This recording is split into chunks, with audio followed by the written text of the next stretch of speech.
The House Committee on Intergovernmental Affairs will come to order. The time is 10:01. Clerk will call the roll. Bell. Here.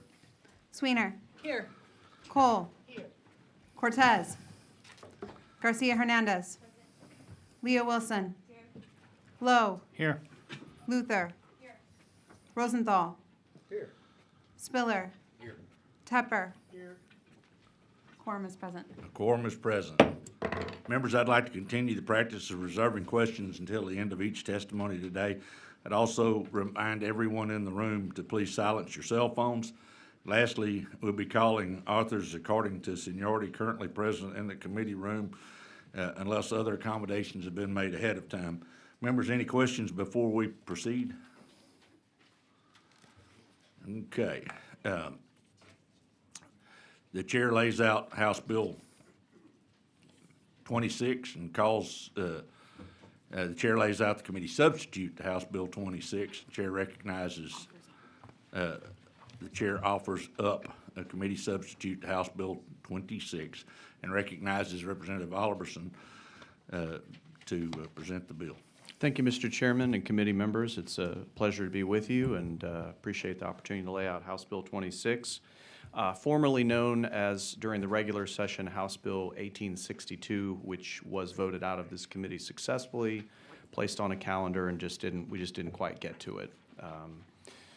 So basically, this bill, and in my comments and as we talk about this bill, as a disclaimer, I need to be clear with everybody that this is a fairly local issue. This is a Harris County specific issue, and the bill is adjusted to reflect that. And it has to do really with a very important distinction in terms of how Harris County law enforcement resources are allocated.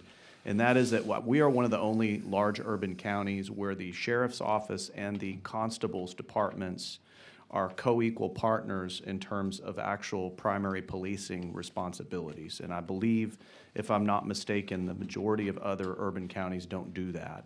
And so if this sounds strange to you because you're not from Harris County like myself and Representative Rosenthal, you know that this may seem kind of odd to you, but that is part of this, part and parcel of this conversation. We have a very, very successful program in Harris County, have had for many years, that allows communities to partner with law enforcement departments, constable or sheriff's office in unincorporated areas outside of the city of Houston in order to provide additional law enforcement resources for their community, for their school district, for their shopping mall, and we call that the Contract Deputy Program. And so this program, because of increased costs, although it is highly successful and the community partners really love it, including several of our school districts, including school district in my district, Tomball ISD, which relies almost exclusively on Harris County Precinct 4 constables, deputies to provide their school safety officers and law enforcement officers. The costs have made this program difficult to maintain. In particular, right now, unfortunately, there's a lot of friction going on between the law enforcement departments and Commissioner's Court with regards to the terms and conditions of those contracts. And so this program is so important to our community that what this bill does is essentially it removes the ties on the hands of the law enforcement officers to contract directly with the community and to have oversight over the terms and conditions of the contract and to separate that from the county's oversight. Now, these contracts typically work in a way whereas a deputy, an employee that is on the budget for the county, for that department, a community will agree to pay a portion of that deputy's salary and thus subsidize and decrease the cost of that deputy to the county in exchange for a certain number of patrol hours spent in that community. So that's how the program works. And so it's a really important program. It's very much threatened right now, which is why it's being presented to you in a special session. And we're at a point where essentially it's, if we don't do something, it's kind of unsustainable. So we want the local law enforcement officials to be the negotiator and determiner of the provisions and conditions of the contract, and leave it at that. That's what it does. The only other thing that it does is it prevents a county, in keeping with legislation we've passed to prevent police departments from being defunded. It also prohibits the county from seizing unspent monies, or what we call rollover funds, at the end of a budget year. A lot of our law enforcement offices will use unspent funds in a sinking fund, and they'll save that up, and that's what they use to purchase capital equipment or things that they need to do policing. It was a long-standing policy up until recently that those funds were theirs to keep once they were budgeted, those funds, whether they spent them or not. And that obviously had some financial benefits for everybody because they didn't have to come ask for extra money for capital purchases. However, that has changed over the last few years, and so that is the other thing this bill seeks to eliminate. And with that, I'm happy to take any questions. I really appreciate the opportunity to lay this out before you, and I'd ask for your favorable consideration. But before we get into questions, I want to follow up on part of my layout, which I should have done, and I normally do. But to anyone wishing to testify in person, be sure you're registered with the electronic witness affirmation system located on the tablets in the hallway. If you need assistance registering, please feel free to ask my clerk up front. We'll be limiting testimony to 3 minutes. To people watching at home, the Intergovernmental Affairs Committee can take public comments on individual bills for discussion today. For all those interested in submitting a public comment, please view the notice of public hearing that can be found under the Intergovernmental Affairs Committee on the House of Representatives website. When you've selected notice, scroll to the very bottom of the for the website information. The public portal comment section will close shortly after adjournment. So I have just a little housekeeping to get out of the way. With that said, I believe there are some questions for the bill's author, Representative Rosenthal. Thank you, Mr. Chairman. Thank you, Dr. Oliverson, for being here today. So when you, in your layout, you said something about counties, but isn't this only Harris County? It is. I'm Okay. sorry if I misspoke, Representative. This is a bill that is bracketed to Harris County. You also said that the program's under threat. Can you help me understand that? Yeah, so Why do you think that? Commissioners Court, without, essentially without agreement from the law enforcement offices themselves, in fact with disagreement, decided unilaterally over the last 2 years to raise the price for a contract, which they currently have the statutory authority to do. So they've raised it by more than 10% in the last 2 years. And then on top of that, we passed legislation, which I do think is important, needed legislation, which provides pay parity for law enforcement officials in our community. And the result, net effect of all of that together is that the cost for the deputy program, the contract, has risen substantially. And so the rub right now is that there are communities that can no longer afford to pay 70% of a deputy's salary, but could afford to pay 60, and they're not being given that flexibility. And I would point out, again, this, whether it's 70% or 60%, that is a savings to the county by that percentage of that deputy's salary, because the county is no longer paying that. The community is volunteering their own funds to pay for that, whether it's a school district, a shopping center, or a community. So I hope that answers your question. And just for context, I want you to know I'm actually very grateful for this program. Deputies patrol my neighborhood under Mine such as a well. contract. Okay? So if the constables, this is just for the constables, it doesn't apply to the sheriff's office? It applies to both the sheriff's office and the constables. All right. So if either of those enters into a contract with the Property Owners Association or the MUD District, as is the case in my neighborhood, and the contract doesn't fully cover the costs, does the shortfall come from the sheriff or constable, or does it come from the county? It comes from the county. That's Got the it. way the program is designed. Since it's only our county, are you aware of any time when our county has ever denied a contract that was proposed to them? That is what's happening right now, which is what's reason this bill is before you. Have they ever rejected a contract, sir? Yes, they have rejected changes to the contract that are Changes. currently being proposed. So you're saying changes, they never rejected entering If into a if you're rejecting attempts to modify the contract so that the customer can continue to afford the contract, you are essentially pricing them out of the contract. Got it. That is So- rejecting the contract. So in entering a contract, isn't our law enforcement agency, who's an arm of the county government, it's a, what do you call it? It's a department of a political subdivision, right?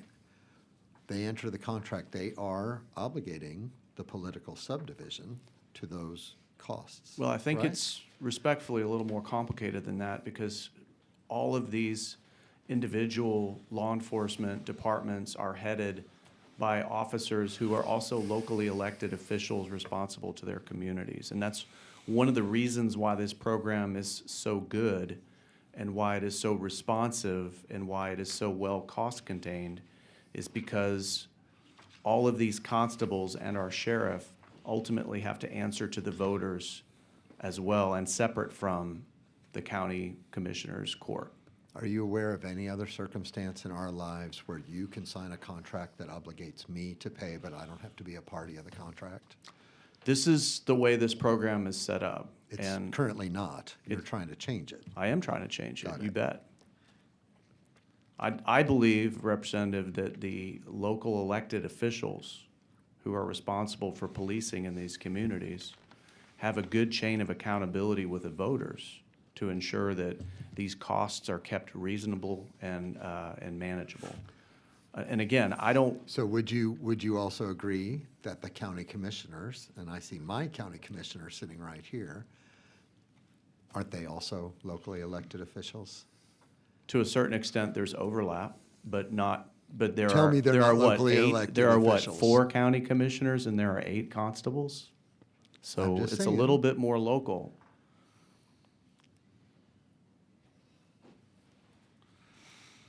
Has Texas law ever allowed this sort of arrangement before?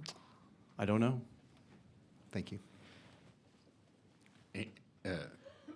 Garcia Hernandez, Rep. Garcia Hernandez. Thank you, Chairman.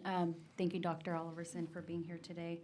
I did have a question. I was taking a look at the proclamation issued by the governor on August 15th and the supplemental on August 20th. How exactly does your bill fall under that proclamation? 'Cause I It don't- doesn't currently. Okay. Thank you. I appreciate that.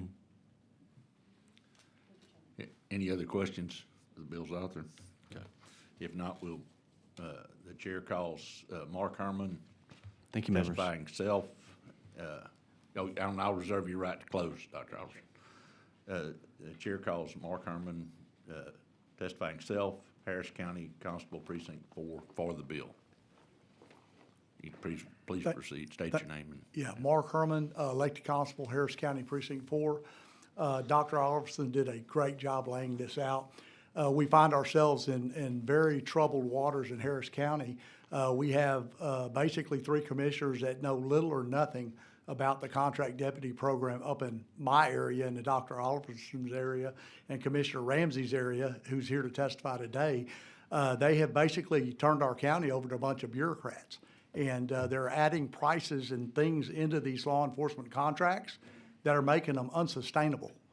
And without this legislation, Harris County law enforcement's in big trouble. The Harris County Contract Deputy Program makes up over half the patrols in all of Harris County in the unincorporated area in the city. If you lose over 1,200 contracts, that money's got to come from somewhere. And we, as elected officials, we understand our communities better than anyone. I can tell you I have 27 zip codes in my precinct. My precinct is 522 square miles. In that those zip codes, I have 10 that are in privileged areas, or I don't know how one of our commissioners, Rodney Ellis, has been saying this for the last, since he's been in office, that these underserved areas don't get the contract deputy program. Well, he controls that. He could give them a lower rate to make it to where they could afford it. He refuses to do it. So this bill will allow it to happen with us. And I can tell you, I have Democrats vote for me. I have Republicans vote for me. This isn't a bipartisan deal. And I can tell you that Constable Alan Rosen's here. He's one of our Democrat constables. He's going to speak. We have a letter that is authored to each of you by 5 Democrat constables and 3 Republicans, all in support of this. This is a people issue. It's not a political issue. And we just want to serve our communities, protect our communities. And the contract deputy program is very, very successful, not only in Harris County, but it's taken root throughout our state. And I would appreciate any consideration that you could give us. Thank you. Looks like you have a question from Representative Rosenthal. Constable Herman. Constable Herman, thanks for being here. I'm sorry I didn't notice you in the back of the room. So now I've got my county commissioner and my constable, right? Yes. I see you, Constable Rosen, but do you have any, I'll ask you a question when you sit up here. You don't have any overlap with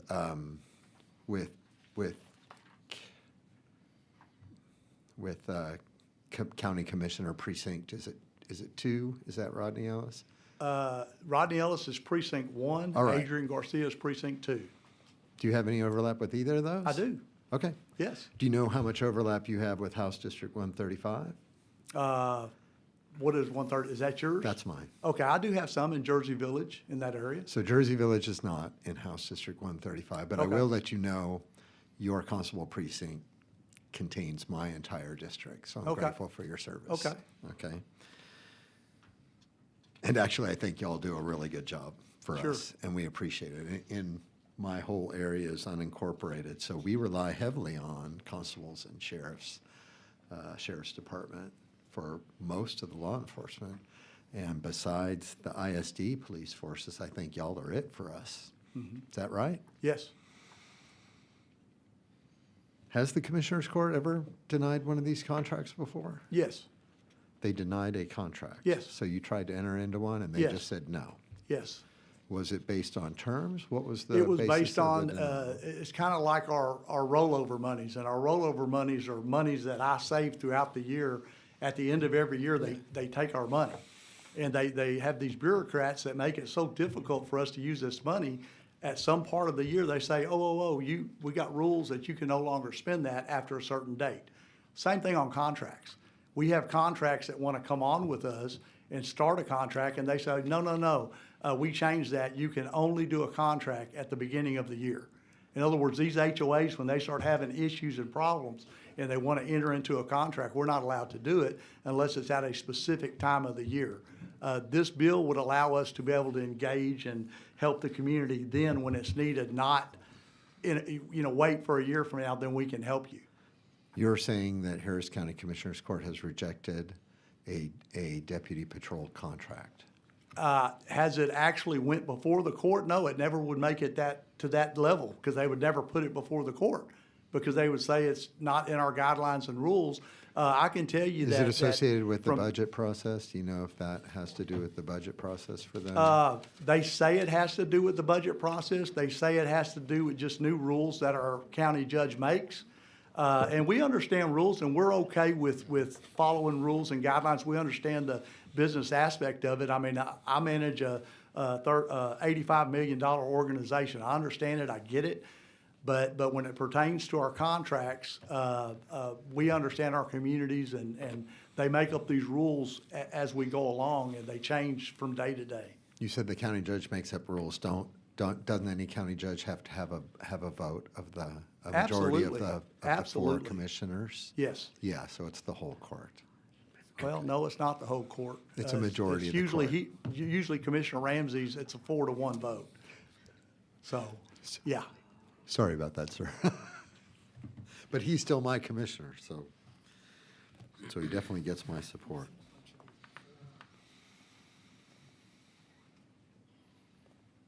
But the contracts the contracts, when we enact them, and this is the benefit to me, the homeowner and the community, that contract doesn't have to pay all the costs for the deputies, it's all the cost burden of having a patrol in my neighborhood, right? So my neighborhood gets to contract with your department and pay a portion of those costs, and the county government has to pay the rest. Is that right? That's correct. Whatever percentage the contract is, currently there's a 100% contract, a 80-20, and a 70-30. Got That it. is approved by the county. So if we pass this bill and it becomes law, you constables and sheriffs can sign up our county government for costs that they have no governance over. Is that right? So you can enact a contract that obligates them to pay something, but they're not a party to the contract at all, like they would be today. Well, they do it now. I mean, they enter into contracts when we have a contract, and if it meets their terms and is in October, they do it, almost every year. I don't think that answers the question. Okay, So well, rephrase it and help me understand it. right now, they have a say on whether to accept or not accept. And whenever you sign one of these contracts, and it's not the 100% contract, then they're obligated to pay a portion of that. That's So if correct. we pass the law, it sets up a situation where you can negotiate a contract that obligates the commissioner's court to pay a certain percentage of that, but they don't have any say. They're not a party to the contract. Yeah, those taxpayers wanting us to contract with them would basically authorize us to go into a contract with them. And it would go through Commissioner's Court. In other words, the communities come to us and want a contract, we would enter into a contract with them. And Especially- and you cover more than one precinct, yeah? Yes, Right? yes. So when you enter into these contracts, you are obligating the entire county, not just my commissioner, right? So if the county has to offset a portion of a contract, it's all the taxpayers for the entire region that are shouldering that portion of the cost. I would say Texas, I mean, we can expand it out. I mean, we're all taxpayers. Yes, sir. Very good. Thank you, sir. Thank you. Rep. Leo Wilson. More questions? Yes, thank you, Constable Herman. I actually voted for you way back when. Thank so, you. Before I moved to Galveston. So, the rollover monies that you were talking about, is the rollover monies like an overage from the HOAs? Where's the rollover fund coming? Okay, so any excess positions that I have open, which right now I have about 60 open district positions. Those are fully funded positions.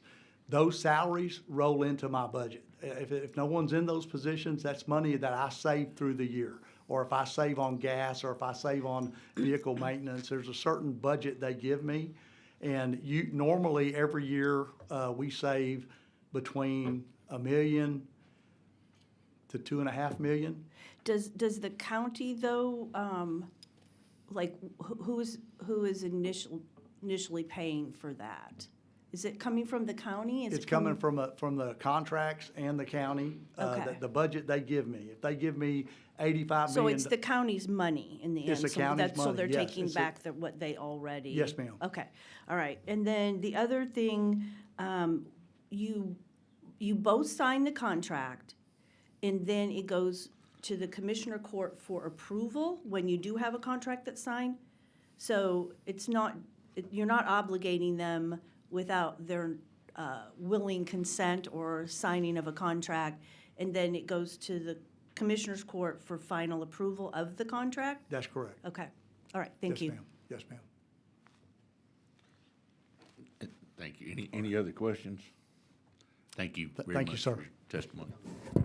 The chair calls Tom Ramsey, testifying self, Harris County Commissioner Precinct 3. If you would state your name, who you represent for the record. You're testifying for the bill. If you would, make sure we hear that too. So. It's great to be with you today. My name's Tom Ramsey. I'm Commissioner of Harris County Precinct 3. I'm here to testify in support of the bill. I want to just kind of lay out, Harris County, as y'all have already figured out, is rather unique and different in many ways, and they're not all bad, but a lot of it's good. in that in my precinct, I represent 1.2 million people. Most of my precinct, as Representative just stated, is unincorporated. More people live in unincorporated Harris County than live in the city of Houston.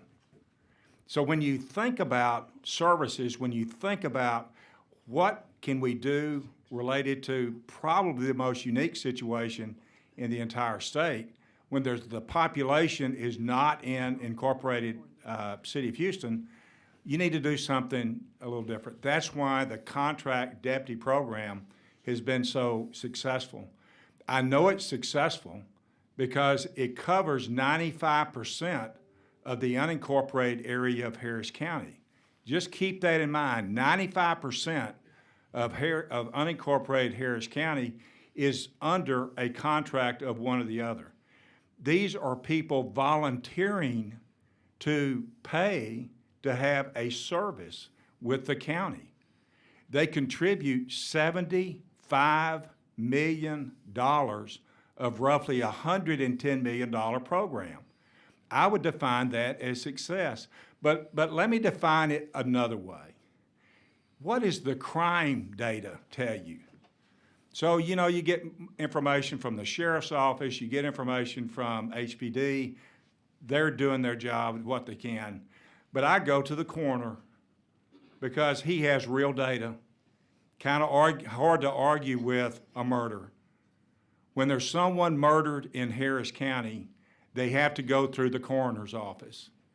And when you look at the murders, over 550 last year in Harris County, would you want to know how many were in unincorporated area with a larger population?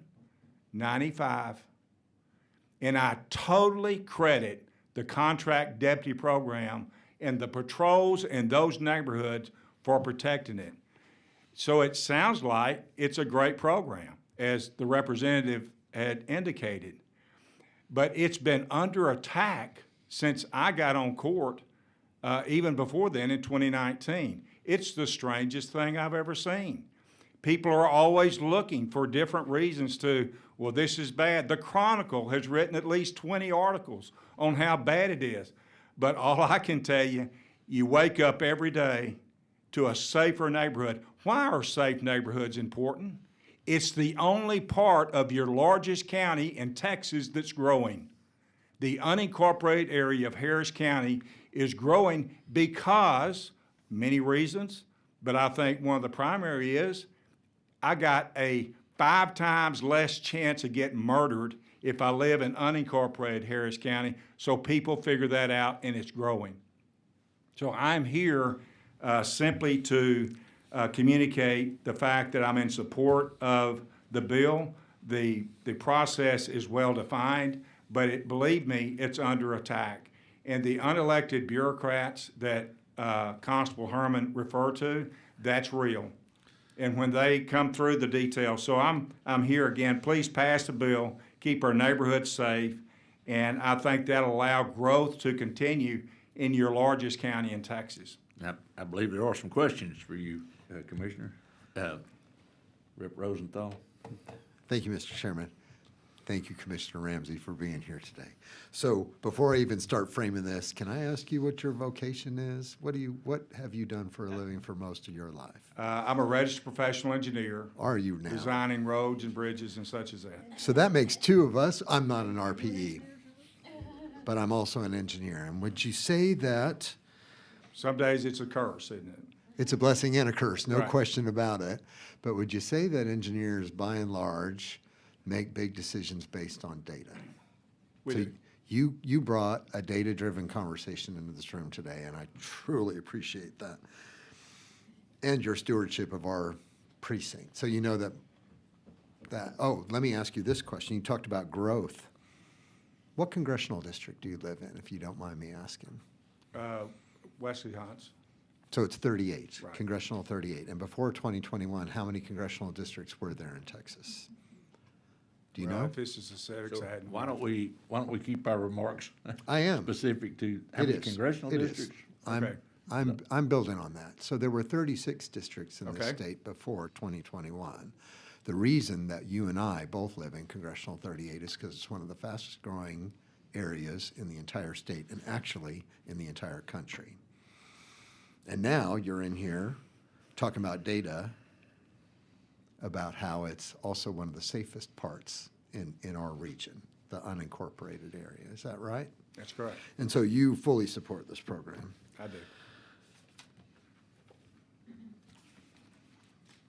When the constables or sheriffs negotiate a contract, if it's in your precinct, do you think you should have any say at all about the terms of that? Because it does obligate you to pay. Well, it'll eventually come back to court. The process now is the unelected bureaucrat, otherwise known as the county administrator. His office is responsible for pulling those together. And I can tell you, they don't know very much about what it takes to provide services to the school districts, whether it's Tomball or others, and to local neighborhoods. And they begin to make decisions, well, we're going to charge for this and we're going to charge for that. And you're not exactly covering areas like you should.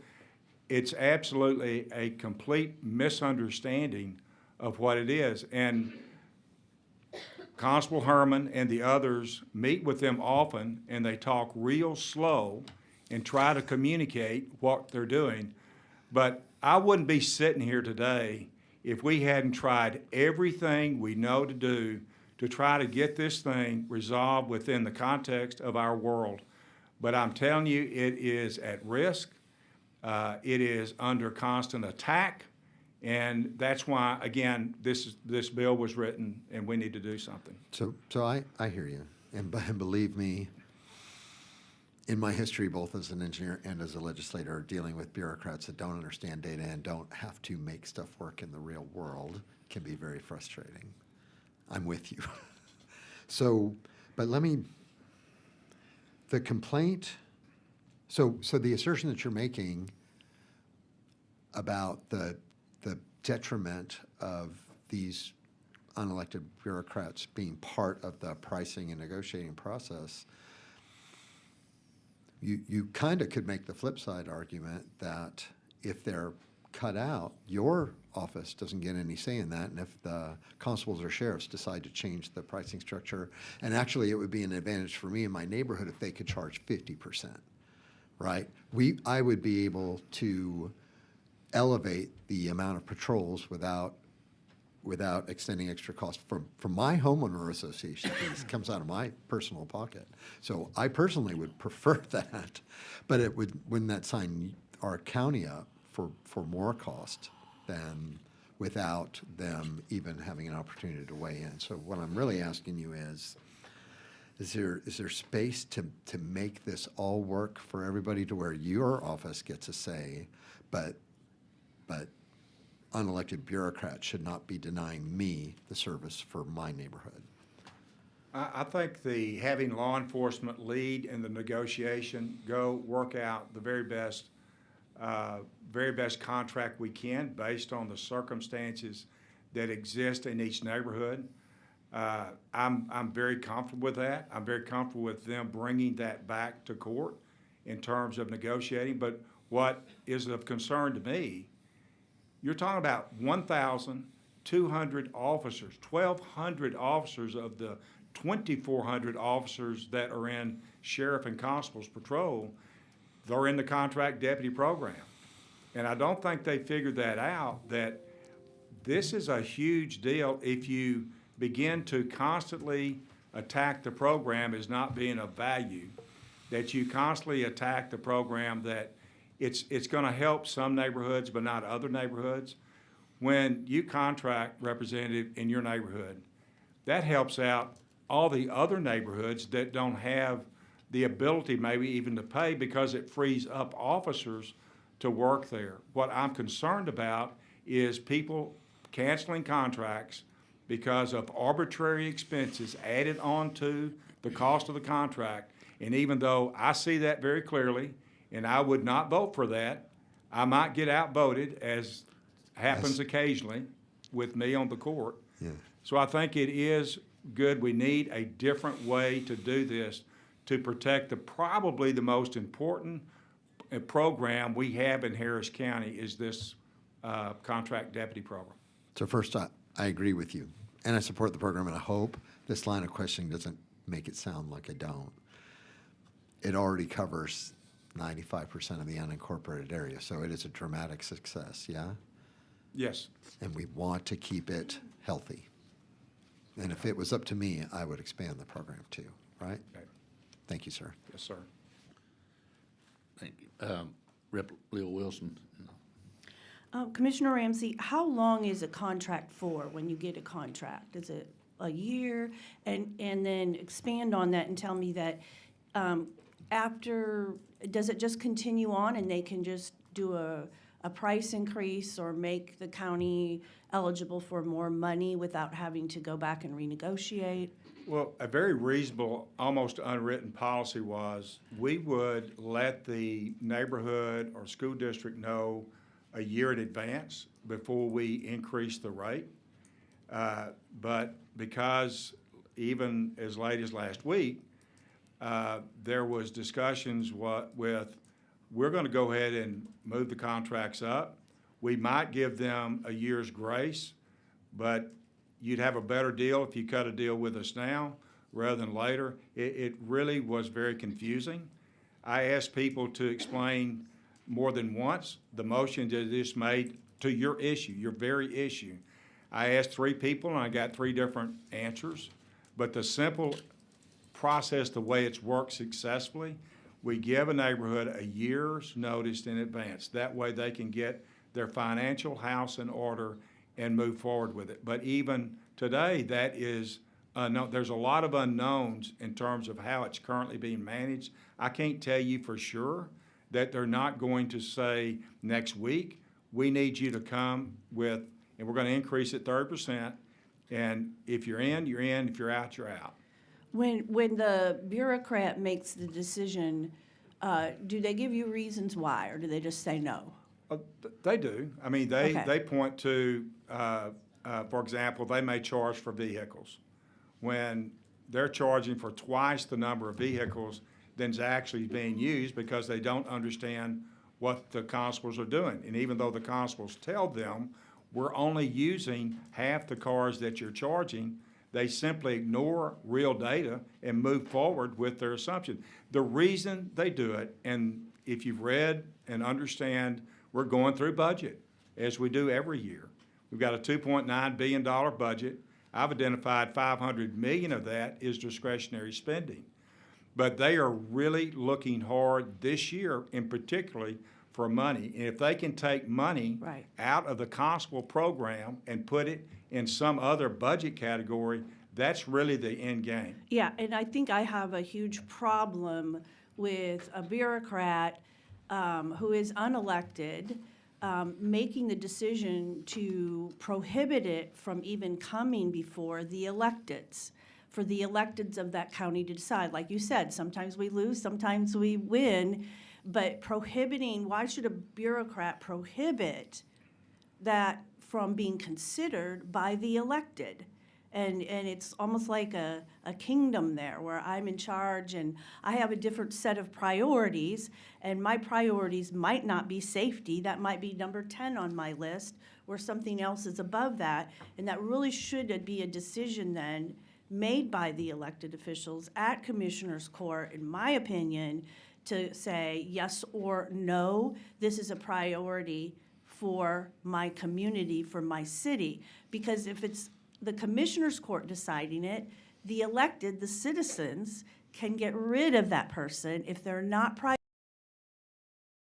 constituents and citizens that live there is. If I have safety as number 1, as my priority, versus, a child care center, whatever that might be, okay? So if I have that as my thing, I want to be able to, and my elected official doesn't vote right on those issues, I want to have the ability to remove them and put somebody in there that cares about the things I care about. That's representative government. And you seem to have a bureaucrat blocking the electeds from making the decisions, and they might be different among all four commissioners, of what is priority for us, the people that answer to the people. And I have a real problems with that. So thank you for bringing this to us. Thank you. Thank you for that. The next rep would be Luther, Representative Luther. Hi, thanks for coming. Sure. I have a question. So the county already pays for these deputies already. That's already part of what's going on now. But this contract program, it allows the community at large to subsidize these counties for the cost of their employment? Yeah, that's a really good point, Representative. It's really the neighborhoods subsidizing the county's efforts. And the other point that I don't know we've made clearly, if that contract goes away, the deputies don't go away. So we should be doing everything we can to keep everybody in the program. And if it's negotiating terms with them that make financial sense for everybody, we have a lot on the table. That's, as I said earlier, $75 million a year at risk to support law enforcement is what's here. Right, and I also don't like the part where over budgeting for things that are not even necessary. That seems like, doesn't even make any sense to me. Well, the process they have now, since they're taking the rollover, and that was a term, you know, people, if you are able to continue to use the dollars that you budgeted for, and you plow those back into your department, that's one thing.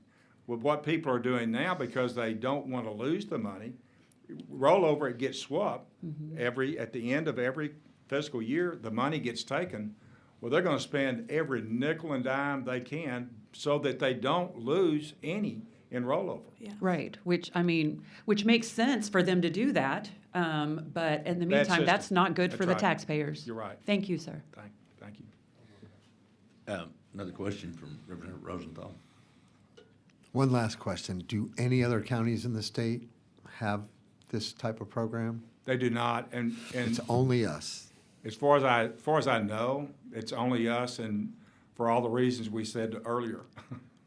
Thank you, sir.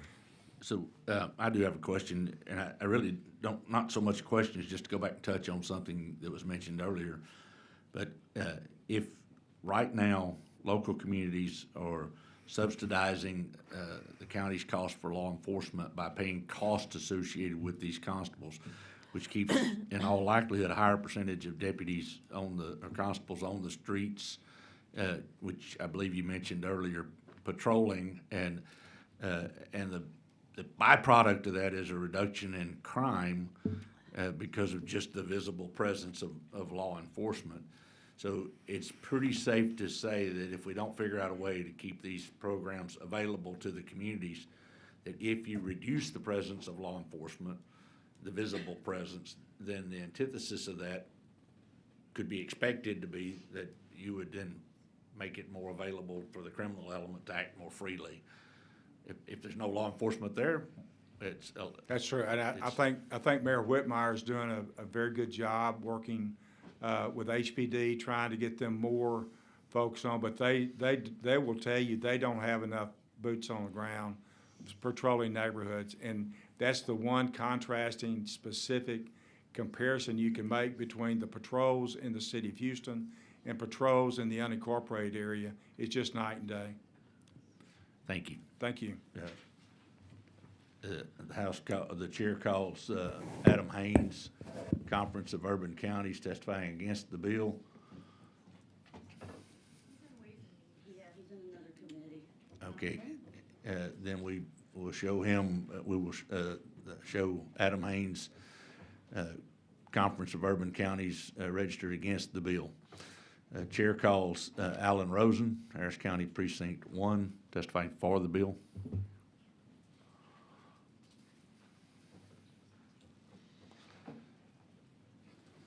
Thank you for being here, Constable. If you would state your name and, go ahead. I'm Yes, sorry. State your name and who you're Comfortable testifying for, chairs? position, for the record.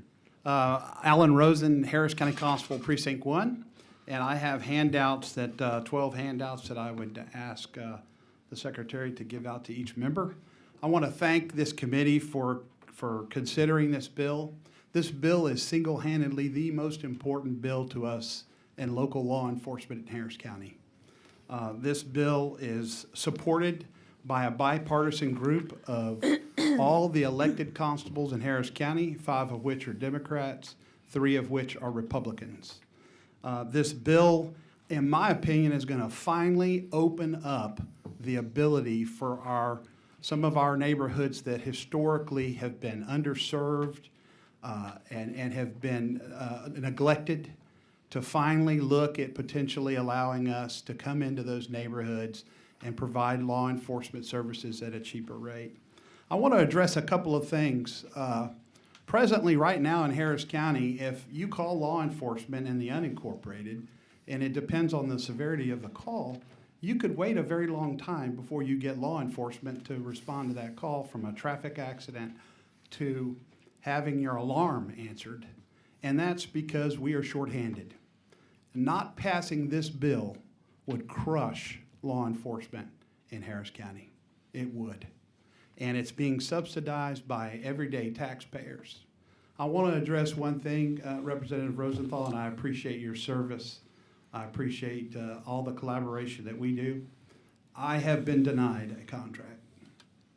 And it was a contract with a local business, a multi-billion-dollar business, that wanted to hire my office and our reserves our officers through the county, and we were denied.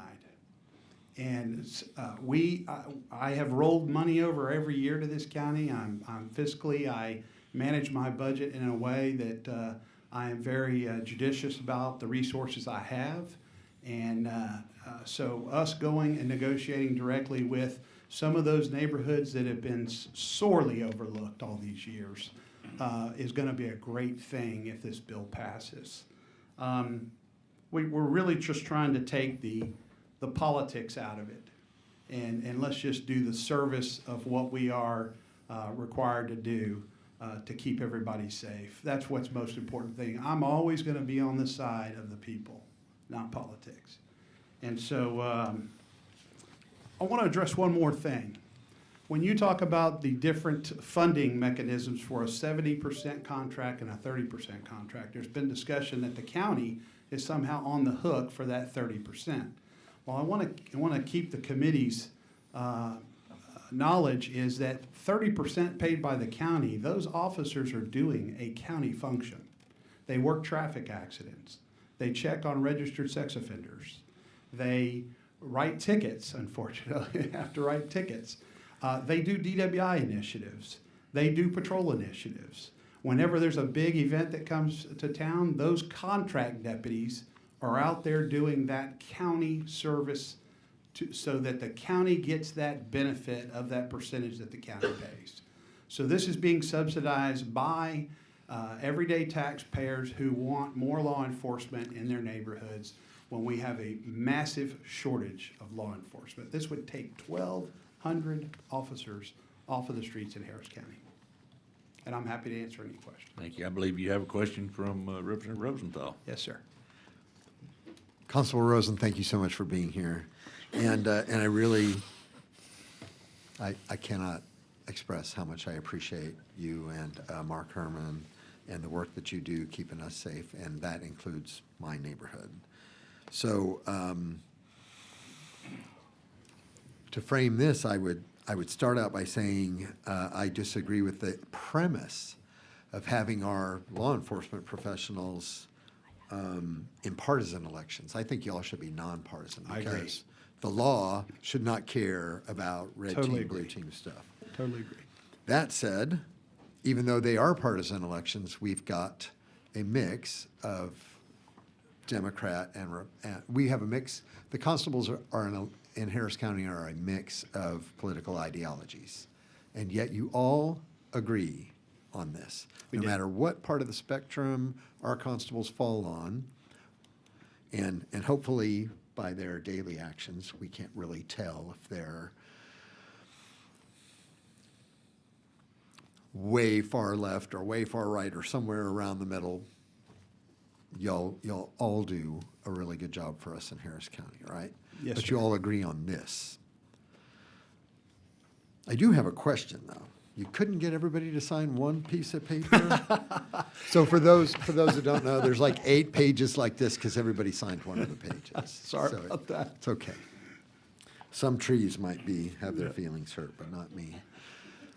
But it's a really good point that you bring up. So if my neighborhood contracts and we have constable patrol or sheriff's patrol, they don't just sit in that neighborhood the whole time. They're about and around. Actually, for us, we share them with the subdivision that's next to us too. And so that's a perfect example of subsidizing and sharing resources. And I feel like it's a huge benefit to our neighborhoods. So I am grateful for the program and for your work, and Constable Herman, who actually patrols my neighborhood and the neighborhood where my kids live. I was Thank you, feeling Constable. a little bit left out when you were referring to everybody. You know, I wanted to be included in that. I so- want you to know I love you all. So what commissioner precincts does your constable precinct? All 4. You have pieces of all 4? I do. All right. I represent about 950,000 people, and it's the most impoverished of the county to the most wealthiest of the county. And when you enact these contracts, do you feel like, well, let me just ask you, if you enact contracts across that socioeconomic spectrum, so in some of the most impoverished neighborhoods, are you also contracted there? We are not, and that's why the beauty of this bill and the importance of this bill, it will enable me to do that. It will enable me to go and talk to those neighbors that have been priced out of this for so many years. I'm so excited about it. We can have businesses participate in it that help subsidize the neighborhoods and really have some ownership and skin in the game. I can tell you, Representative, that constables have the pulse of their community more than any other elected official in the county, at the county level. I'm certainly not saying that about y'all. Y'all certainly do. But I can tell you that we have the pulse, and we know exactly what the needs of our constituents are, that many of them have our cell phone numbers, and they call us when they have a problem. And so this program's only going to enhance that. Thank you so much. Yes, sir. Representative Luther. Hi, thank you for your service. Yes, ma'am. What's just dawning on me is there's no price tag for safety. And it doesn't matter how much money you have, you should feel safe in your community. And if this program does that, then that's the right thing to do. I totally concur with you 1,000%. Thank you. Yes, ma'am. Yeah, so I'll just want to follow up something you said about the economic investment, the opportunity to hold dollars where the local community is actually putting dollars into law enforcement. It sounds to me like that it's pretty clear that even those areas that don't have the money to engage, to contract for, those services benefit from those contracted services because of the visibility and presence of law enforcement. And so I think it's a program that both currently works, but needs to be, we need to work to figure out how to be sure that we can keep that opportunity available to those communities.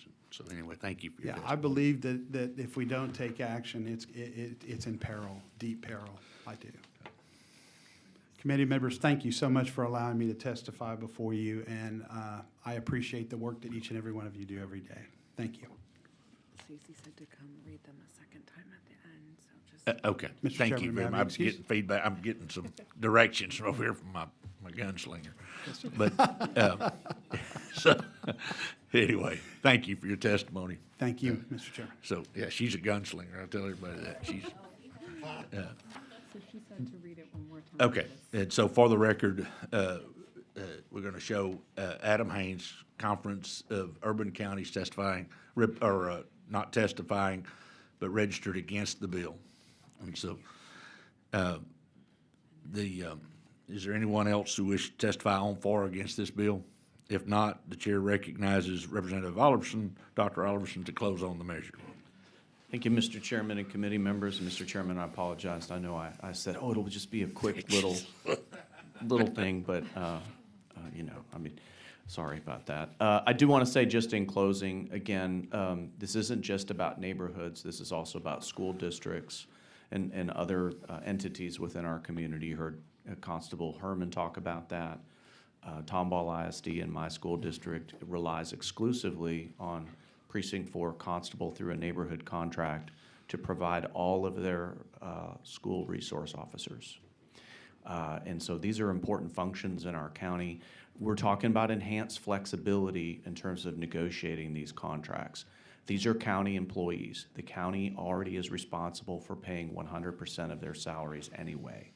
What we're doing is we're allowing communities, school districts, and other entities the ability to subsidize the county's costs, which you heard from Commissioner Ramsey, they do to a large extent. They get the policing services that they pay for with respect to the percentage of that deputy's salary and the time spent in that neighborhood, which frees up other law enforcement resources to patrol other areas within the county. When they're not on the community's clock, they're serving the county wherever the constable needs them serving. So the program works. It works extremely well. What we're saying is that if the law enforcement officers had the ability to negotiate these terms and conditions without the bureaucracy, it would be even more cost-effective for everybody. It would be even more well-subscribed, and it would be even more available to communities who right now currently are priced out of being able to afford these services. So it may be strange if you're not from Harris County. I grant that. I'm happy to visit with you about that. It is the way we do it, and as you heard from Commissioner Ramsey, it really, really works. I ask for your favorable consideration and respectfully close. We got one more question from Representative Rosenthal.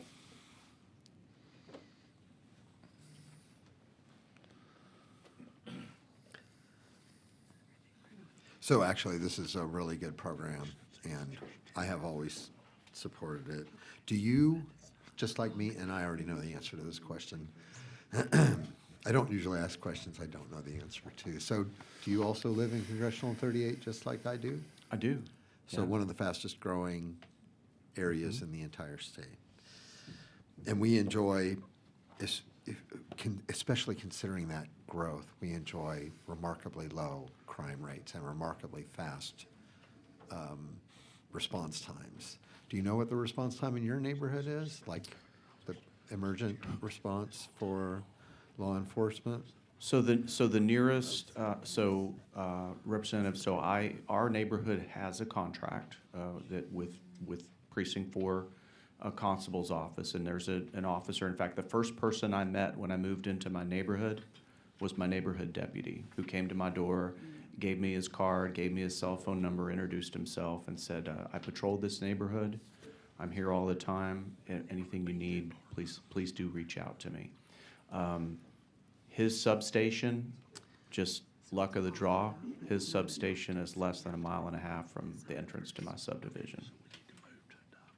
So, but you didn't I'm answer the pretty question. close. So Yeah, but the that's, the you know, answer I to don't, the- I guess what I'm saying to you is, I'm not sure I would use my own personal experience as some sort of a bellwether for what the average is, because my home is located, just luck of the draw, Yeah, very, that- very close to a substation. Again, and, sorry to draw this out, sometimes you don't have control over the timing of a bill layout. No, the question was, for the unincorporated area, the area that we live in, average response times, and I'll just give you the answer, are markedly less than inside the city, where they actually have a larger number of officers, but their response times are slower. So, so it is very effective. And there. Oh, I remember.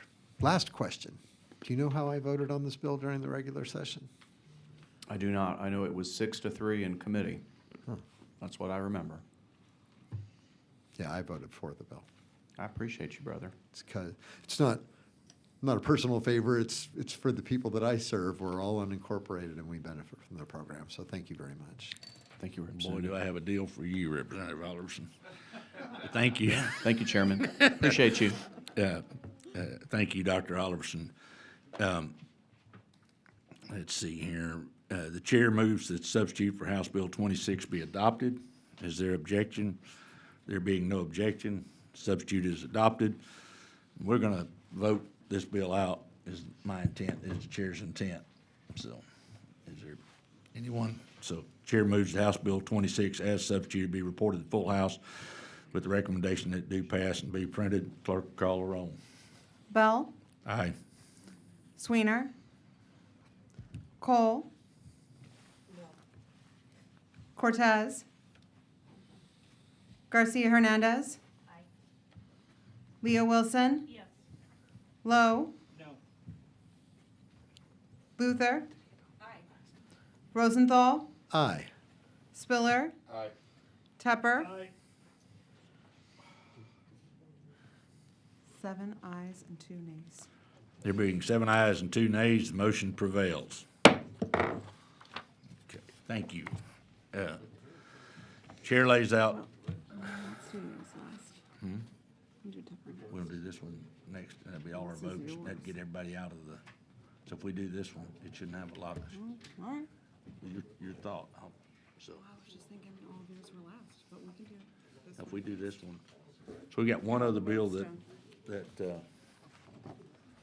so if we, while we've got members here, we've got one other bill that I, intend to vote. So I'd like to, Chair lays out Senate Bill 14. Senate Bill 14 is Senator Perry's bill, related to the provision, by political subdivision, that's the wrong card. No, this is yours. Yeah. Yep, this is the vote card. It's not on it. It's okay. All right, so hang on, it's all good. Chair lays out Senate Bill 14. Chair recognizes Chairman Bell to explain the bill. So I'll just proceed. So thank you, members, for the opportunity to lay out Senate Bill 14. Members, under existing law, political subdivisions charge developers impact fees for new developments to cover costs associated with additional needs placed on the political subdivision's water and wastewater systems associated with new development. Senate Bill 14 is intended to incentivize the use of more efficient water and wastewater infrastructure and appliances in development by creating credits against those impact fees when such equipment is installed by the developer, ultimately reducing both the cost of new housing and impact of new housing developments to existing water and wastewater systems. With that, I'd be happy to take any questions, otherwise reserve the right to close. There being no questions, the chair calls David Billings self against the bill.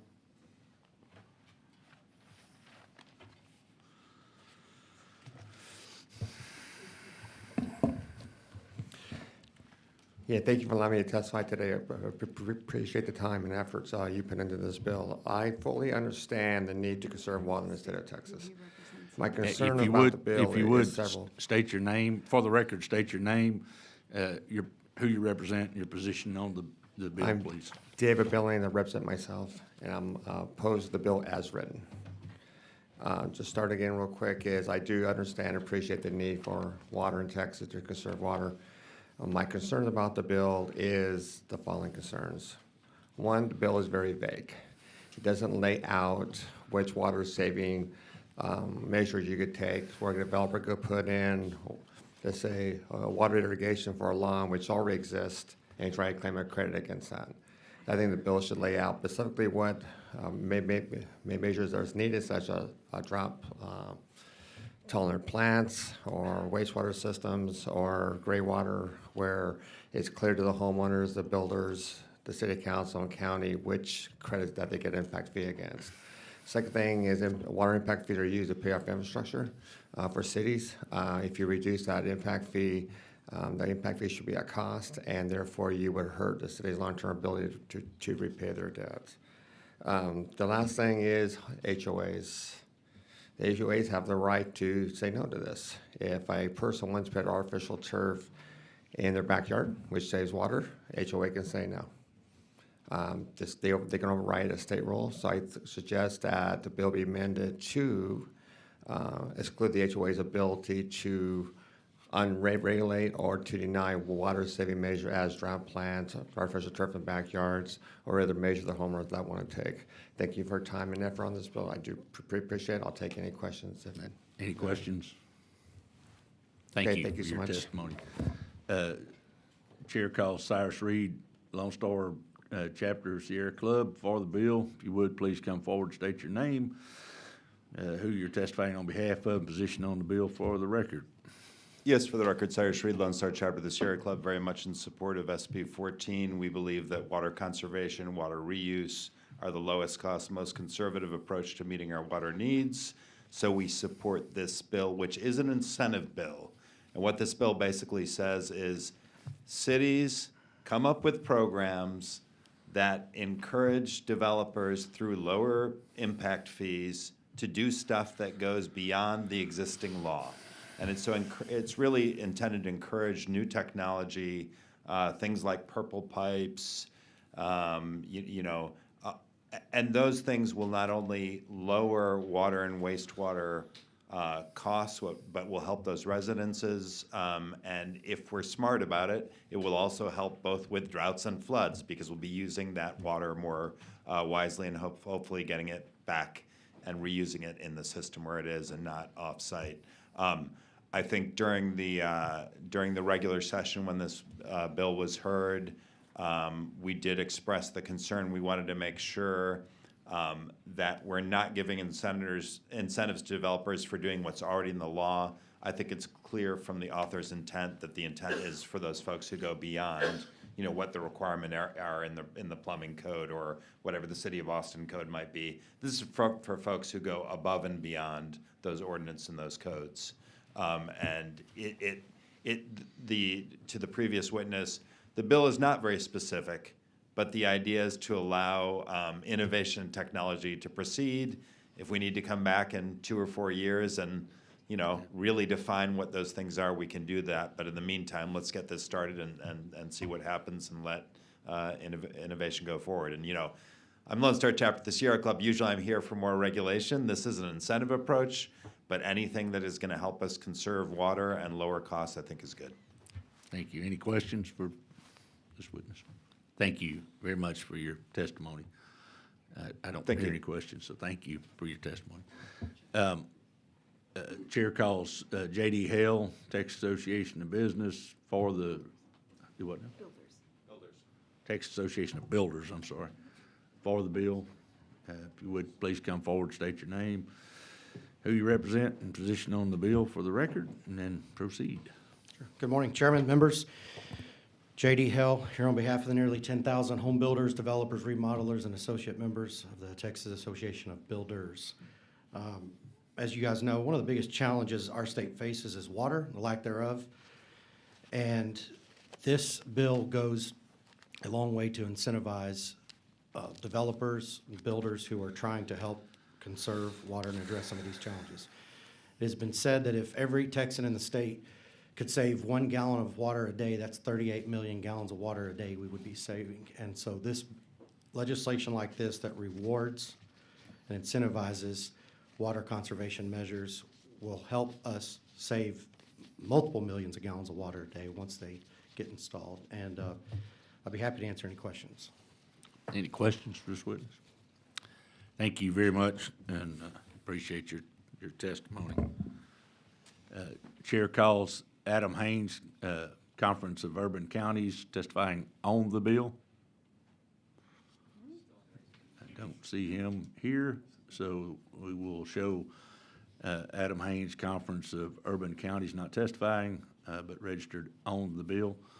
Chair calls Kenneth Flippin, Texas Chapter of USGBC, for the bill. I think he said disaster relief. Okay. All right, so he's not here. So for the record, we will show both Adam Haynes, Conference of Urban Counties, testifying, registered, not testifying, but registered on the bill. And we will show Kenneth Flippin, Texas chapter of USGBC, not testifying. Oh, look at here. Okay, so we're gonna back up, beep, beep. Chair calls Adam Haynes, Conference of Urban Counties, testifying on the bill. Senate Bill 14. I was beginning to think you didn't like me. No, sir, I love you, Mr. Chairman, but you and Chairman Meyer can get it. Adam Haynes, Conference of Urban Counties, I'm getting my steps in. Conference of Urban Counties, here to testify on Senate Bill 14. And just want to point out, we'll get to other bills later today that we talk about expenditures from counties, and just needed to point out that this bill is asking counties to increase our expenditures at the expense of existing property taxpayers. It is a great thing to have water recycling. It's a great thing to have newfangled systems that increase our water supplies. But when we make it easier from folks from California, from Illinois, whatever state you want to pick, to move here and put in these systems, and we give their development fees that are intended to pay for their new development, we give them those fees back. The cost of those fees don't go away.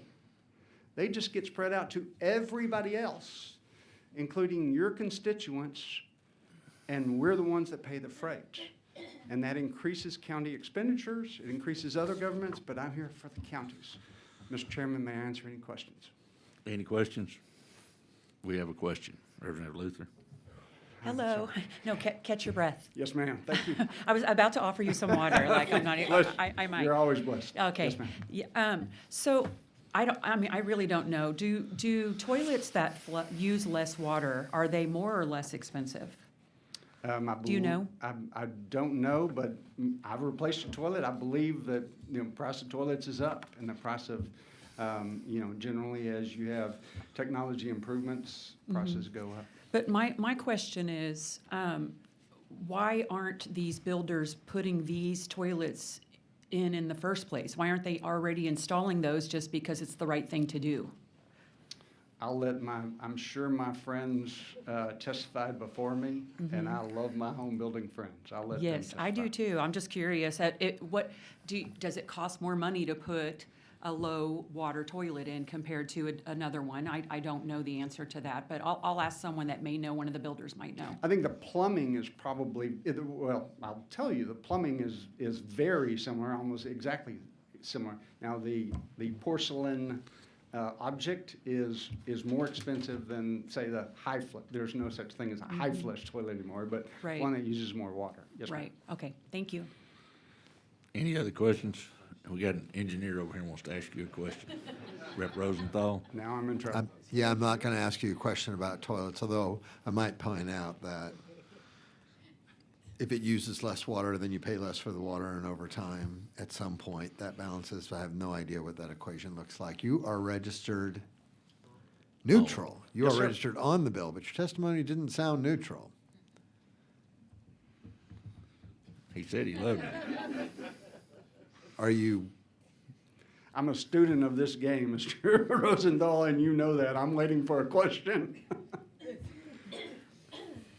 so would it be your preference that this bill not pass?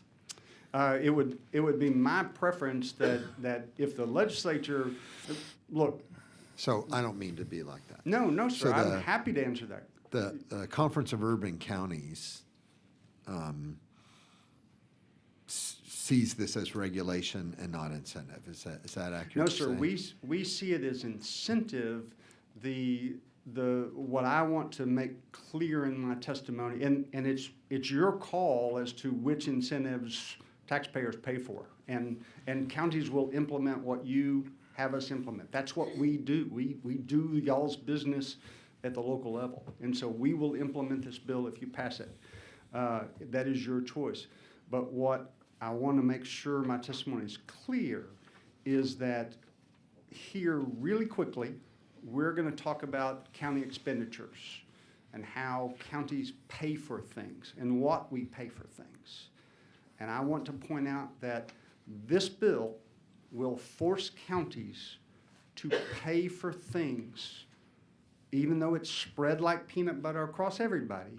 It will be an increase in expenditures if we have to participate in the rebate to builders to do these incentives for water savings and water reclamation. So we will have to increase our expenditures to implement this bill that you ask us to implement. So if you have to increase your expenditure, where does that money come from? That money, counties, 98% of the money that we get are from property taxes. We get very little from fees, from court fees, even the court fees that y'all allow us to charge, you take back most of them. I wish I could say it was me. Thank We you. have another question. Y'all. Rep. Spiller, Chairman Spiller. Thank you, Mr. Chairman. Do counties, I mean, this is talking about impact fees, Yes, and I know I typically think of impact fees with municipalities. Do county, it's a stupid question probably, but do counties charge impact fees? It's not a stupid question, Mr. Chairman. There are a couple of counties, a couple of my members that have impact fees for stormwater and for drainage control. Yes, sir. And are those statutorily granted to those particular counties only? Yes, sir. And which counties are those, if you know? I do If, know. if you don't, off the top of your head, that's. I don't know off the top of my head. But Harris obviously has a lot of drainage concerns. They typically have a fee authority, and then I believe Bear County. So, and of course, with urban counties, you represent a number of urban counties. Are those the counties, I think we've talked before, over 100,000 population, or what's the cut, or is it 1 million, or what is the cutoff of the folks that you represent? You have to be 100,000 or be in the MSA of 1 million. So we have a couple of counties that are below 100,000, but generally 100,000 and up. So the vast majority of the folks that you would represent actually would not necessarily be impacted by this legislation, but those other couple counties that do actually charge impact fees for those particular areas, or those particular subject areas, potentially would be. We would have to look at it as the bill passes, yes, sir. We'd have to look at that, yes, sir. All right, thank you. Any other questions? Rep. Leo Wilson. So SB 14, as I understand, it, only will impact those political subdivisions that are already paying an impact fee. It doesn't affect, if the developers are not having to pay an impact fee for a particular subdivision, this bill would not affect them, correct? It would only affect those or do all subdivisions pay impact fees? All developers? Well, it would depend where the subdivision is built, as Chairman Spiller pointed out, that, if the subdivision goes in an unincorporated Galveston County, Yeah. then Galveston County does not charge an impact fee. But if it goes into Galveston City, But it would only apply to ones that have the impact fee, correct? Yes, ma'am, and Okay. the reason that we're on this bill is because Chairman Perry in the Senate, and as it came over, has this as a negotiation agreement between the political subdivision and the developer. We love, let the local government decide this, and if the local government decides that it's the right way to do it, then have those negotiations with the developer. Okay, so if the developer's already paying the impact fees, and, let's say they save money through conserving water or wastewater, there's no incentive for a developer to do that if they don't get any kind of, refund or rebate or credit on that, right? So there's no incentive whatsoever for it's just do it the cheapest way possible, right? If I'm not going to get a credit for being a good steward. Other than what Ms. Luther pointed out, we would hope that the developers would do it because it's the right thing to do. But yes, ma'am. Yes, you would hope, Yes, ma'am. but. But sure, if, But how, you would hope, yes, but businesses tend to take, I mean, they're in it to make money. absolutely, yes, ma'am. And so they're gonna tend to take the cheapest route unless they are incentivized to do that. I mean, and if I'm being a good steward and I've already had to pay those impact fees, then it makes sense to me, tell me where I'm wrong, that they would get a credit for saving water and having less impact on the county I don't think you're wrong. or taxpayers. I don't think you're wrong. When it comes to the developer and to the builder, I think you are looking at apples and oranges when it comes to the taxpayer, because you're right, the developer had to pay those fees to, easiest example, to extend the water line, to extend the sewer line. So they had to pay those fees Right. to extend those things. And if they get the rebate because they put in the fancy one, the water saving one, I'll use the right term, and they get that money back, the cost still remains. And that cost then, rather than being borne by the developer, spread throughout the development of the 200 houses, let's just for conversation's sake, and then everybody pays an extra $200 for their house to cover the cost of the water saving line. Now the cost of if they get the rebate, the cost of extending that line is still borne, but now it's borne by the approximately 800,000 people in Galveston County that don't benefit from that development. But they're going to pay the cost. But hasn't the developer already paid that cost in the impact fee? But they're going to get the rebate for that, under this, if this bill passes, they're going to get the rebate for that. And so the cost is still exist. The developer is going to get the rebate, and the only way to calculate or pay for that existing levy that's already gone out is to spread it over the existing taxpayers that are already there. Okay, thank you. Yes, ma'am. Any other questions? I have a quick question. Representative Joyner, Representative Cole. Oh. So essentially, you're just making a fairness argument and putting that as a policy decision that we've made with the passing of this bill and the spreading of the cost. Yes, ma'am. It's absolutely your call, but I just pointing out that we're going to talk about expenditures here in just a little bit. This will be an expenditure to counties or to cities if you choose to implement this bill, if you choose to pass this bill. Vice Chair Joyner. Thank you so much, Chairman, and thank you for being here today, Adam. I'm in the uncomfortable position that I rarely am in of disagreeing with you, but I want to see if maybe we can resolve that.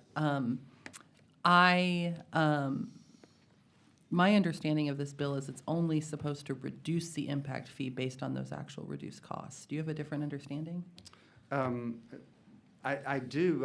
I see this as first of all, it will be up to the for your district, it'll be up to the city of Kyle, city of Buda, the county commissioner's court in Hays County if it's in Hays City, if it's just outside of Hays City.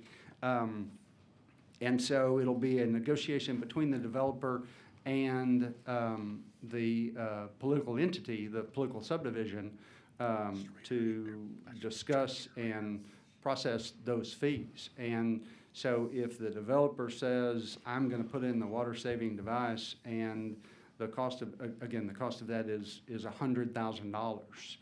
And to do that, they pay impact fees.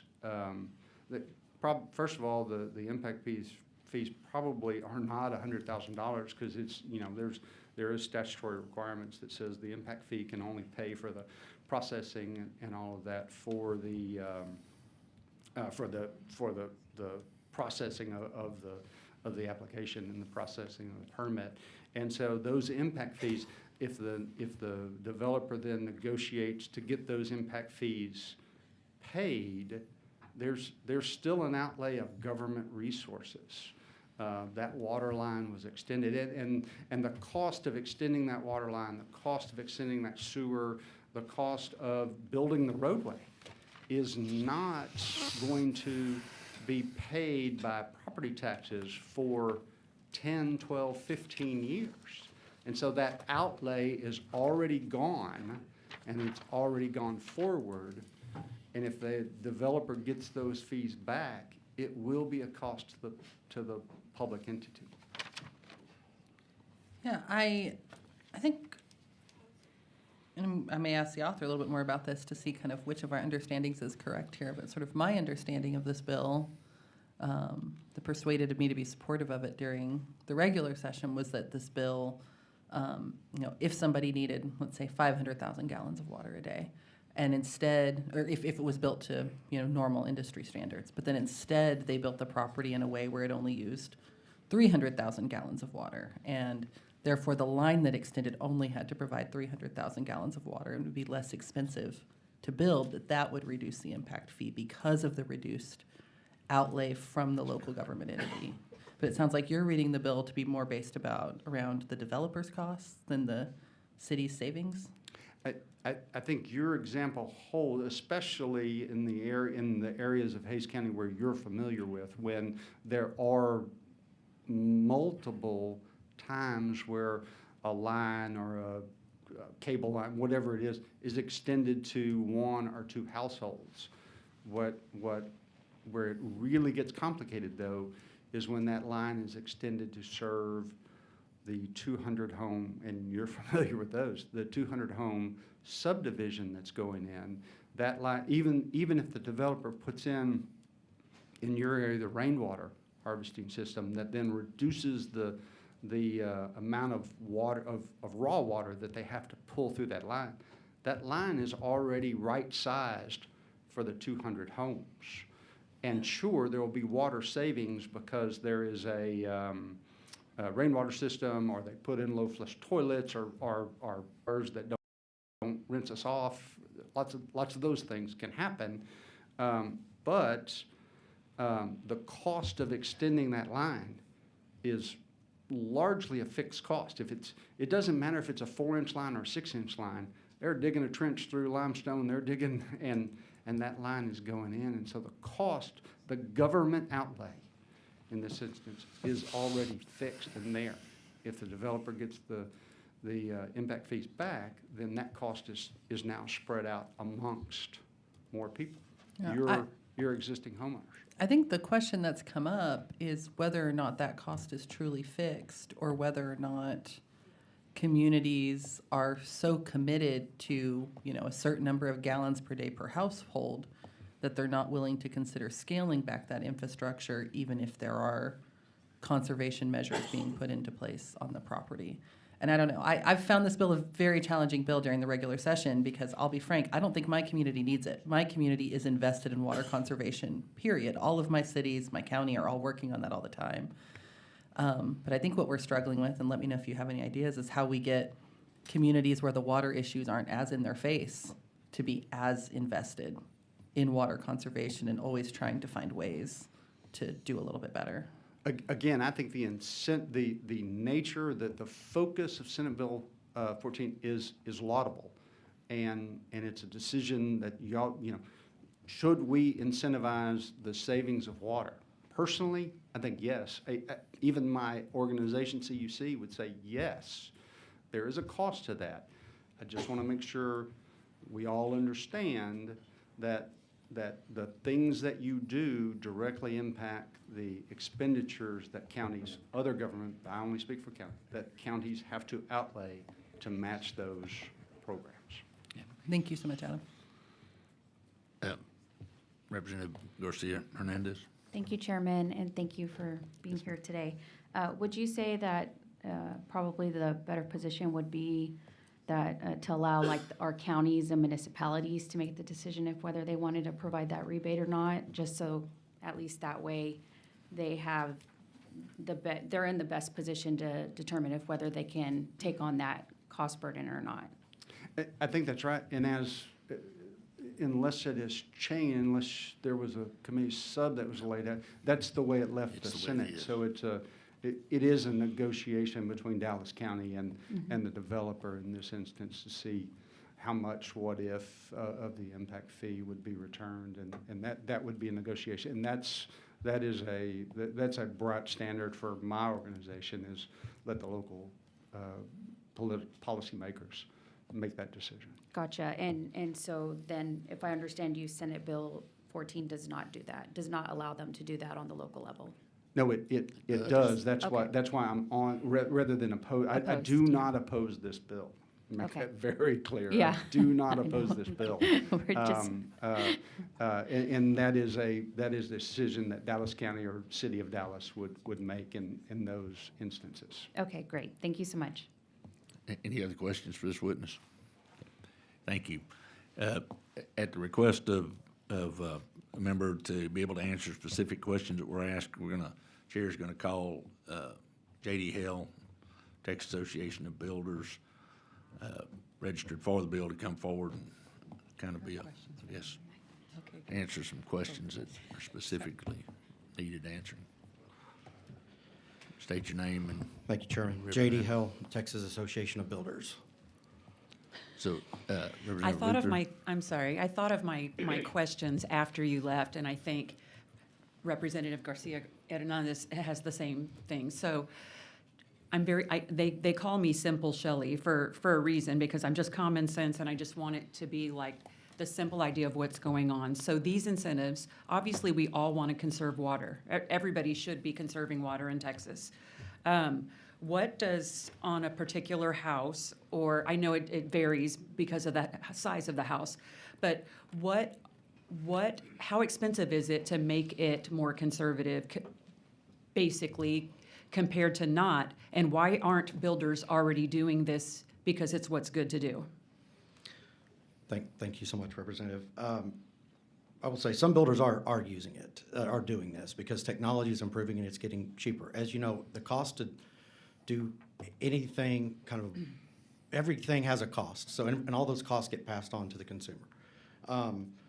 Just to kind of give you a range of what, not every city and state charges impact fees, but we have some cities that are charging upwards of over $30,000 a lot. The important thing, I think, to know about water and wastewater is the impact fee is charged based on the size of the meter. And so that usually starts at a ½ inch. And so every house, whether you're an 800 square foot or 1,200 square foot, up to probably 3,500 square feet, all pays the same $30,000 in the example of the city that charges that much. That's probably the high end. They all pay that same fee. If the 1,200 or 1,400 square foot home has a water conservation measure installed into their system, and that can be, and I can give you a lot of examples of types of systems that we're talking about. One of them would be capturing the condensate drop-off from your air conditioning little hose that's outside your home. We have businesses that we've talked to that are capturing several gallons a day. That water is then being used to irrigate their lawn or whatever they want to do it. There is also technology to capture your shower water. Goes in a little tank that's inside your garage. They have a little tablet in there. It treats it. Then it goes, and that becomes your toilet water. That's 2.3 less gallons you're using per flush every time you flush your commode, because low-flow toilets are required by code. So we're not incentivizing low-flow toilets. That's already mandated by code. And so I know I'm rambling on a little bit, but I think there's many parts about the impact fees that people need to understand. The lowest level of that impact fee is somewhere in the $3,000 to $4,000 or $5,000 range if you're charging it. There is not a complete database that we found to show all the fees. What we had to do when calculating and trying to figure out the fees that were charged, we had to go to our local Home Builders Association chapters and ask them, what are the fees being charged in your cities that you represent? I'm going to be very blunt here and tell you, I think it's very interesting that you have cities opposing this bill, and it's because they're going to lose revenue because they're not having as much water flushed out of the commode, or fresh water flushed out of used and flushed out of the commode and put back into the system. So therefore, like, the consumer's water bill is going to go down when you have these systems. I know that Vice Chair Zwiener and I have talked a lot about water conservation. And there is a lot of opportunities here. We have never had anything on the books to incentivize water conservation. There's been a lot of legislation passed with rainwater harvesting to offer property tax incentives and all these kind of other tools, but we have never had something of this magnitude, especially with the way that the state's water shortages are the water shortages that we're facing across the state. Okay. I know I've rambled a lot, but, and I'd be No, happy no, to it's good. expand a little bit more. No, it's obviously way bigger than what I'm thinking, because in my head, I'm just practical and simple and saying, we're paying builders to do what they should already be doing, but the taxpayers end up paying it, but it's way bigger than that. Yes, ma'am, it sure is. And I also want to clarify, the counties are not in the water business. And so, with all due respect for my friend that testified here before me, they may be in the drainage business, but we're not talking, the bill doesn't say drainage fees, drainage impact fees. It says water and wastewater. And so this bill has nothing to do with the counties. In fact, if the county is charging impact fees, they need to stop because they're violating the law. Okay, thank you. Any other questions? Thank you for coming Thanks, back up. Chairman. Thank you. So,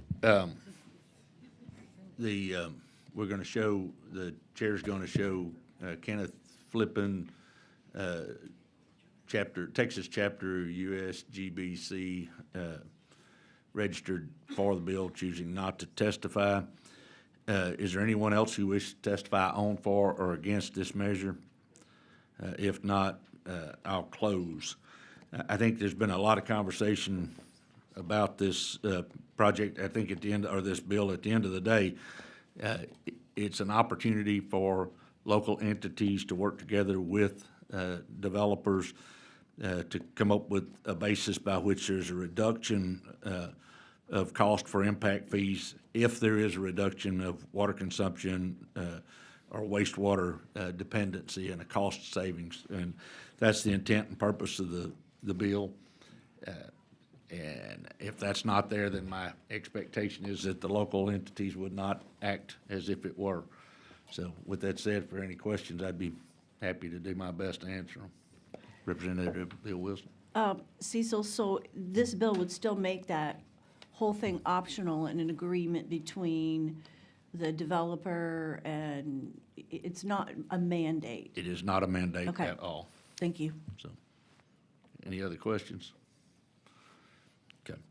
Is there anyone else who, I'll say, No, I think you're ready to, you already closed. well, I was gonna just, there's no one else. I did I say that already? Yeah. Okay, as long as I read that already. All right, it is the chair's intent to vote this bill at this time. Chair lays out Senate Bill 14, which is the bill we just heard. It's a companion bill to my House Bill 13, which is identical to the bill we voted out of this committee last regular session. The chair moves that Senate Bill 14 without amendments be reported to the full House with recommendation that it do pass and be printed. The clerk will call the roll. Bell. Aye. Sweener. Aye. Cole. Cortez. Garcia Hernandez. Leo Wilson. Lowe. Luther. Rosenthal. Spiller. Tepper. 9 ayes, 1 nay. There being 9 ayes, 1 nay, the motion prevails. Okay,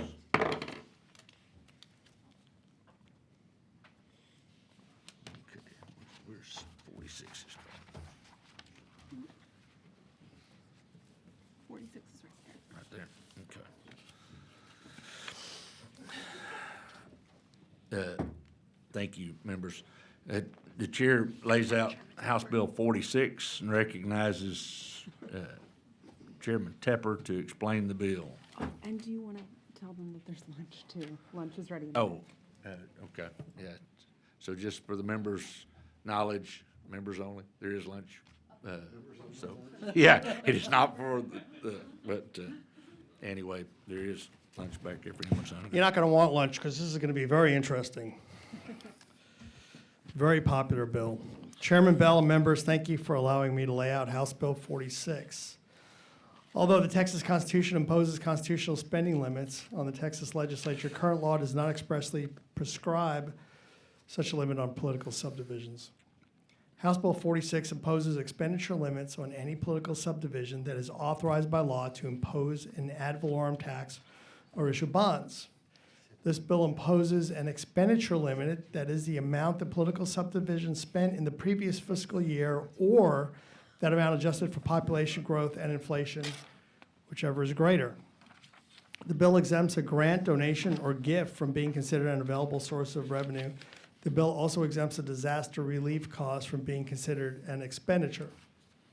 We are fielding calls from various stakeholders that include more exemptions that will make this concept work. HB 46 requires each political subdivision to calculate its growth rate annually, posted online using a form created by the comptroller. The bill does not create a private cause of action, but it does allow the Attorney General to bring in action to ensure compliance. The Attorney General's cause of action seeks to ensure compliance, but is not punitive. Once this bill is posted for a hearing, my office received various feedback from political subdivisions and their representatives regarding potential impacts this legislation may have on them. My office and I will absolutely continue to work with stakeholders to preserve this legislative intent, minimize unintended consequences, and protect taxpayer dollars. Despite legislative efforts to reduce Texans' tax burdens, many political subdivisions continue to increase expenditures beyond their population growth rates. Our constituents, I think it's been a contentious week, but I think one thing we can all agree on is that our constituents continue to plead for top property tax relief, and this bill is one of those. It was one of those responses. I'm happy to take your questions. Any questions? Representative Garcia Hernandez. Thank you, Chairman. Teps, what, you too cool? You couldn't lay your bill out up here? I like to do it from here. I've always thought it would be more respectful to just be another witness. Okay. Chairman Tepper, how would this impact local hospitals and hospital districts? So that's one of the blowbacks and feedbacks we've been receiving, that they do receive not just taxable income, but they also receive patient costs and also some federal costs. Are we looking at exempting those costs? Possibly exempting hospital districts completely. Don't get excited, hospital districts yet. But we are looking at making those exemptions so that this would work for them. Also, Governor Abbott called for legislation similar to this bill with the purpose of reducing property taxes. Have you considered exempting city departments not financed by property taxes from this bill? I'm not sure I understand your questions, but we are looking at intergovernmental transfers. So if the federal government transfers money for a transportation project, we already talked about hospitals, the water systems, water districts sometimes get money from the state or the federal government. We would exempt those projects from this bill. We also have a couple of things in particular. City of Dallas has a user fee financed portions of the budget, including for the Dallas Love Field Airport. And in those particular instances where they are actually using user fees in order to finance, are you also going to be exempting that out of this bill as well? I or would look at potentially? that. I would also ask, we had some great feedback from the city of Houston, city of Austin, Fort Worth. I don't think I've heard from Dallas yet. Sure. But we'd be happy to get, if they could bullet point solutions, that would be very helpful if they responded that way. Sure. I think also city, even Lubbock has a enterprise fund, which falls within that realm that comprises 44% of their budget as well. I'm assuming they probably reached out to you. I don't think it's that high, but Yeah. they do have an enterprise fund, and we would look at that as well. Okay, great.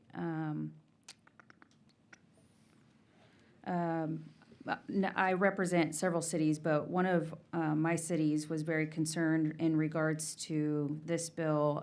They're anticipated to spend roughly $1.2 billion on police and fire for the 2025-2026 budget cycle. And last year, Dallas voters approved Proposition U requiring the city to maintain a force of 4,000 police officers, which is going to require the hiring of roughly 700 more officers. Will this particular House bill require and impact the funding of the police force and them being able to comply with that? You know, cut in other areas. This is a real cute trick the cities do. They need to cut some of the more wasteful programs to prioritize public safety. Sure. Let me see.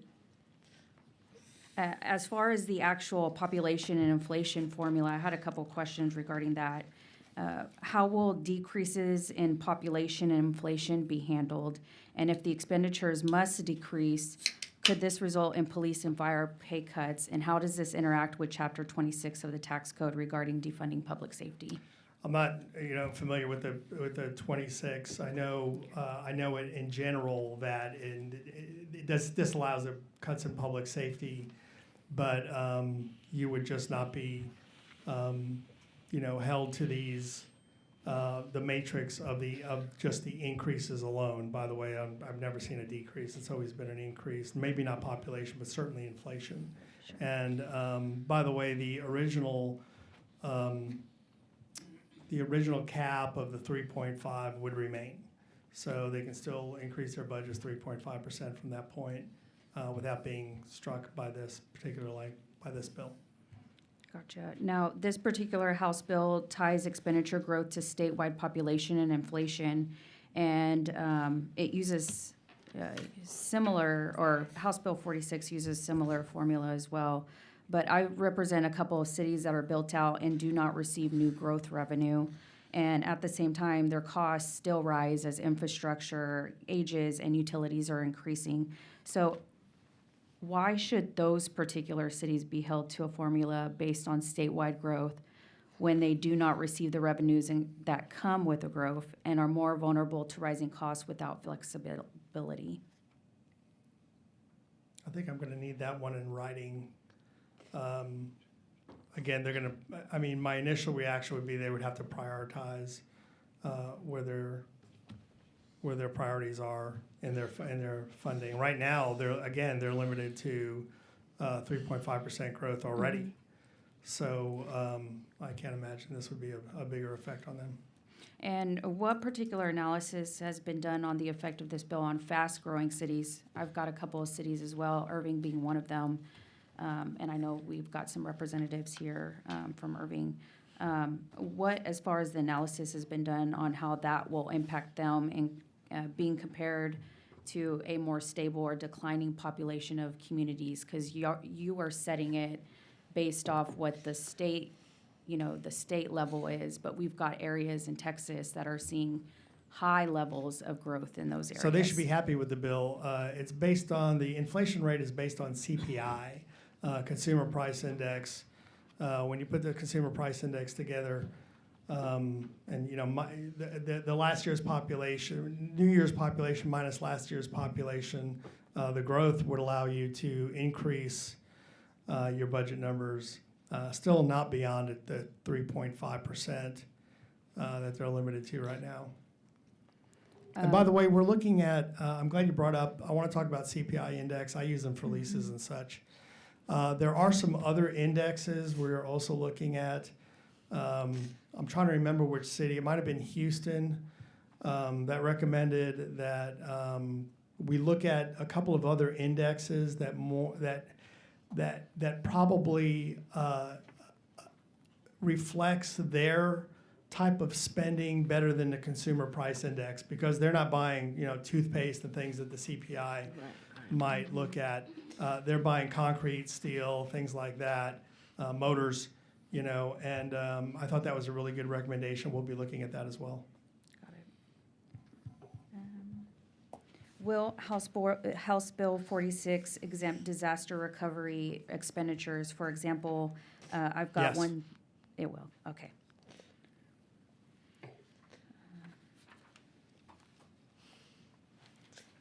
I'll take I have a couple of questions. So Sorry. we got the coming in order the way the hands came up. Are you through? Yes. Lucille Let me just make sure. Hernandez? Yep.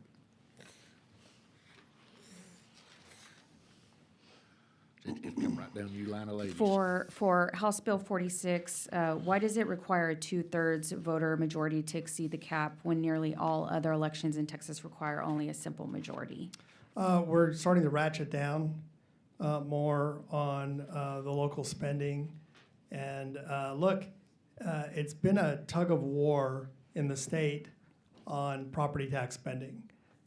We are getting pounded as state officials about high property taxes. I think it's important for the public who might be watching that we don't charge property taxes.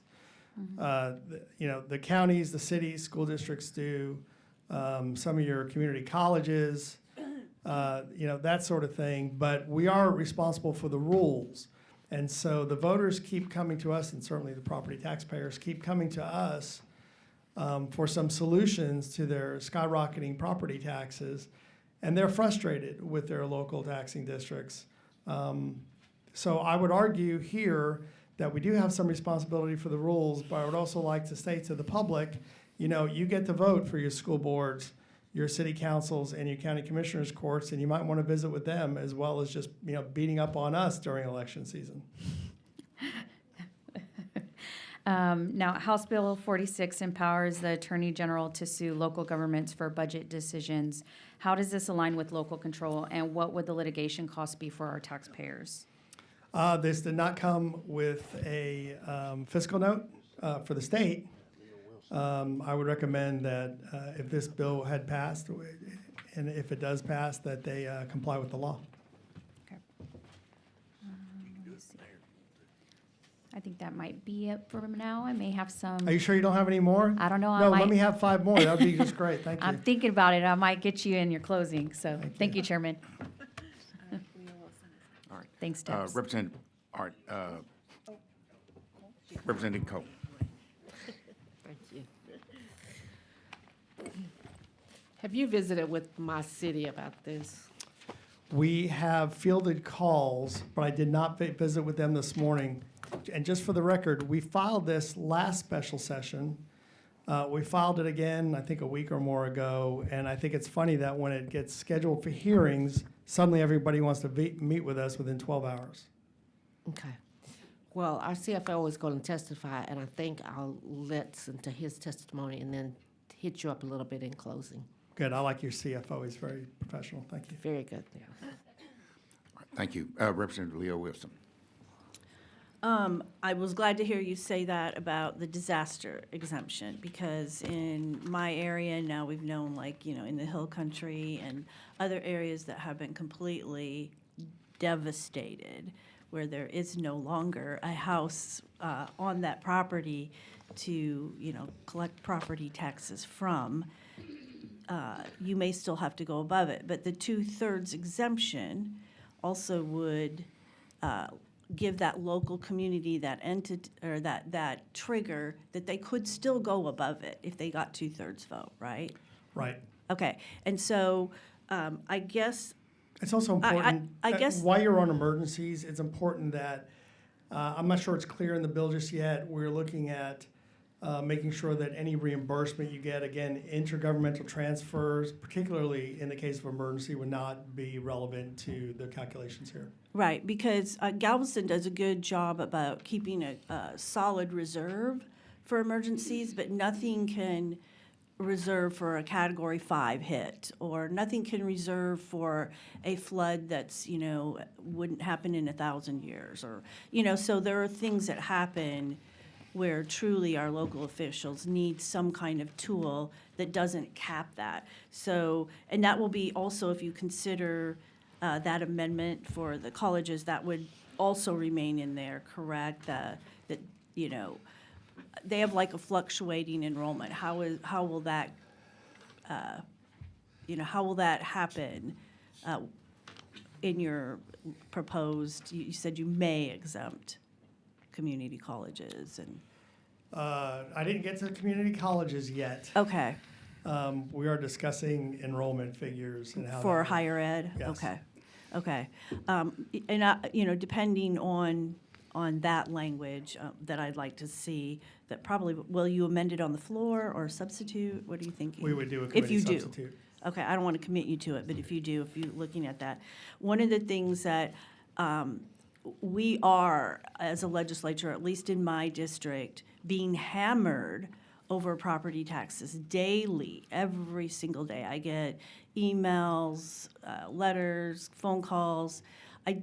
And I don't think that they understand that the legislature does not, the state does not set your rates, the state does not collect, the state does not spend your property taxes. So all of that is done because local governments overspend.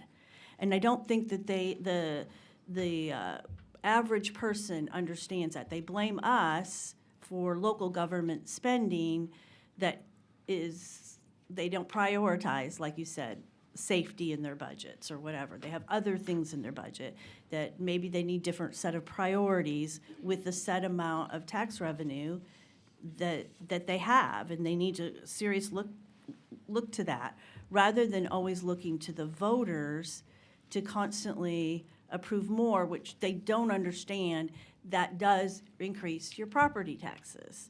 So I have a hard time not ever supporting this. I'm sympathetic to our local governments, but I think that there's a huge disconnect that your rates are being increased because of local spending, not because the legislature wants your money and collects your money and spends your money, and so they need more money, so we set a rate higher.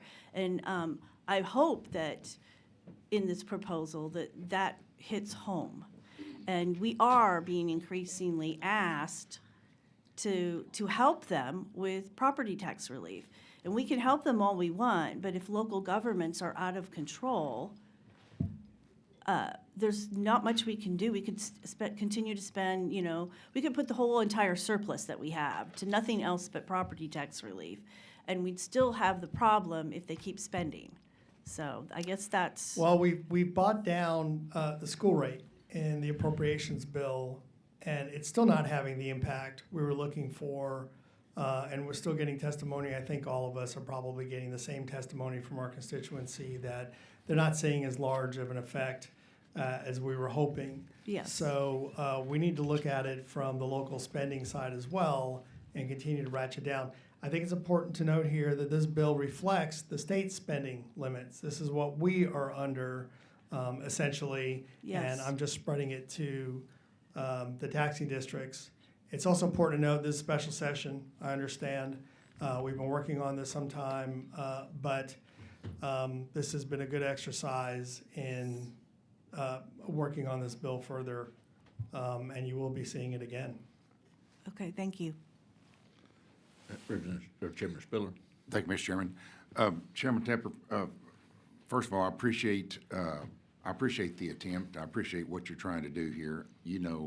I love you like a brother, and I appreciate the idea. Uh-oh. It's always a good opening. Of your attempt to fight growing property taxes. And I know that that's the attempt here. I'm trying to rein in government, and I do respect that, and I appreciate that.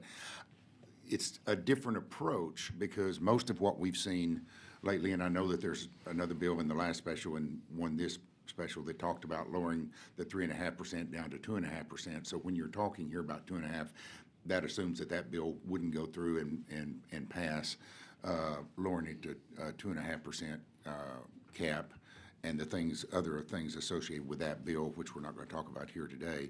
But I will give you credit. You have woken up my district just when we thought things were quieting down after some of the other stuff that we've been through lately. My 12 rural counties, I've heard from my counties, I've heard from my 44 cities, maybe not all of them yet, but they're calling, emailing, communicating with my office, 59 public school districts, 8 rural hospitals, and I hate to tell you this, none of them really like the bill, and I get that. Anytime you're going to try to reduce cost and reduce tax, there's going to be some resistance.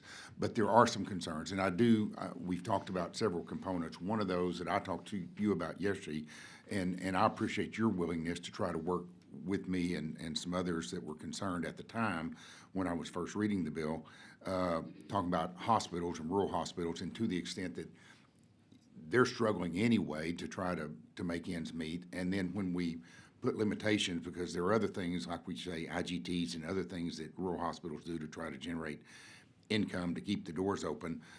Some of this would be in conflict with that, and so you and I have had some discussions. I do appreciate that. But I've also since also heard from some others. Before I talk about cities and counties, I've heard from schools, because school districts are affected, and to the extent that they have, rather than have a one-size-fits-all approach, while they might not like reducing caps on what they can increase their taxes, and as you say, we did compression this past time. We did additional 6.8 cents, so hopefully those rates are going down, and the state is paying a greater share of those costs. But it's easier to do that with school funding than it is with county, city, and other type funding. So I do know that there's some concerns about special ed funding, some things of that nature, and the idea that with any of these entities, that they would have to go out for if they had to go out for a bond election, that somehow by requiring the 2/3, we're in essence giving the minority control over the majority to the extent that they control what is approved, and where you have to meet a higher threshold than a majority. So all of those things are concerns. But as it relates to schools, have you heard from schools, or have you given any thought to what changes or what could be You done? know, surprisingly, I've heard a lot from the cities and the hospitals, not a lot from the school districts. Now my phone's gonna get blown up, so thank you, desk mate. But I think it's important to remember that for every city and county and public official you hear from, there are thousands of property taxpayers that are beyond frustrated at this point of what's going on with their taxes. So, and you know, this bill getting referred was interesting to begin with, and the hearing is interesting as well, because the people who do that are above my pay grade. So realize that this bill has some attention in this building, and I've been encouraged to pursue it and keep working on it. Yeah. One concern I heard regarding colleges, and I think it is addressed in here by definition under junior college districts and other state college districts, would be, we had an investment in that this past time with the workforce and with HB 8, I believe it was, that dealt with a lot of those type things.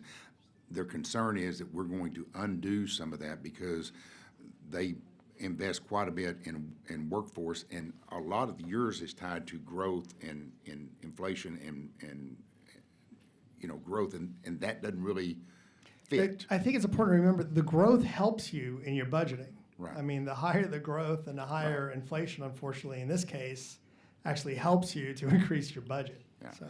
But to the extent it deals with some of these colleges, they're telling me that that cuts into their ability, because when they don't have the growth, it still cuts into their ability to make adjustments relative to their workforce and workforce training programs that they have in effect, where they're incentivized by production that they're giving, and they think that is going to hinder their ability to provide workforce training to the extent that they currently are. That's where government is interesting from everyone else, because in any other industry, if you see declining use, you would cut that issue, and government wants to expand something that's not working. I think that would be my argument. Okay. What about as it relates to, and like I say, all of the cities that I have are small cities, relatively speaking, all under 19,000 population, some well under that. But the concern there is not so much in my district growth as it is deteriorating infrastructure and how they're going to deal with that. And to the extent that some of those things come up and requires immediate attention, requires investment sometimes, and also to the extent, I think in the bill itself, we talk about, no, that's the other bill. There's another bill similar today. So, but I think they're just concerned. Mine's better, but right. go ahead. Well, we won't get into that. But I think there is some concern about their ability to deal with that. And quite frankly, the concern with some of these smaller cities that provide services, basic services, and most of it, 70 to 80%, deals with law enforcement, and salaries and things of that nature, is the fact that they may be inhibited and law enforcement efforts may suffer because of this bill. What's your thought on that? I would, again, prioritize. I've also seen cities and counties are going to get in trouble here, but just keep handing out raises. I don't just get a raise every year. I don't get to just visit my boss and berate him and badger him into a raise every year. But for some reason, it seems like in the public sector, the employees are running the ship, and they keep badgering and requesting raises, which is a big part of the debate I've seen. Where I live in Lubbock and other communities around the state, where payroll's gotten out of control, and certainly some of the retirement benefits are way out of line with the private sector. And I've seen and heard the taxpayers frustrated with that as well. We don't just get a raise. We don't just get health care. We don't just get, this benefit and that benefit that is very common with the public sector. So I'd argue that some of the public sector needs to reevaluate some of their programs and maybe going forward be more realistic with what they're offering employees, which is a big part of their payroll and the cost of running these organizations of these tax entities. My overall concern is this, as far as this bill, is that there are a lot of things, and I appreciate your willingness. We've had discussions, my willingness to try to look, if we have a bill, let's make it effective, let's do what we're trying to do, but let's work to have the best version that we can, so we don't have unintended consequences. My concern is that in a special session, and one that we're already this far into it, is that I'm concerned that doesn't give us enough time to deal with this and fix it. That might be an oversimplification to fix it, but to fix it the way that it needs to be addressed. That's just my concern. I don't Absolutely know what your agree. thoughts are. Okay, all right. Thank you. Thank you. Vice Chair Joyner. Thank you so much, Chairman, and thank you for being here today, Representative Tepper, and laying this bill out. My ears perked when you talked about county employees wanting raises or political subdivision employees needing raises. Because in my neck of the woods, we're competing with, the Austin tech industry and whatnot to keep employees. And if they don't get raises, we lose them and have huge numbers of vacancies. So I'm curious with how your bill functions. What happens if a city or a county or another political subdivision has vacancies that end up reducing their expenditures? Do they still keep that budgeted expenditure in order to continue increasing for the next year? Or if they have vacancies that they can't Look, I promise you, fill? if I look at your county budget and your city budget, I'll find things that you can reprioritize. That's not responsive to my question at all. I think it is, but. And I will say one particular area we have massive vacancies at and struggle to hire in is in our jail, to have enough jailers. And I believe seen you've that as been publicly very supportive of law enforcement and them having adequate staffing. My question is, if Hayes County ends up, having a shortage of jailers and therefore doesn't have that expenditure, do they lose that available spending? I mean, is this off the budget? This bill doesn't cut your budget. It allows you to increase by population and inflation, and you also still get the benefit of the 3.5% increases as well. Okay, let me be a little bit more clear. Let's say the county budget is $1 million, but they don't spend $100,000 of that budget because of vacancies. These aren't perfectly proportional numbers, but I'm just trying to illustrate with simple numbers. So they budget $1 million, but they have a bunch of vacancies. They only spend $900,000. Unintended savings. Are they going to be limited in the next year by that $900,000 or by the $1 million budgeted? I have to say, I'm going to reject the premise of that argument because I promise you that they're going to spend the entire budget, one way or another. I've got to be frank, that's just not what we're seeing on the ground. I mean, they have, I'd like to see proof that your county didn't spend its entire budget. So let me ask this. Are you concerned at all about the unintended consequence of forcing a political subdivision to always increase their budget by the maximum allowed amount so that they don't lose potential future spending? Because Colorado has some similar caps, and we've seen that operate as a perverse incentive for them to increase their budget the maximum amount allowed by law every single year. I've never seen a political subdivision, I'm sure now somebody's gonna show me some example, but in my experience, I've never seen a political subdivision not utilize its entire budget and not complain that they had too much to spend. To be clear, I'm not talking about them not utilizing their budget. I'm saying if I was the mayor of a city or the county judge, I would look at this and say, if I don't want to lose the possibility to raise my budget in the future, I have to raise my budget the maximum amount allowed by law. And so this is creating a perverse incentive for them to raise their budgets even if they don't have a need to, so that they protect that ability to spend in the future. Does that concern you? I mean, I suppose I'd be questioning you, would you give the same question about the 3.5% caps? Yes. Okay. I raised that concern then. I mean, I think, there's an idea in business. I know you've been in business that, the easier it is to fire somebody, the easier it is to hire somebody.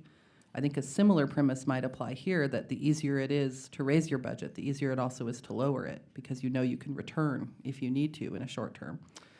I mean, you give an interesting argument. I don't see the facts on the ground supporting it, that it actually is happening. But if, in the event it does, theoretically, would there be a clause in there to incentivize cutting your budget, that you wouldn't be penalized for it in a future budget?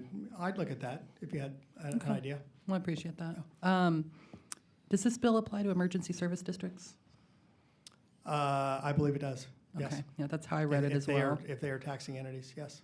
So one of the things that concerns me representing a really fast growth county is, what ESDs can spend on is very limited. So the idea that they'll find something to spend their budget on no matter what doesn't apply in the same way. If they can't hire to do emergency services, they just can't hire. Or if they are unable to afford the infrastructure, or if they're unable to have the tax base to get more equipment, they just don't get more equipment. Are you concerned about trapping areas that currently have ESDs that aren't yet ready to serve the needs of their population at a point where they're consistently below their ability to serve? Let me make that a little simpler or a little more straightforward, because I think I rambled a bit. In my county, our ESDs have not kept up with population growth. They are trying, but we are growing so stinking fast that it's all every arm of government can do to keep up. So my ESDs are probably at spending-wise about where they should have been 5 or 6 years ago, and desperately trying to keep up. Are you worried about creating this dynamic where we have emergency service districts that are consistently not spending in a way that is consistent with their population because Well, the whole of bill these is arbitrary based on caps? population growth. But they're already behind because we've grown so fast. They're So they starting get, a they few get years, an increased percentage for the population growth. but they already. I guess your concern yeah. might be because it's year over year. Is that Correct. Yeah, they're concern? Okay. starting behind. Again, if there was a clause or an incentive to, so you're not penalized for not growing it at the max every year, I suppose I'd look at that. Okay, thank you. Are municipal use districts included in this bill? Yes, if they're a taxing district, yes. Okay. Glad to find one thing I like about the bill. Thank you. It's always good to end on a positive note. Thank you. Are we through? No. Any other questions? Okay, I do have a couple of questions. One, and it's a dynamic, obviously, you and I are carrying similar bills, but there's a question about airports and some of the unique dynamics of airports. I'll just throw that out there. And I get, and Chairman, I did have an email addressing that. Again, if it's an intergovernmental transfer, this might answer your question, might not. But if there's an intergovernmental transfer from the federal government to expand your airport, that would be excluded. And then the other piece to just throw out there is, obviously, the whole question of maintenance of infrastructure. We certainly know what occurs when we don't maintain it. The state of Texas has a wealth of facilities that we know, we see the impacts of having having deferred maintenance over and over and over. So deferred maintenance and the question of maintenance funds and of new infrastructure too. That I'm just curious if you have any contemplative thoughts for how to make sure that the infrastructure, the new infrastructure necessary is available and not tied into a cap of, and also on the maintenance of existing infrastructure, so we don't put them in a position of. So if you're talking about capital improvements, right now, the formula does include the cost of bonding or capital improvements. We are working through that. And I'm not sure I will take it out, because that's one of the things, I don't want to incentivize the bonding capacity. But I appreciate that. And that was really just more, just because I'm sure I'm going to get the same questions. But that's usually the type of thing you and I would discuss. yes, sir. Yeah. Absolutely.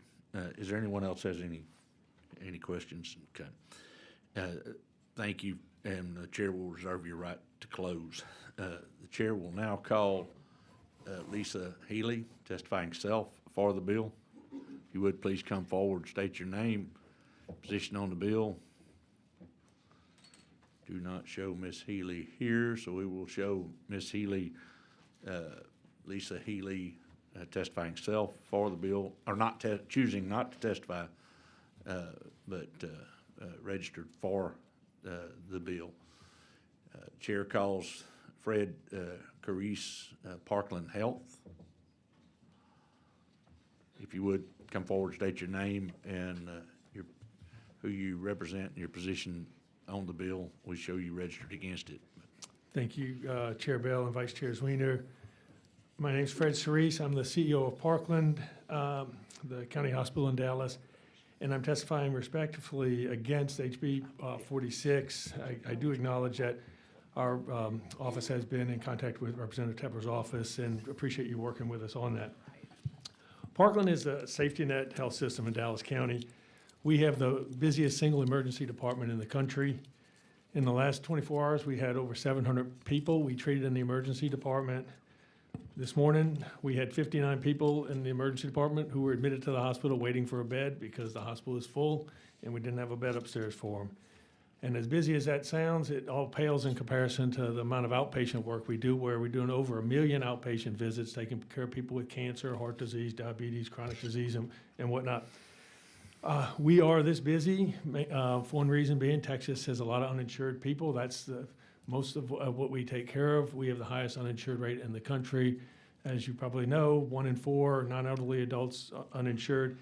And limiting our expenses to CPI will limit our ability to take care of this population, and that is because healthcare spending consistently outpaces CPI. Healthcare spending is made up of 2 major components. One is inflation, which also by itself generally outpaces CPI, but utilization is the other piece, and that consistently goes up. And so when you take those 2 components together, healthcare spend increases 7-8% a year compared to CPI around 3%. Utilization goes up because the population's aging. We develop new technologies, new drugs. Those are expensive. Increasing chronic disease. All of those things push utilization up, and those costs come to the hospital. Just an example of some of those, the main drivers, drugs going up 8% a year. Physician costs 7%, nursing costs 6%. Those are market forces. We don't get to set those prices. We either pay those prices or we can't provide the services. And so if we don't provide those services, those patients are going to spill over into other hospital systems. And just to address the source of our funds, only about 1/3 of our budget comes from county funds. About 2/3 of our budget is self-generated revenue, and that allows us to do much of the work that we do. So if we limit what we can spend, we won't be able to generate those revenues to pay for much of the and subsidize much of the public services that we do. And then we necessarily have to cut back on services. And as I mentioned, that will spill over into other hospitals that are required by federal law to see those patients in their emergency department. So they'll see them, they'll assume those costs, but the patients won't get care in the appropriate settings, which we do for most of them in our clinics and whatnot. So those expenses will continue there. We just won't be bearing them. They'll be pushed off to to other hospitals. Happy to. There's a lot more I could talk about on this bill, but I know I only have a few minutes, so I'll stop there and be happy to take any questions. I believe Chairman Spiller has a question for you. Thank you, Mr. Chairman. And I think what you talk about because you're operating in the name of Parkland, but it's actually the Dallas County Hospital District. That's correct. Okay. And so you assess taxes, you levy a tax, but the majority of your income comes not from that tax. It comes from really the operational end, revenue generated from hospital and healthcare operations. That's correct. All right. And so what your testimony is, as I understand it, is that if you limit what you can do from a revenue standpoint, then to operate, you're going to have to do one or a combination of one or two things. You're going to have to reduce services, which you've already testified to is primarily those that need it the worst and those that can't afford it. But also, presumably, I would think your other option is, to the extent that you can under the law, you're going to have to increase your tax rate to cover that additional cost that you're incurring. It's a tricky balance, but you're right. To limit our overall expenditures, you can't just limit it on. You can't close a service to a particular patient type. You can't. You have to close it to everybody, and when you do that, you lose paying revenue as well. And so you certainly lose the advantage of our funded services with.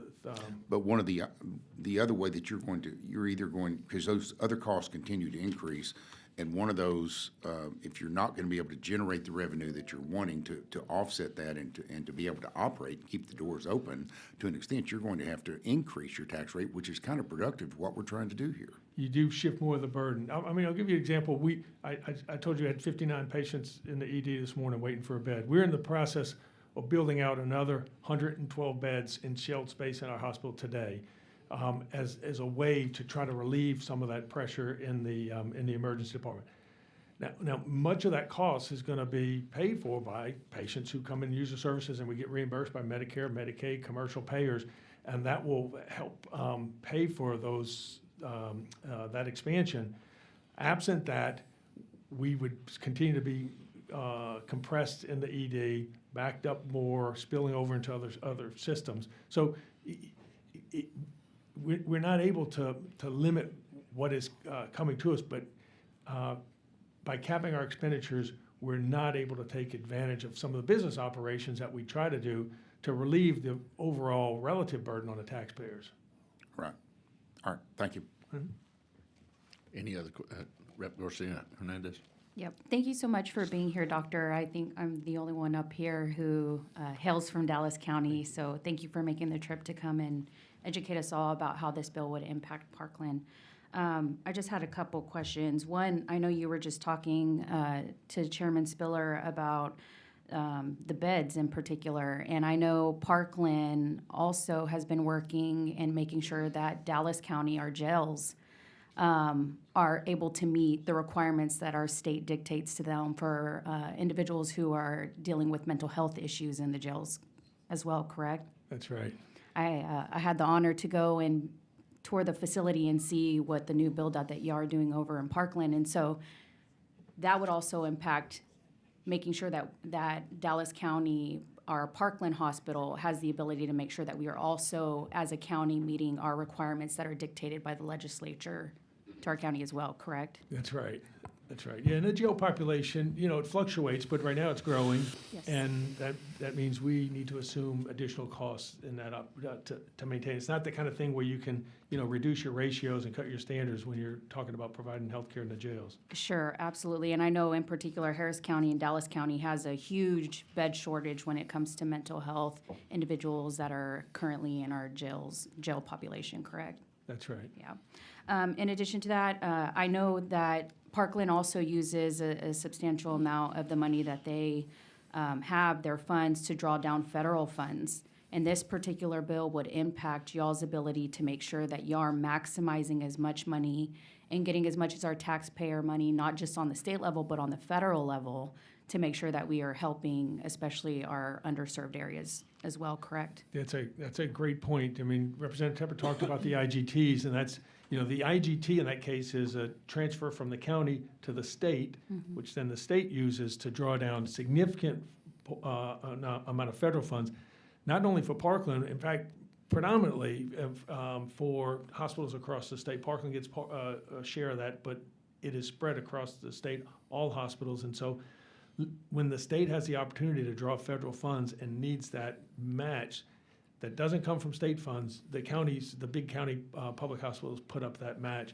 And I don't think you'd want to restrict our ability to partner with the state to do that. Sure, absolutely. One of the other great things that I had the opportunity to do was meet with a lot of your folks over at Parkland. And I know we had discussed that in particular, Parkland within the North Texas area helps a lot of other areas, not just Dallas County, because there is a lack of hospital services available to people around us. Is that correct? That's right. We draw significantly from surrounding counties. We're Dallas County funded, but we have specialty services like trauma and burn and complex OB, and those services draw from surrounding counties. Over 10% of our patients are from outside of the county, and as that grows, it wouldn't be counted in our calculation necessarily, but as that grows, that pressure continues. We often get approached by some of the smaller areas for help seeing some of their patients as referrals, and that would not be captured in that calculation. Sure. I know that there are some surrounding counties from Dallas County who in fact don't even have a county hospital, that very often we find those individuals are actually brought into Dallas County and Parkland services them, correct? It's a significant issue for us in Dallas County, as you know. Sure. The surrounding counties don't have the same investment in that healthcare infrastructure, and so it's just a fact that patients from those counties, we oftentimes will see someone with cancer come into Parkland that needs treatment. They can't get it in their home county. They're unfunded. They don't have insurance, and they're relying on Parkland for that care. We want to be able to provide that care for everyone. And we also need to be respectful of the Dallas County taxpayers that Sure. tell us that that's not what they signed up for either, though. Sure, absolutely. But I do appreciate that Parkland never turns people away. And you, with the model that y'all currently have and how this bill could potentially negatively impact that, y'all would essentially be precluded and maybe even not able to continue to keep helping people around Dallas County that y'all have been able to. Is that fair? It would definitely limit our ability to provide those services. Sure. I'm concerned about certain costs to the health system. As the primary teaching hospital for UT Southwestern, what are your training costs that could be affected under this bill? Yeah, we have a significant agreement, training costs with UT Southwestern and other schools as well on the non-physician side. But I would say every year, our training costs exceed CPI. And so I know this legislature has made a significant investment in training physicians, nurses, and others. And we are one of the largest teaching hospitals in the state. So we'd like to be able to leverage those investments and implement that and put those into programs. But a cap on our expenditures would not allow us to fully do that. Sure, absolutely. And I know we had talked about a little bit about obviously being one of the highest uninsured rate here in the state of Texas, but we also have one of the biggest medical deserts, and we're seeing a lot of people from the medical profession, either they're not wanting to go through and conclude their schooling, or they're actually leaving the state of Texas and going to other states. Do you believe that this bill is counterproductive in what we're trying to accomplish and what the legislature is at least trying to do, which is to fix those things? Yeah, I think the vice chair mentioned kind of the issue of having to compete with the rest of the surrounding industries for healthcare workers, and so we compete with everybody else in the medical community and with other states Sure. for our physicians and nurses, and if we don't pay competitively, we won't be able to have those healthcare professionals. Absolutely. And y'all use your funds to assist, obviously not just within the Dallas County area, but also, and not just around us, but really hospitals all over Texas. Can you explain how this would affect your ability to intergovernmental transfer? Yeah, it would be a negative incentive, I mean, because that IGT will show up as an expense for us. And having that expense, that then the state is able to leverage to pay other hospitals across the state. If we're looking at capping expenses, that's one that doesn't go directly to patient cares coming into the emergency department. So it put a pressure on our ability to IGT for the benefit of the rest of the state, the rest of the hospitals in the state. Sure. Thank you so much, Doctor. I appreciate you answering all of my questions. Anything else that you might want to add that at least the committee should take in consideration? No, thank you. I appreciate the questions. Absolutely. Thank you. Thank you, Any Chairman. other questions? I have one quick question, and you had mentioned that CPI wasn't a great index for the hospitals. If there's a better index, you don't have to say it right now, just share that. I think Chairman Tepper would appreciate that input. And so if there are no other questions, thank you for your testimony. The chair calls Maureen Milligan, Twatching Hospitals of Texas. I don't know how you say that. TWAC, Twashing. I wonder if she meant teaching and it's. Teaching. That makes more sense. That is not what this says, by the way. Sorry. Can we have her permission to correct? You do have We my need your permission to permission correct it. to, I thought maybe it was an old name, family name. So, apologies for that. So we have corrected the record to show that you are Maureen Milligan, testifying on behalf of Teaching Hospitals of Texas on the bill. I am. Okay, Thank you. Chair Bell, Vice Chair Zwiener, members of the committee. My name is Maureen Milligan. I'm the CEO of the Teaching Hospitals of Texas. While we are against the bill as filed, we registered on the bill because we've been working with the author's office for changes in the committee substitute to address our concerns. Let me walk through those concerns. So this bill, as you've heard already, freezes expenses at hospital districts to prior year levels, plus prior year population and inflation growth. Unlike other political subdivisions covered by the bill, about 2/3 of their funding is from other sources. This is hospital districts. Nonetheless, this bill would limit their expenses regardless of the funding source. So you might say, well, let's just go to the voters and increase the tax revenue. Regardless, you wouldn't be able to spend more because this is a limit on expenditures. The bill would undermine critical components of Texas's healthcare infrastructure that are anchored by Texas's public hospitals. These include things like emergency care, trauma, labor and delivery, chronic and ongoing patient care, behavioral health, and our healthcare workforce deficits. This will lead, as you've heard already, to service cuts, fewer staff beds, longer waits for emergency room care, and an impaired ability to train our deficit healthcare workforce again.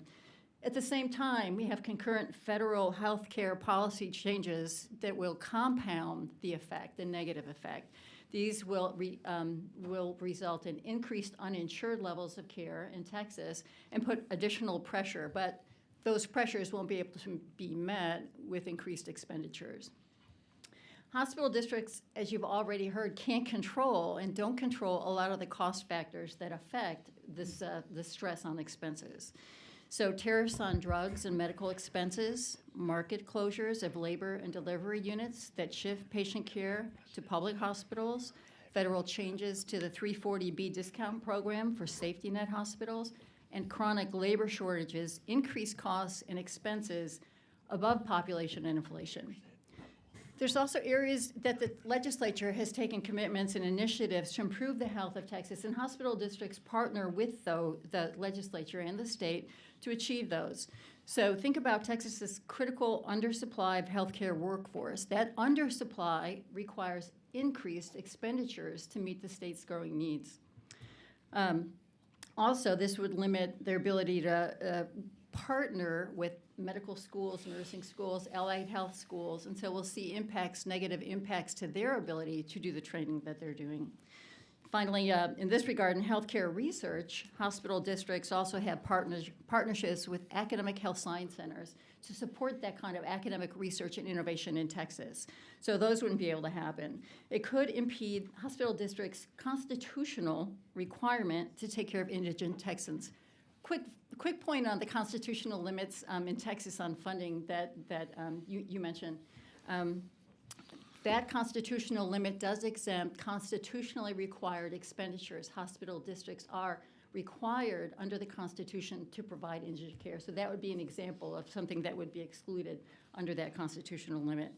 Finally, behavioral health care would be at risk. The state has invested heavily in behavioral health care. Look at the Permian Basin, a new hospital funded in part by the state, but going to be operated by those hospital districts. They can't operate those new behavioral health hospital if they don't have the funds increased to support that hospital, to operate that hospital, and to provide the workforce for that hospital. So just a quick turn on some of the things that we see that are a concern with this bill and how it would negatively affect this critical healthcare infrastructure. Are there any questions for this witness?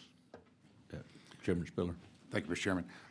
Briefly, and I know that sometimes as a teaching hospital, you contract sometimes with or provide opportunities for places in rural hospitals to place people to do services and internships and things of that nature at times. Texas likes to be number one. Number one ranking that we have that we don't really like to have is the fact that we've led the nation in rural hospital closures. And I'm familiar with the last couple that have closed, and we're trying to stop that, and we have stopped that for the most part. But I've been told, based on this, because of the restrictions because hospitals operate differently, I think you would agree with, as far as typical government functions, as far as it's a business, and they have to operate it as a business, and you have to do certain things and expenditures at times as a business that you wouldn't necessarily do in other governmental settings. Would you agree with that? I would, and the example you provide about healthcare workforce is one, but also the ability to invest in innovations and things that are actually going to improve your cost effectiveness, but they won't play out. You won't get your ROI until the future, so you have to invest now. You'd be unable to do those kinds of things because that would increase your expenses in the short term. So you'd eliminate their ability to do those kinds of things that, like Dr. Suri said, are actually going to be good and help hold down healthcare costs. And I appreciate working with Chairman Tepper on this bill, and he's, as I've already said from the onset, that he's been willing to work with me as far as it relates to hospitals and other type issues on this bill, and I appreciate that. But I am concerned that in its current form, it would result in rural hospitals closing, including some of those that are in my district. And that's, would you have the same opinion, or do you necessarily know? That's my understanding as well in regard to the issues that torch and the rural hospital communities in Texas. I mean, it would have an impact on urban communities, Sure. right, for sure. But, you know, in the rural areas of Texas that are just on the margin, and as you pointed out, Chairman, you know, at the edge of closure, these kinds of things compounded by some of these other market issues, federal government issues, things we've talked about, could be the tipping point. Okay, thank you. Yeah. Any other questions? Rep. Garcia Hernandez. Yes, thank you so much for being here and providing that insight was very helpful. I was wondering about, and I know that the legislature had previously passed initiatives, things like doing mobile units to underserved and especially in our rural areas, you know, areas that quite frankly don't really have easy access to hospitals. I'll give you an example. I'm born and raised from Hereford up in the Panhandle, and our main big hospital is located over in the Amarillo area. But we've got individuals who either elderly or disabled or for whatever reason can't necessarily get in their car and drive at least 5, 10, 15 minutes just to get to a hospital. These particular type of programs like that the legislature passed to give more access to healthcare, would these potentially be impacted as well? Because my understanding is that a lot of our hospitals and healthcare providers have been collaborating with each other in order to essentially, implement and do these initiatives. Yeah, I would say that the degree to which any initiative requires increased expenditures that are going to put you above these limits, you're going to flatline their ability to implement new programs. I assume also if obviously they have less to play with, then those would probably be the type of programs that you would see ending up getting cut or scaled back. Yeah, I think that would be the decision in communities, but then, it's kind of what they call it, Sophie's choice, right? Sure. Where are we going to cut insofar as we're required to cut our expenses regardless of need? Sure. At the least common denominator, is kind of the discussion previous, that if you have a low year and you kind of get stuck at your lowest year, regardless of whether that's an anomalous year or not. So, those are some of the challenges, I think. Sure, absolutely. Well, thank you. I Thank really you. appreciate it. Thank you. Thank you, Chairman. Any other questions? I do have one question, just to touch on something you said that sounds like it needs to be certainly taken into consideration, and that is that if someone has a new facility that has been built, whether that's by the state or by local funds, they would not have the cost associated with that facility already in their cost run. And that is it your testimony that type of expense needs to be considered in a bill of this nature? If we're going to have a bill, going forward, we need to consider that. Yes, and that's just kind of one example of some of the unintended consequences. But in this case, in the Permian Basin, the 2 hospital districts out there have agreed to obtain some funding, and then the state's contributed to that to create this new behavioral health hospital, which will be great and improve the health and outcomes in that community, which is underserved now. But if they haven't already had those expenses, period, not even in their budget, but if they haven't already expended those funds, they wouldn't be allowed to increase beyond population and inflation. In other words, they wouldn't be able to ramp up for operating the hospital or, again, the behavioral health workforce that they're going to need. Thank you. Any other questions? Thank you for your testimony. Thank you. Chair calls Kelly Rasty, Texas Association of School Boards, registered against the bill. If you would, please come state your name and who you represent, position on the bill. It looks like you've got a handout for us.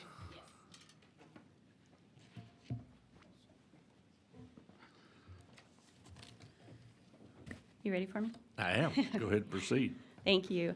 Good afternoon. My name is Kelly Rosti, and as mentioned, I work government relations for the Texas Association of School Boards, respectfully testifying against the bill. House Bill 46 proposes a spending limit on independent school districts, but notably not on charter schools, which granted do not levy taxes, but they do issue bonds. They just do not have a public vote. Beyond that, the bill is really not workable for school districts. It bases the cap on population growth, but that calculation really doesn't make sense for schools. Schools don't serve the general population. We serve students. A community's overall population change doesn't necessarily align with student enrollment. And on top of that, the state funds schools on attendance, not population or enrollment if we were using that measure, which adds yet another layer of disconnect for schools. On top of that, the bill appears to use a calendar year rather than a school year or a school's fiscal year for some of the calculations, which would make this nearly impossible for districts to plan responsibly. Also concerning, the bill doesn't account for the fact that the state itself requires new spendings for schools every legislative session. House Bill 2, for example, from the regular, directed more than $4 billion into teacher and staff pay. And while districts definitely appreciate that funding, it is technically a mandated expense. So under this bill, districts would or could exceed that arbitrary limit and trigger an expensive election simply by complying with another bill, in this case, the funding bill. Likewise, the timing of the elections doesn't seem to work for a school district's budget cycle or planning. If you take House Bill 2, for example, we didn't get the details of it until session wrapped. School districts worked overtime to figure out what their budgets for the following school year needed to be, but these elections are tied to uniform election dates in May and November, so I'm not sure how you would be able to authorize the state-required increased spending in time to have your school year. The same problem as House Bill 2 would apply to things like the enhanced teacher incentive allotment, which is designed to reward our best educators quickly and significantly at your urging. This bill would disrupt those programs and potentially limit districts' ability to recruit and retain great teachers. It also ignores costs related to facilities and infrastructure needs. For fast-growing school districts in particular, a spending cap could mean that they're not able to build classrooms to prepare for the very students that they're required to serve. Most importantly, the bill undermines local governance. Locally elected trustees who are accountable to their communities should retain the authority to make responsible budget decisions, and voters themselves deserve the trust to hold those leaders accountable. A few things that would certainly help: if schools were funded on enrollment, which could be argued as population, that would help. If funding formulas were actually indexed to inflation to increase in that manner, that would help. And if mandates from the state, which is what I just passed around to you, were fully funded, that would certainly help. So for these reasons, we respectfully oppose. I'm happy to answer any questions. Thank you. Any questions for the witness? Okay, Rep. I'm going to start on this end. Rep. Garcia Hernandez, and then we'll go. I was competing with Chairman. Did you have Chairman No, Spiller. I'm going to go that way. Yeah, Okay. you get to be first Hi, up. Kelly. Thank you so much for being here today to testify. I did have a question. I know in particular that very often on our property tax bill, school districts usually make up the biggest percentage Yes. of as far as what our taxes go to. Is That's that accurate. fair? Yes. And I think in particular, Dallas County that I represent, I think our school district, or at least for Dallas ISD, comes around like 44% of the property tax bill. And so I guess my question to you, and you talked a little bit about this, to what extent that we can actually accomplish in minimizing the tax burden on our folks, in all of our districts and all over Texas, is really for us to just make sure that we are fully funding public education. Is that fair? I think that's fair. You've already brought down, it was discussed earlier, you've brought down the taxes for school districts significantly, so we already are automatically compressed. I think that when legislative sessions occur, if we could minimize or eliminate unfunded mandates. I just came from another hearing where it was a bill that's purely an unfunded mandate that would eat into House Bill 2 proceeds for school districts. So that would be a great way to keep school districts from having to spend more year over year, is if we weren't adding more to their plate and requiring more of them without dedicating funding to accomplish that. Sure, and then ultimately translating to taxpayers' pockets and minimizing the extent of how much their actual tax bill is having to go towards school districts. Absolutely. Great. Thank you so much. I appreciate you being here today. Thank you. Thank you, Chairman. Any other, Representative Luther? Thank you. Hi, thanks for coming today. Thank you. I just have, is your salary paid by taxpayers? Are you a taxpayer-funded lobbyist? That's a different bill, but I work for TASB. Okay, so you are So or to not? the extent that any company such as Apple or anyone who receives proceeds 1 or 2 or 3 degrees separated from the original source of a taxpayer system, sure.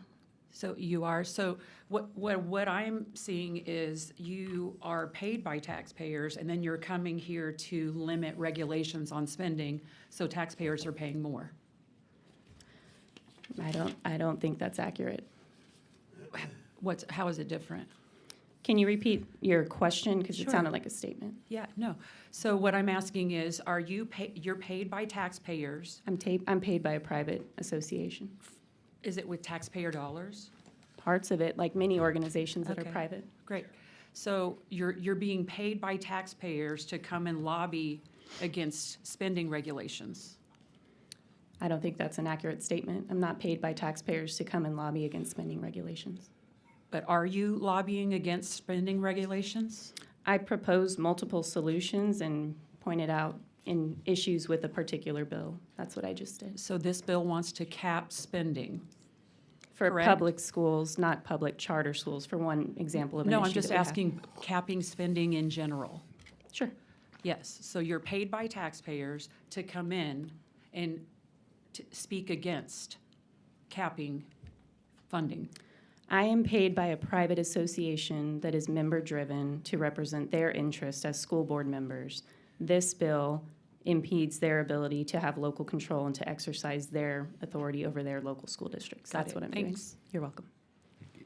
Chairman Spiller. Thank you, Mr. Chairman. Let me ask you, there was one thing that you talked about with the TIA, the teacher incentive allotment. So, part of what we did with HB 2 to provide record funding to schools and teacher pay, but also one of the components of that in the $8.5 million that we provided was to provide sufficient funds to pay teachers for, to maintain and compensate and so forth, teachers and some of the best teachers that we have based on the criteria that to participate in the teacher incentive allotment.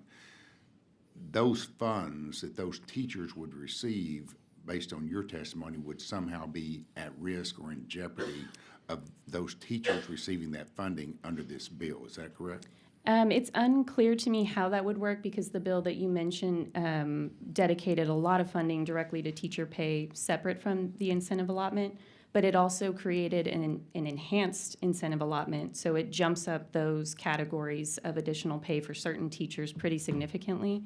So, and it's a good thing, but that means compared to last school year, for a very good reason, we are required and we are happy to spend a significantly larger amount on teacher pay or staff pay in some cases. So it's a state mandated, much appreciated, required spend. And that happens frequently with schools. The majority of the jumps in our spending are from a state requirement. And your testimony here today is that if this bill were made into law, that could jeopardize the funding for those teachers under that teacher incentive allotment program. I think that it does because if theoretically, if a big infusion of funding with a lot of requirements of how it be spent comes our way, like it just did, this could trigger that required election, which is significantly expensive too in some cases.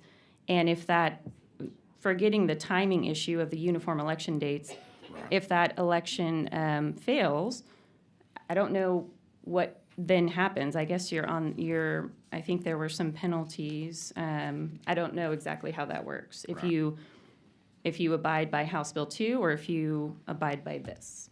Okay. All right, thank you. Rep Lowe. Hi, thank you for coming today. Thank you for coming today. I want to read you something real quick, and I have a quick question. Sure.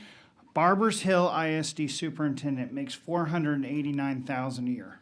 Tomball, $469,000. Lake Travis ISD, $468,000. Cypress Fairbanks, $458,000. Garland ISD, $457,000. You hear people across the state tired of administrative bloat across all bureaucracies to include public schools. So can you at least see why there is legislation and why people want to bring legislation? Yes, I can understand with administrative bloat concerns. That's really why we create that packet that I just handed around to you, is to kind of create a visual for not talking about superintendent salaries necessarily, but for why there often is administrative bloat. It's requirements that come down from the state and the federal level that either goes on the teachers' plates or administrators are going to have to do it. 90% of the stuff we do is reactionary. And I believe this bill is here today because of the administrative bloat and taking advantage of the taxpayers.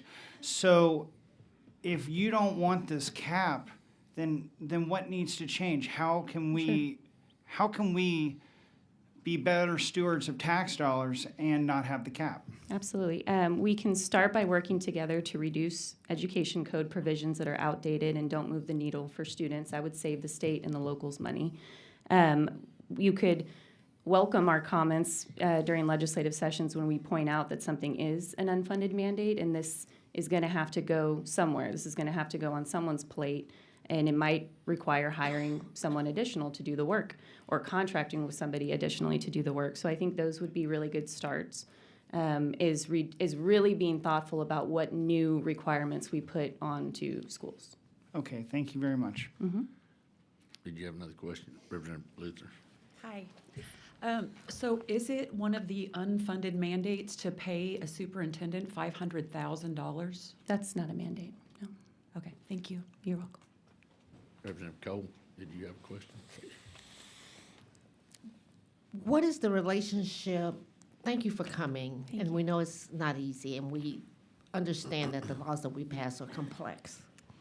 And I would like for you to explain to the body a little bit about how TASB is made up and the involvement that the elected officials have with the organization.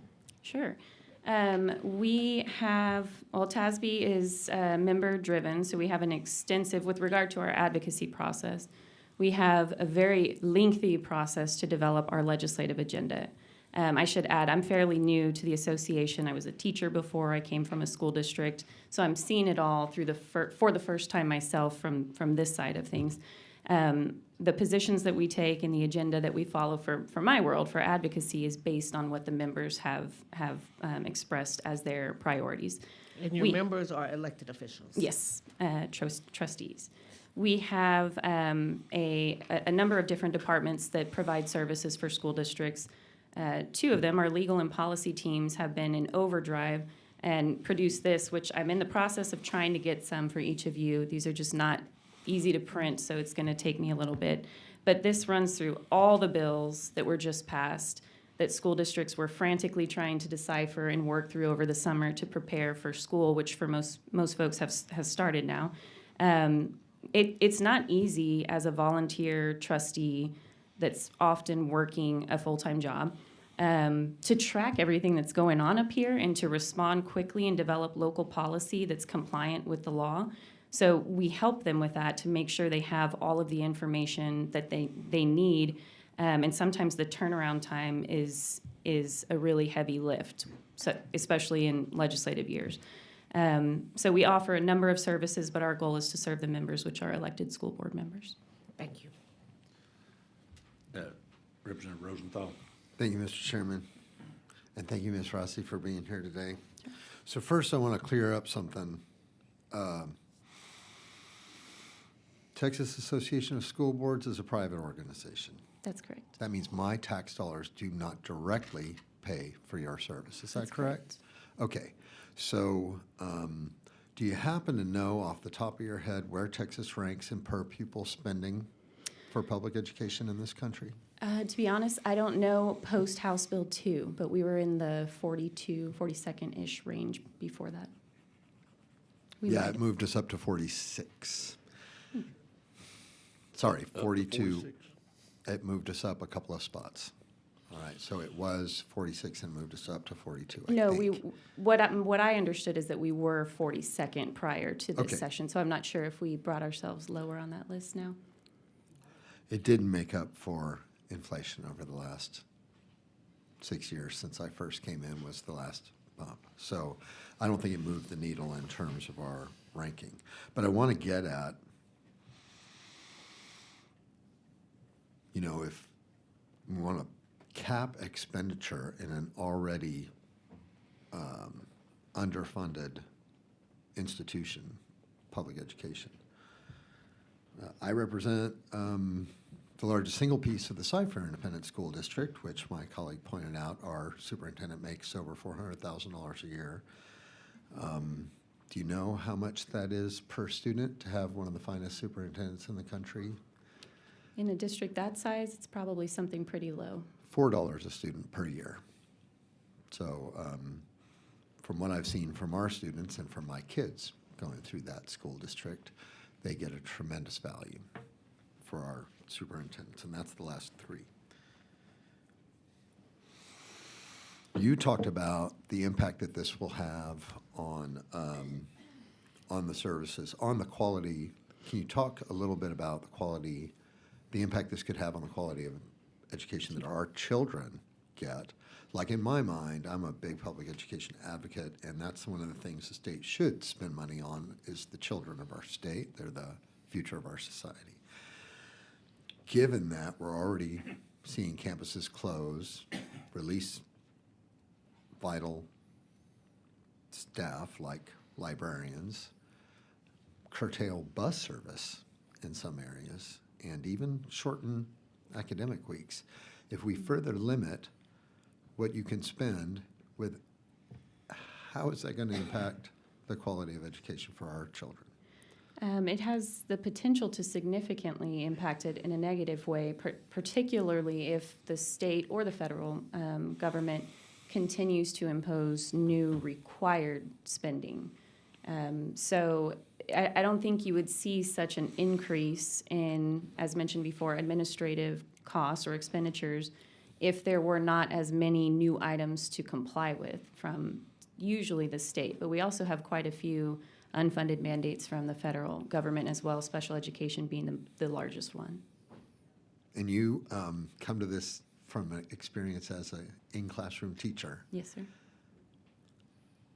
So you're intimately familiar with unfunded mandates. Did you ever have to use your own money to buy teaching supplies or decorate the My school, classroom? I did, but to be fair, my school district would have paid for the things that I needed, the baseline items that I needed. Sometimes at least in my case, sometimes we wanted extras. So.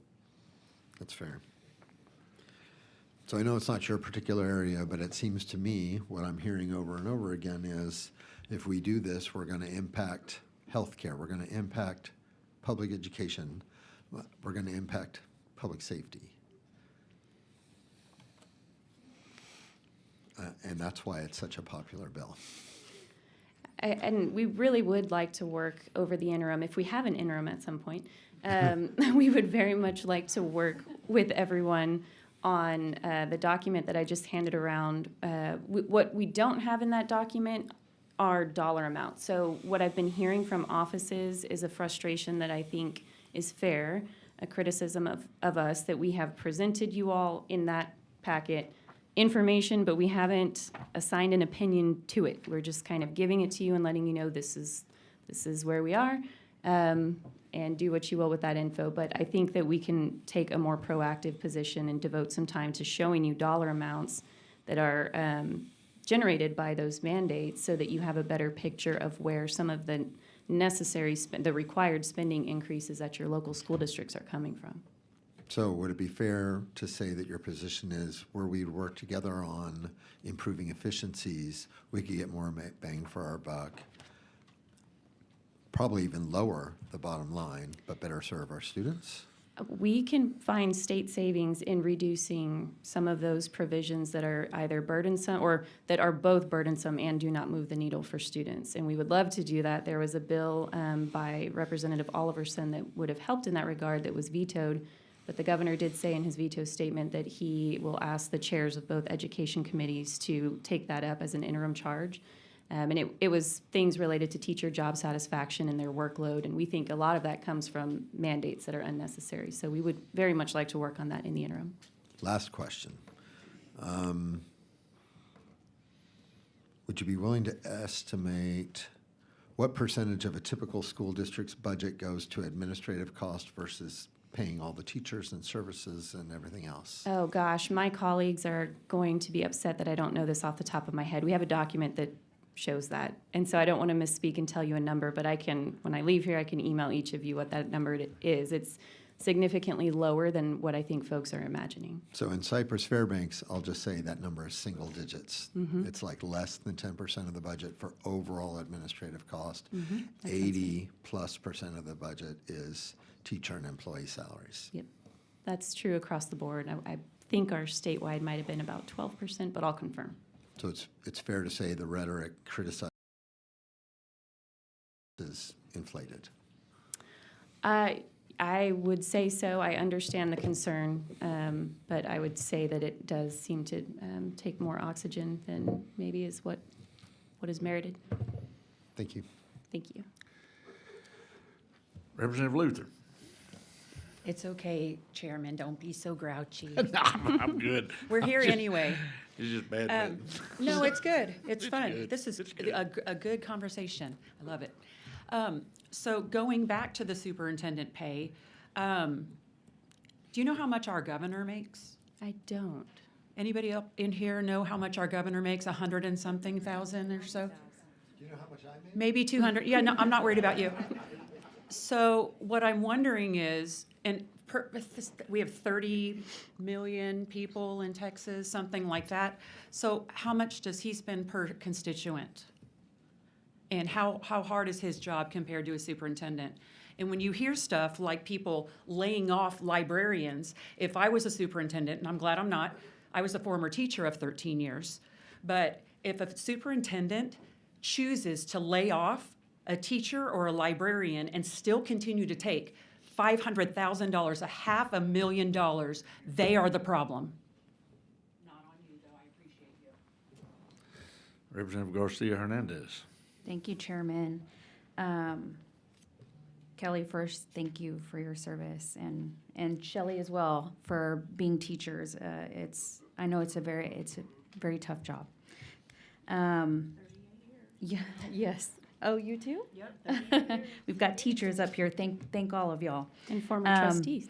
I know as well, our school districts, and I know in particular, one of my school districts, Carrollton Farmers Branch ISD, they're grappling with the federal cuts that are coming down on all of our school districts are having to figure out how they're going to make up for a lot of these cuts, which we know go to after school and summer food programs, and in particular, special education as well, a substantial amount.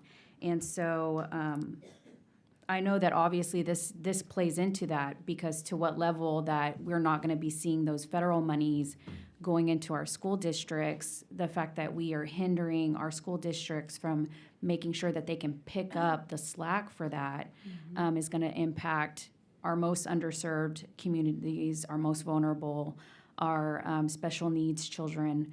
And so I'm assuming that's probably one of the things that maybe a lot of our school districts are concerned about. Yes, that was a major summer concern. It has been in a couple of areas. One of them is SHARS, the Medicaid reimbursable services, which I'll follow up with Chairman Tepper's office on that, because we have some specific concerns with this bill for that. But I will say over the summer, it was very concerning for school districts and the state. The state was not notified until June 30th about anticipated funding that was promised during the congressional session to be flowing July 1. We learned on June 30th that it was paused. State leaders from here and other states helped to communicate the concerns with that to our partners at the federal level, and that funding is now flowing. But decisions were being made in July on the fly in response to that. I guess we can't call it a cut because it is now flowing, but that uncertainty of whether or not the funds were going to be received. So there is, I don't want it to sound as though this is only state related. There are significant strings attached to federal funding, and a lot of things change there, especially with special ed. So. Sure, absolutely. And I just wanted to make sure to highlight that, because obviously we're hyper-focused all the time, up here on the state level, but we obviously have stuff going on above us that is going to be directly impacting our communities, in particular our school districts. Absolutely. Which has that line item on our property tax bill. Yes. Yeah. And I know we were talking quite a bit about as far as superintendent pay here on the dais, but I know you're aware of Superintendent Miles over, who took over Houston, and I think he's making $462,000. Does that sound about right? I don't know. I believe you though. I don't know how much. That's my understanding. So I figured we would point that out as well, because obviously he was not picked and put in place by our local folks. So thank you so much. I appreciate it, and I hope that TASB appreciates the work that you do, because you're great. Thank you so much. Thank you. Rep. Leo Wilson, that's not you. I just wanted to follow up on a couple things, though, that were said. We know that 3 school districts abused the SHAR system, okay? And so that got in trouble, and that doesn't help the image to taxpayers when that happens. So as far as SHARs, that program had issues. I've done SHARs myself. That was my special needs population. And forging SHARs documents, it's serious. Putting in hours that were not there of service. So, and then as far as federal funding from COVID, a lot of school districts, not all, some of them are very responsible, when they would say, this is a one-time COVID supplement payment from the federal government. You should not start programs with this. You should not hire extra people without a plan in place to reimburse that when this program is over. So I think these are the things that frustrate taxpayers, and where they say, okay, they specifically told you not to do that and you did it. And what can we do to rein local spending in, or even spending in general, to make local taxing entities be responsible for the funding that they have. I think that was, and I'm torn on superintendent things, because that's what a local school board votes into action. So I hate it. I have the second highest paid superintendent in my district for like 7,000 students. And you're comparing that to somebody, like Mike Miles that has, I don't know what the Dallas ISD population is, but it's way more. And he makes less than that superintendent. So, but that's what those school boards decided that they needed to do whatever they wanted to do with their school districts. So those local school board members should be unelected by the citizens if they're making really bad choices. So I don't put that on you at all. I just think that when we see that abuse of SHARs, when we see that abuse, and then you're asking local taxpayers to make up that difference, that's where we're at. That's where our frustration is. That's who we hear from, because we're state representatives that are hearing from all constituents in those areas on, okay, I didn't get a pay raise this year, but my city employees did. Things like that. Those calls come to us and are asking us to rein in local spending. Or they don't realize that we're not setting their tax rates. We're not collecting your money. We're not spending your property tax dollars. But they see it as we have to come to you to fix it, because we can't fix it. So anyway, that's just our frustration. But I did want to make a comment, since those were things that school districts did that abused the funding that they got. And I would love to sit down with you and see the unfunded mandates and all of that. I really am interested in that, so. I think there's momentum. We heard during session from so many members, particularly in the House, although a few in the Senate as well, that would like to have a closer look at bills as they're moving through the process to really make sure. I have some draft language too that I can share with you, but I do understand the concerns that you laid out. I think that what would help us in the short term is rebuilding, repairing, or in some cases, just building in the first place relationships between state lawmakers and school board trustees, because there's so much nuance to it that a lot of things get lost in translation. And when you can sit down with them face to face and listen to all the details on y'all's end and our end as well, I don't think there's as much conflict as maybe the headlines like to portray. Right, but for me as a teacher, I want that prioritized. I want anything that's classroom prioritized as money that the school district is spending, and that's not it. In 2019, the state came in for the very first time in history and gave teachers, a supplement, which was the 13th check. But ever since then, I hear from my districts that they're not going to prioritize teacher salaries. Let the state do that. And then even if we do that, it's, our school board voted for that. No, the state legislature gave your school board the money and gave them the directive to increase teacher salaries. So that's where we're frustrated, is our local entities really prioritizing their expenditures? Are they putting safety of the community before starting this new program? And that's where we're all frustrated, is how do we get you to prioritize the things that my constituents say are priority? So, Rep. Wilson, Anyway, thanks. I think you can keep asking, but I was going to see if we could let her answer. And then Well, I think just going back to what I had mentioned, I think that we need, in some cases, there's great communication already, but you all have so many, or some of y'all have so many school districts in your House district that it can be difficult to get to know everybody individually, and districts can operate wildly different from one to the next. I feel like we are in a good position if we can have honest dialogue with members to kind of consolidate what we're hearing and what we know about different districts' operations. I know I heard someone mentioning this isn't the public ed committee, but there are some specifics around the COVID funds that I would love to talk to you about. I would do it now, but I can set up a meeting to come and talk to you about that. You okay? You good? Good. Rep, Rosenthal? Thank you, Mr. Chairman.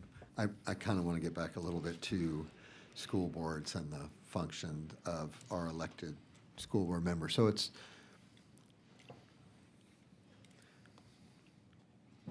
if we cap them, so it's the elected school board members that get to set the budgets for the districts. Is that right?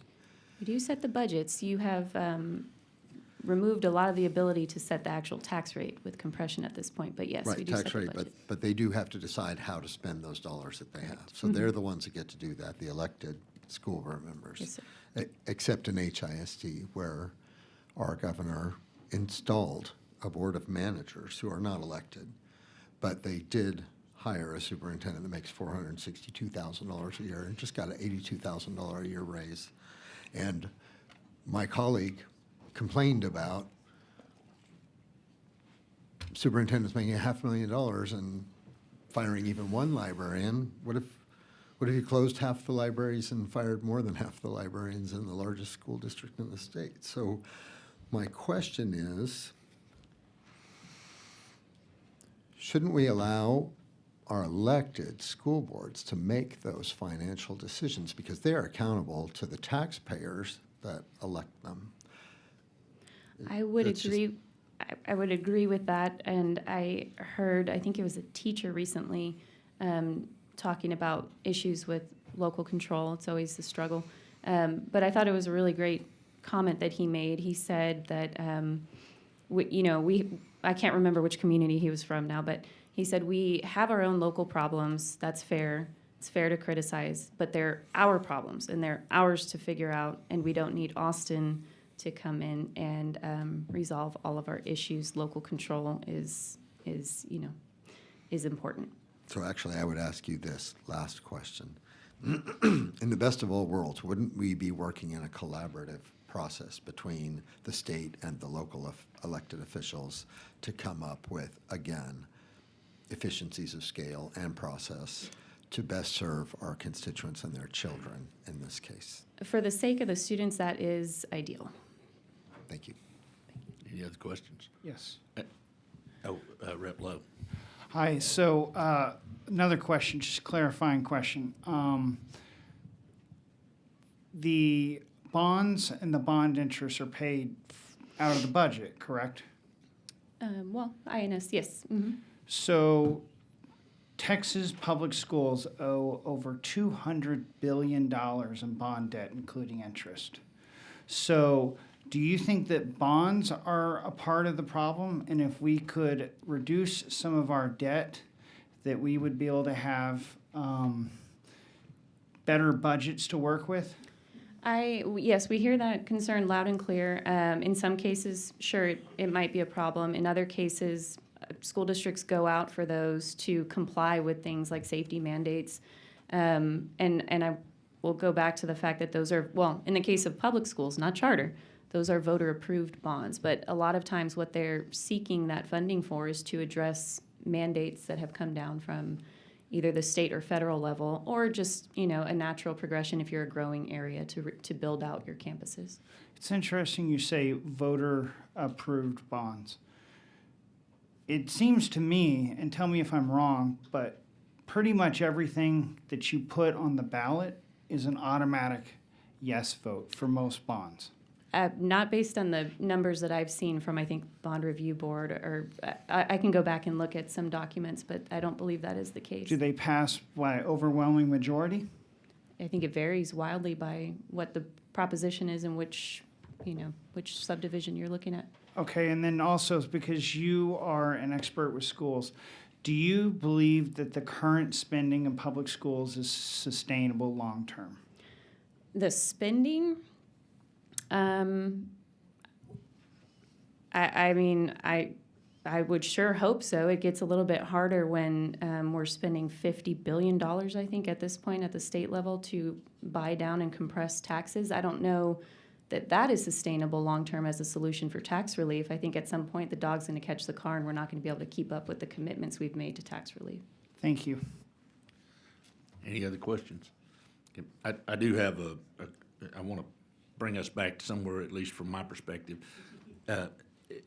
If I heard right, one of the concerns is that when we create policy, whether that's an appropriation or whatever, that has a mandate associated and it says you shall spend this money here, that a cost cap doesn't recognize or see that mandate, and so Right. therefore your prior year's cost cap would have would create a conundrum effectively, where you didn't have the cost there to move up to the mandate, but you also had the mandate to move up. Right. And so is that a concern? That's a concern that I'm hoping to work with Chairman Tepper's office on, because I assume the intention is not to have that be the case, that if the state says you need to do this thing, here's the money to go do that thing, that doing that thing would get in the way of this limit. So it's something that we're going to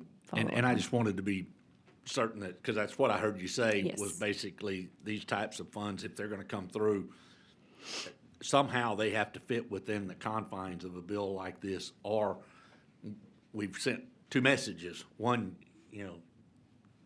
so anyway, I'm sure Chairman Tepper is interested in any conversations of that nature, but I appreciate your testimony. We got one other quick comment. It's just a comment. I just want to thank you for putting up with us. You handled this really professionally and with decorum, and got stuck in a crossfire that was not your thing. And I appreciate you spending the time and showing the patience. And there's chocolate in my office down the hall if you need a break. Good chocolate, too. Thank you for your testimony. Thank you. Okay, so the chair calls Sally Bacco, City of Galveston.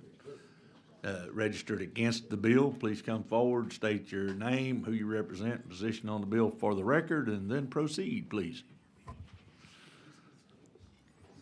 Thank you so much, Mr. Chairman, members of the committee. I am grateful for this opportunity to speak to you about Galveston.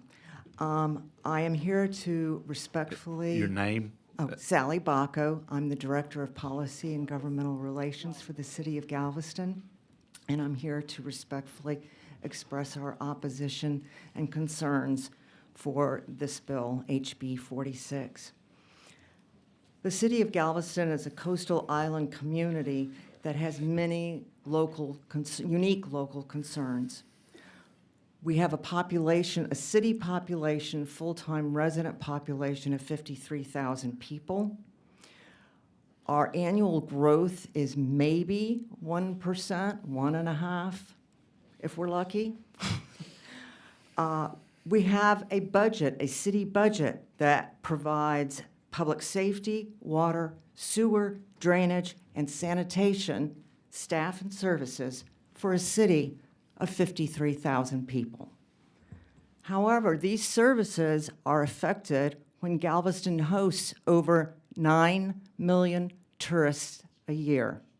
That roughly translates to about 300,000 people on the island on any given weekend when we're at the height of our season.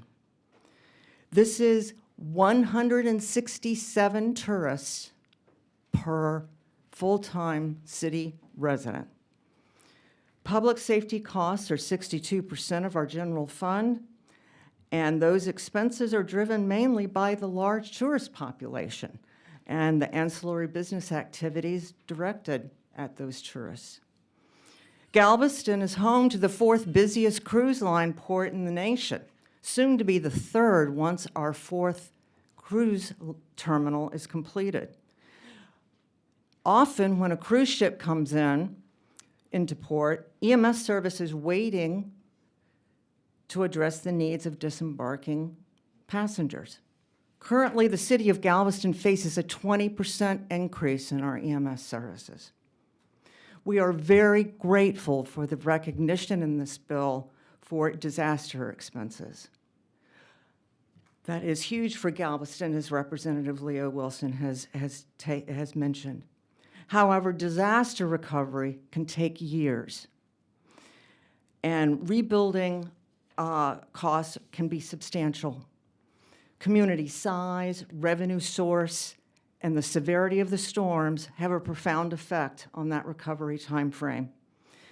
Sales tax revenues and property tax revenues following Hurricane Ike plummeted, and it took us 5 years to recover those revenues, which resulted in significant staff reductions, at least 17 police officers, several firefighters. I don't have that number off the top of my head. And that took some time to recover back to pre-Ike levels. We still compete with our surrounding jurisdictions for police officers. I want to thank you for your time. Your time's expired, but there may be I'm some sorry. questions. Thank you for being here today. Members, any questions of this witness? All right, Representative Rosenthal. So actually, you bring up and first, so thank you, Ms. Baca, for being here. And coming all the way from Galveston, it's quite a drive. So what you're saying is, especially in a tourist location like Galveston, expenses can vary wildly.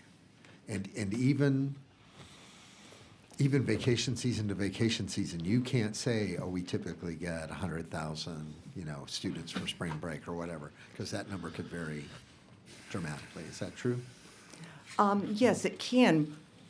Overall, we have 9 million tourists a year. The height of our season, obviously, is the summer season. That's where, on any given weekend, we can have up to 300,000. But we also have non-summer events that happen in Galveston that draw a huge tourist crowd. Lone Star Rally, Mardi Gras, several other events. So yes, it does have a significant impact, and all of that impacts services that our residents pay for. Right, absolutely. And Okay. And so I would think in a community where tourism is such a high part of the culture and economy for the island, doesn't that increase the relevance and I guess how to put this? Doesn't that make it even more important that public safety really be a focus for y'all? Because with people coming in and out, stuff can happen, and you need solid public safety and public health. Representative, you hit it for me. My two greatest fears for Galveston, one, are efficient, fast recovery following a major storm, because that is directly tied to our economic recovery. Second, not to be the next New Orleans, Miami, or Las Vegas. We have such a huge influx of tourists. I feel like Galveston is a ball on a roulette wheel, and it just hasn't landed on us yet. Okay, we are already challenged with the number of police officers we have. We are in direct competition, as I said, with other jurisdictions in trying to recruit and retain those police officers. Representative Leo Wilson lives on our West End and hears quite frequently how stretched thin we can be. Our police officers are on policing the West End. So yes, those are two primary concerns that I have, and a limitation on, and let me just make this one other observation. The city works very hard to identify alternative revenue sources to reduce that burden on our taxpayers, our resident taxpayers. We have a current budget that is just slightly above the no new revenue rate. Our proposed budget for FY '26 is the no new revenue rate. Okay, so we do make a point of prioritizing. We prioritize our public service. We prioritize our infrastructure. We have, in some cases, 100-year-old infrastructure we're trying to replace. And so the idea of getting hit by a storm, for example, and thank you for the disaster expenses, but the definition in the bill is the disaster relief cost. Well, that stems to HB 30, which passed this last session, which is FEMA debris removal and those immediate costs following a disaster. But when you're still out 3, 4, 5 years after that storm and you haven't recovered to pre-storm levels, and you've had to reduce services and reduce staff, and now you would be faced with an expenditure limit tied to that reduction, we're constantly falling back. That will impact our economy, that will impact our local businesses, and that is very concerning. So actually perfect testimony. Thank you so much. And I would just say the city of Galveston is lucky to have you advocating for them. Thank you, sir. I would also suggest City of Marfa faces the exact same challenges we do. Can I? Any other questions? Rep. Leo Wilson. Like you, I'm very fortunate and glad that Representative Tepper put the disaster language in there. Is there any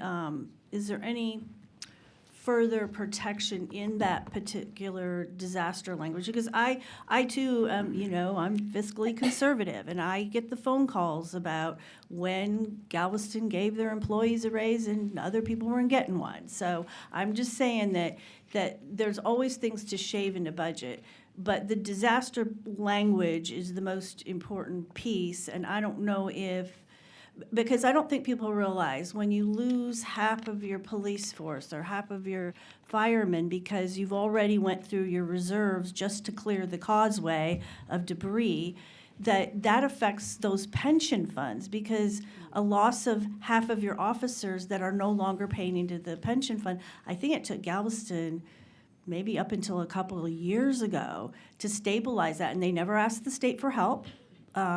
They did it.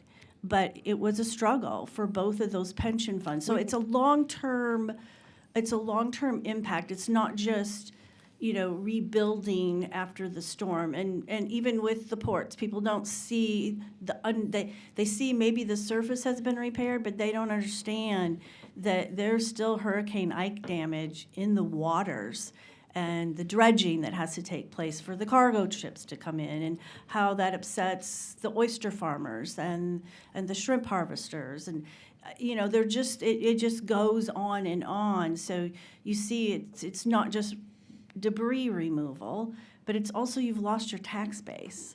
You've lost. Most definitely. As I mentioned, our property values plummeted for 5 years. It took us 5 years to recover those property values. Is the language for that? It's crippling. So what I was going to suggest, and this is not to say we aren't incredibly grateful to Chairman Betancourt and his willingness to work with us on the natural disaster exception on the property tax side. But when we worked with Senator Taylor on this issue back in 2019, the idea was your property values plummet, but you want the opportunity to be able to grow out of the problem. In other words, you've had to raise your rates in order to make up for the loss of the value, but as the value grows, then your rates are coming down. We are significantly lower than where we were after Hurricane Ike. Some sort of concept on the spending side following a disaster would be worthy of some consideration, I would think. with regards to the pension, I just have to give kudos to late Chairman Dan Flynn. He was instrumental in helping us with legislation to correct our police pension plan. With regards to the city employee, yes, with regards to the city employee raises, we had sanitation, public works employees who hadn't had a raise for years, which is why that raise went into effect. That's not to say I'm not sympathetic with people in the private sector who didn't enjoy the benefit of a raise. I just submit to you that we must compete for recruiting and retaining employees. For a city like Galveston, we have core services. That's it. Core services and our infrastructure. That's our budget. And to be able to maintain the reserve that we must have, by charter, we have to have a 90-day reserve. Our goal is 120 days. And let me explain why that's so critical. If the FEMA match restrictions were in place after Ike that are applied today, it would have wiped out our fund balance reserve. Gone. 16 to $20 million gone. And would still have the recovery struggle. So, I mean, this is unique to Galveston, I know, because we're an island community. We are not one of the fast-growing cities that you hear from a lot. We have limited developable land, so we don't have the new construction that we can add to our rolls like other cities or counties do. So we're very unique, and we live in this kind of upside-down world where we have 53,000 full-time residents, but we're hosting 9 million tourists a year and trying to keep our residents and our tourists safe. Is there, and maybe you can get that to me if you see anything that in the bill with the disaster provisions, is that adequate? The other thing and maybe I need to wait to ask Ms. Tepper about this, but during COVID, I know UTMB, I mean, we had to accept more patients than we had the ability to serve. So that is also kind of a disaster thing for the medical community when you are counting on serving this and then something happens that is catastrophic and you are inundated. So, well, you may recall, we were hit, it's not just one storm. Last summer, we were hit by 2 storms. Exactly. And I would say with regards to the disaster language in HB 46, my concern is its reliance upon the definition of disaster relief cost. But from FEMA. Because that is limited to those FEMA expenditures that are most immediate after your, and I understand where you're coming from, where you were coming from in your thought process there, but when you're recovering from a major disaster, and God forbid 2 major disasters, it's going to take you longer than a year or 2 to recover. And you're going to be faced with reduced property values and higher expenses in that recovery.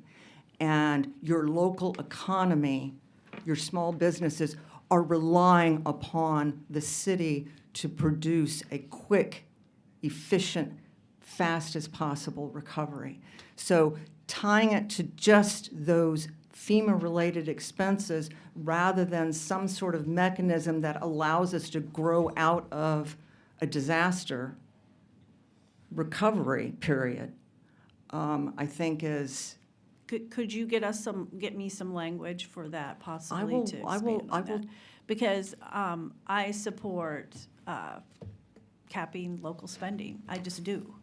But I also understand, that in certain times that creates a huge problem. I understand, and I truly understand where you're trying to come from with the capping expenditures, but you don't want to accidentally encourage a tax rate increase.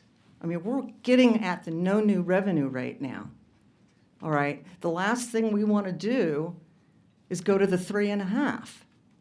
That would increase our taxes on our residents. What we want is to find alternative sources of revenue, alternative tax, non-property tax revenues that we can use to offset these services that are impacted by our tourists. But with the way the bill is drafted, it says all revenue sources.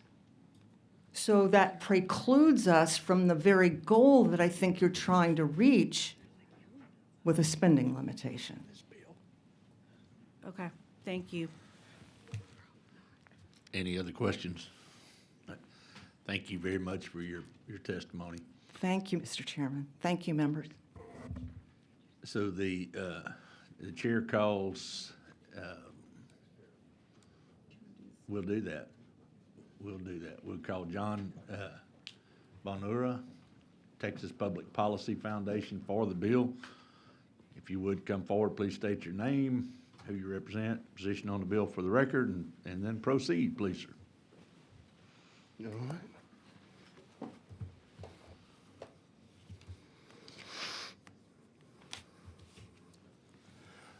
Good afternoon, Chairman Bell, members of the committee. My name is John Benura. I am a policy analyst with the Texas Public Policy Foundation, and I would like to thank you guys for the opportunity to speak in favor of HB 46. So the bill before the committee this afternoon establishes a reasonable spending limit that would help promote fiscal discipline, protect taxpayers, and prompt better budgeting from local governments with the power to levy property tax or issue bonds as a change in population times inflation in this instance. And in plain English, what HB 46 is trying to accomplish is providing a common sense directive to political subdivisions that their spending prowess is not unlimited, and that the money spent should at least in some way have a general relationship to the number of people who require these services. We talk about how school districts aren't being fully funded, even though that's not. There's no dollar amount that I think anyone would ever at the very end consider to be fully funded. And we're talking about things in the public sector and the private sector, and oftentimes in the public sector, certain entities are rewarded based even on a poor product that wouldn't be so in the private sector. We talk about the school districts. AISD, is facing a budget crisis. Had better attention been paid to their spending, they likely would not have been facing a 10,000 student decline over the last decade, have 25,000 empty seats. And even though they aren't even at their goal of 85% capacity, they're about 75% capacity, it's somehow still not fully funded, and they're facing a budget shortfall over $100 million. It wasn't until there was actually state intervention in the local level that there has been any property tax relief in the last few sessions. Even if you look at some of the proposed budgets, Austin in particular, if the relief that was provided at the state level doesn't pass, at the ballot in November, then the tax rate they have will actually lead to another increase in the tax bill at the local level. So it's not necessarily an admonishment of these political subdivisions. These are just the natural course that these things take without proper guidelines. Political subdivisions will often exercise authority where actions are not expressly limited by the public. Governments can only do what the public allows them to do. Now, I understand that there are special circumstances we've been seeing throughout this testimony, But I believe that the idea of having these spending caps based on population and inflation will at least make local governments and these political subdivisions a bit more introspective on what their budgets look like to help maybe push more towards austerity as opposed to trying to find more funds where that might not necessarily exist, especially since the increase in property taxes in these large major metro areas end up pushing citizens out, not just citizens and taxpayers, but families. So one of the demographers for City of Austin found that families are being pushed out with these exorbitant rates, and the only way that population is being sustained is through domestic migration. So can I get you to do something for me, if you would? Is there anything specific before we get into questions? Because I believe you do have some questions. Sure. That you can kind of pull us together so we can keep moving on. Sure. So. And very concise, because we're already past 3 minutes. But if you've got a wrap-up statement, then we'll get into questions, because you do have some questions. Sure. I believe that making sure that we have this expenditure cap will help protect Texan taxpayers and the work that you guys do up here at the Capitol to provide relief. Thank you very much. You had a question? Representative Rosenthal. Thank you, Mr. Chairman. Thank you. And thank you, Mr. Bonner, for taking the time to be here today. So on the witness registration, you're just shown as Texas Public Policy Foundation. What is your position with the organization, please? Policy analyst. Policy analyst. So you're paid to be here and professionally testify today. Is that correct? Yes. Okay. And then you decried AISD for being underfunded and having a budget crunch. So both of those things are bad. Yes or no? Well, it's Are they not improper related? spending that leads to budget problems. So even after House Bill 2, and I did look this up, Texas is below the national pure pupil spending average by over $4,000, placing us in the bottom 10 states. And so you don't think that that qualifies as underfunding of public schools?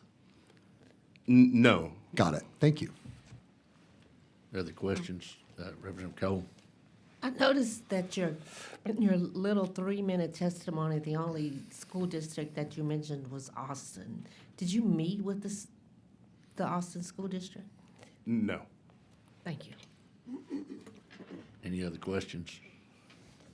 So, I did have one question in your assessment. A lot of the conversations that we've heard that have been negative have revolved around the issue of year over year new cost that, say, for example, facilities that have been built or state mandates where we provide the funding, but there's no cost there for this type of program. How would you think this bill could accommodate that type of effort, or does it accommodate it in its current form?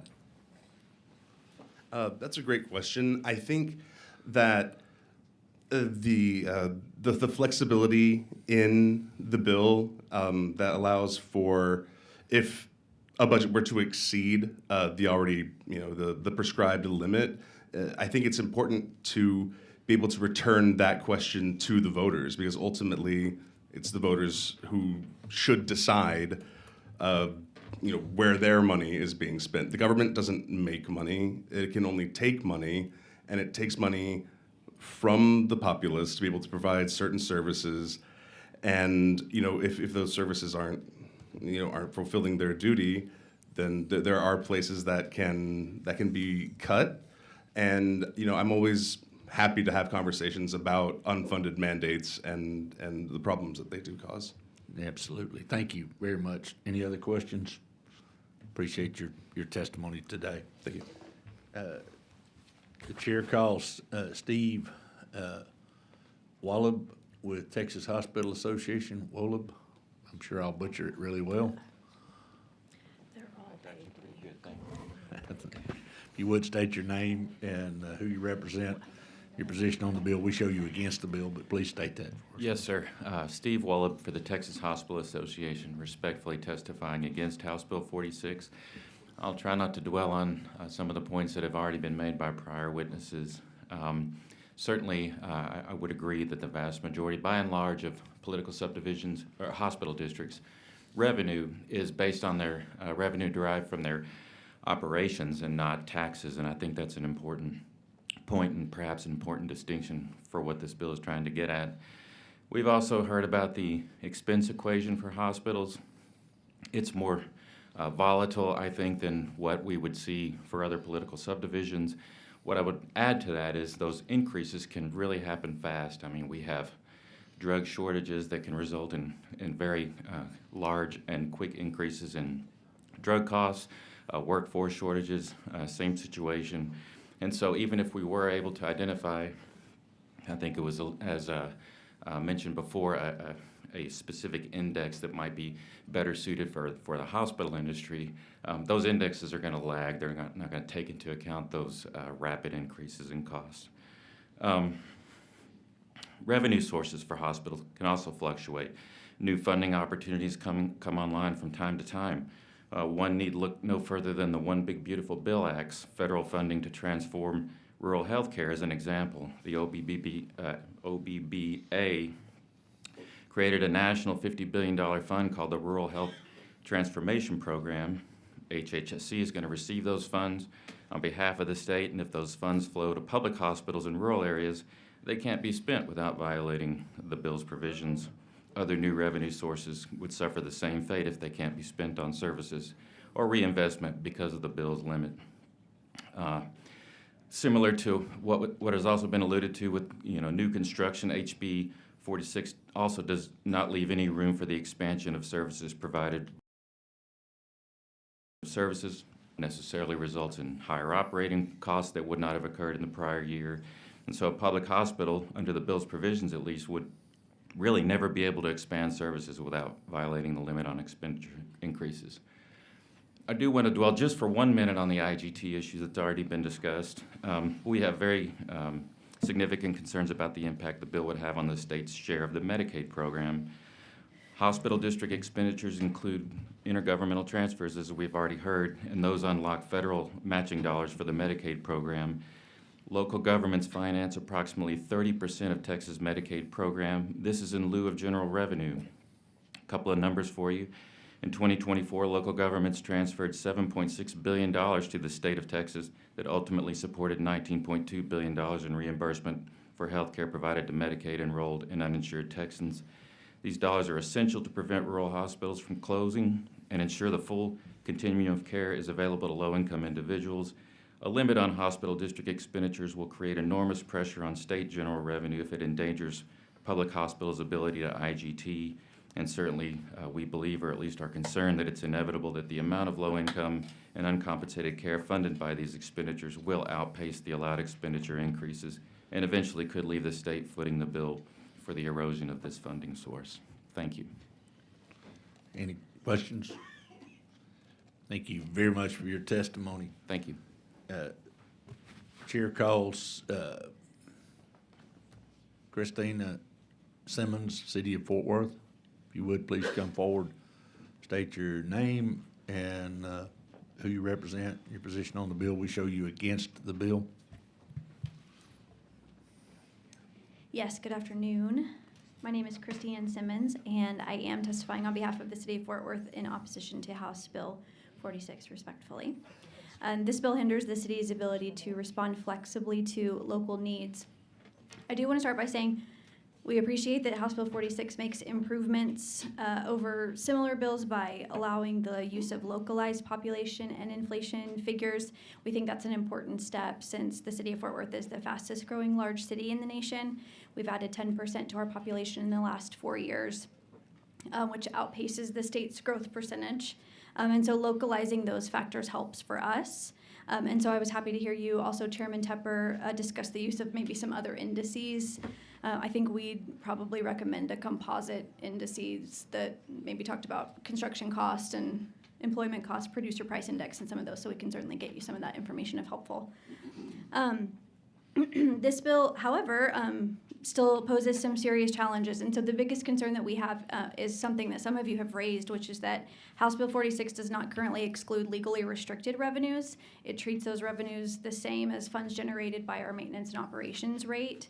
So for example, of revenues that are generated by our city's water utility, which is a regional utility, lots of growth and expansion going on, those revenues are dedicated to the utilities, operation and maintenance, and of course repayment of its debt. And so those revenues cannot legally support things like police and firefighters and street operations, park maintenance, those kinds of things you think of as general services. And the same could be said for some other sources like stormwater utility revenue, a hotel occupancy tax, and more. So for us, this is just an overly blunt approach where activities in those legally restricted revenues can penalize general services. So if this bill should move forward, the city would strongly encourage that it be revised to non-restricted general purpose revenues as part of its calculations and limitations. It sounds like maybe some of those exemptions are already underway. So again, we'd be happy to provide some more detail on that if helpful, but we'd like to see a like-for-like comparison, really looking at the dollars that can be easily interchanged from that maintenance and operations tax rate. The bill also in many ways presupposes that a city is offering the same portfolio of services each year. I'm sure you can imagine in a city like Fort Worth, we're growing a lot, and so that's not necessarily true. A recent example is the city just assumed the responsibility for regional EMS, so ambulance provision, not just for ourselves, but for a number of adjacent municipalities who voted for this to happen. And so the absorption of these services cost us about 1.5% of our general services budget. And under this bill, that may have really eaten up a lot of the growth that we were, able to expand, and I can see a situation in which we could have been sort of forced to stick with the status quo on EMS, even though we were really aware of a lot of patient outcome issues and response times issues. Oh, yeah. If I could get you to. Yes. Give us So for a city of 1 million, growing very rapidly, this bill would mean that I'm afraid we'd find ourselves in a state of permanent catch-up, constrained services, and less safety and infrastructure. Thank you. Any Thank questions you. for this witness? Thank you very much. Thank you so much. The chair calls Kirby Taylor, Taylor Kilroy, Texas Public Power Association, against the bill. If you would come forward, state your name, your position on the bill, and for the record, and then proceed with your testimony, please. Yes, sir, thank you. Once again, Taylor Kilroy with the Texas Public Power Association, respectfully testifying in opposition to the bill. We only testified once before this committee in the regular, so briefly, TPPA represents the 72 municipally owned electric utilities and other publicly owned electric systems that provide power to over 5 million Texans. We also provide about 15% of the total generation and high voltage transmission capacity in ERCOT. We're concerned that the bill could negatively impact the ongoing work that municipally owned utilities do to maintain and strengthen the Texas grid. Although I'll pause here and say I was really thankful to hear Chairman Tepper's layout. It seems like he's willing to be a little flexible on this, and I appreciate that. I was also really happy to see the interaction, Chairman Spiller, Chairman Bell, your focus on the need to invest in infrastructure and the problems with deferring maintenance. Very grateful to hear that as well. The grid is currently facing unprecedented and extraordinary growth. Data centers and large loads are expected to drive significant increases in demand. Last year, ERCOT reported that total electrical demand could nearly double by 2030. We're also still working to make the grid more reliable and resilient so that no Texan ever has to worry about extended outages like those experienced during Winter Storm Uri and Hurricane Beryl. Municipally owned utilities will and already are rising to this challenge, but the bill could place notable barriers to our resilience and reliability work. Electricity demand and resilience and reliability improvements do not scale well with population growth or inflation. Building new facilities to bring electricity to customers and building these systems to maintain reliability and resilience can easily outstrip the limits proposed by the bill. While we recognize that these expenditures could be authorized by a vote from the public, delaying construction for a regularly scheduled election could put us further behind in meeting Texans' electricity needs. Moreover, our utility service territories, where we are statutorily obligated to serve all customers, do not always align with city limits. In parts of the state, as we know, suburbs are growing faster than city centers. This disparate growth will likely cause us to exceed the cap proposed by the bill just to keep up with population increases outside city limits not contemplated by the cap. Moreover, this bill could place us in a position where voters inside city limits are tasked with approving costs to serve customers outside city limits, cutting important community voices out of the process where geographic differences and related reliability issues are significant to decision-making. Texas needs more investment in maintaining and improving a resilient and reliable grid. As filed, TPPA opposes this bill because it could create a barrier to investing in our energy future. That said, we'd appreciate the opportunity to work with the author on improving it. Appreciate the opportunity to provide this testimony. Thank you. Happy to answer any questions. Absolutely. Any questions? Thank you very much for your testimony. Oh. Oh, we got a question. Almost made it. Garcia Hernandez. You nearly escaped. You almost did. Sorry, Taylor. No worries. Thanks for being here today to testify.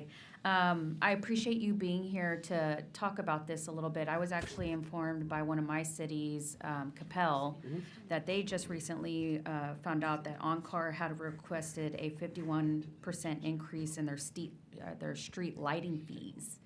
And so I think one of the concerns, and at least of what also I was getting from your testimony, was that even for cities who are built out that don't see, that population increase, that the actual maintenance and infrastructure costs, they're seeing a huge increase on that. And a bill like this one doesn't necessarily take that as a factor in consideration.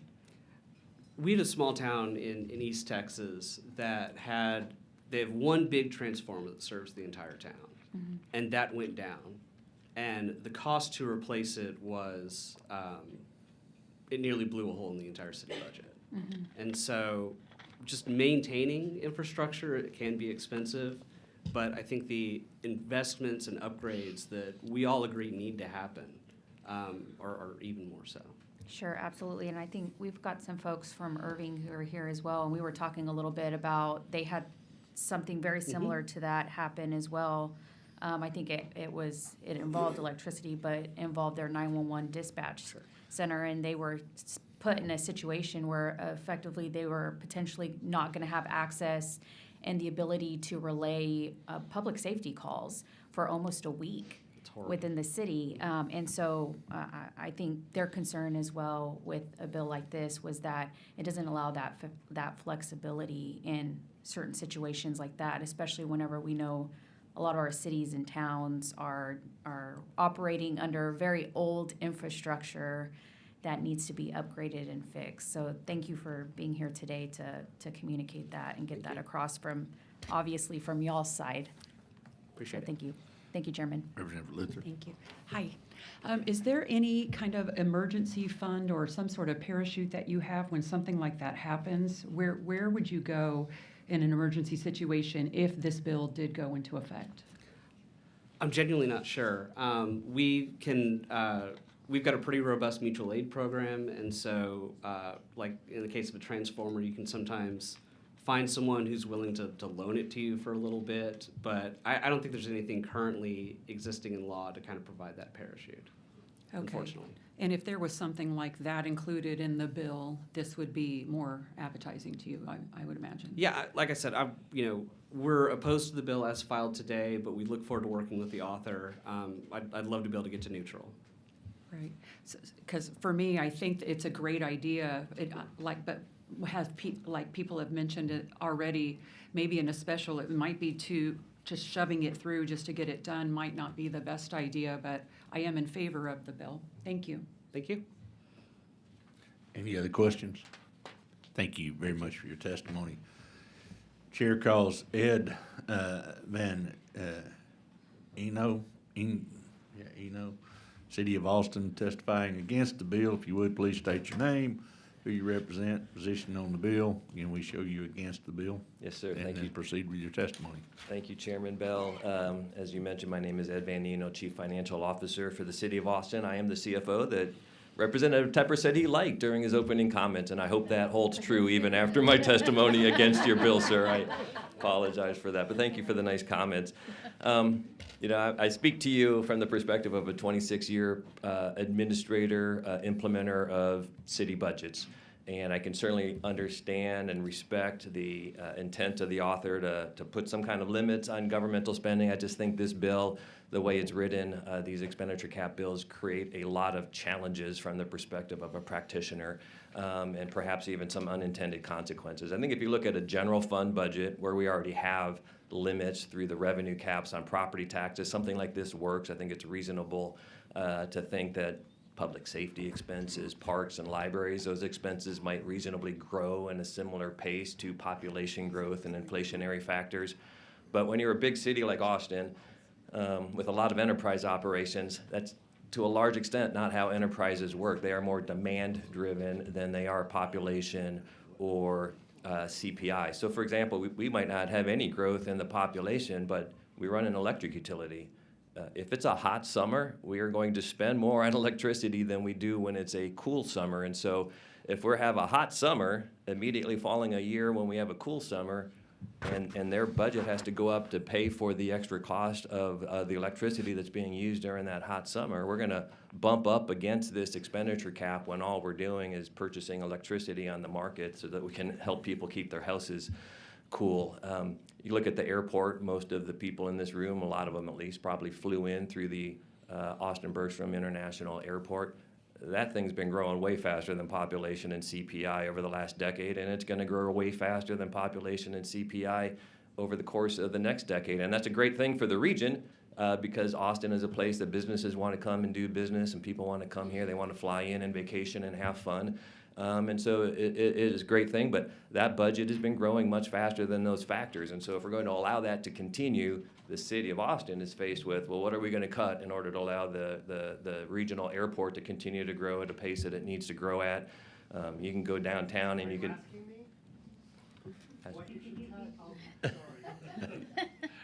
Just go ahead. I'd be happy to Continue hear. with You your- probably got your book already, so.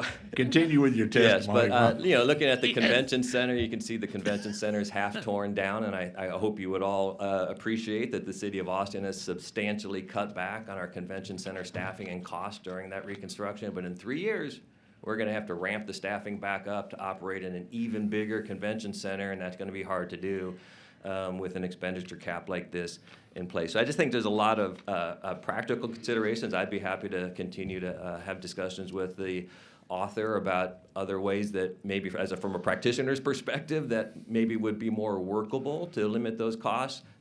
Can't promise that I would come and support the bill, but I just don't think this bill is going to work. I did want to share some numbers with you too before I close, just kind of questioning, you know, I pulled the data for CPI plus population growth for the city of Austin. For the last 10 years, the compound annual growth rate has been 5.1%.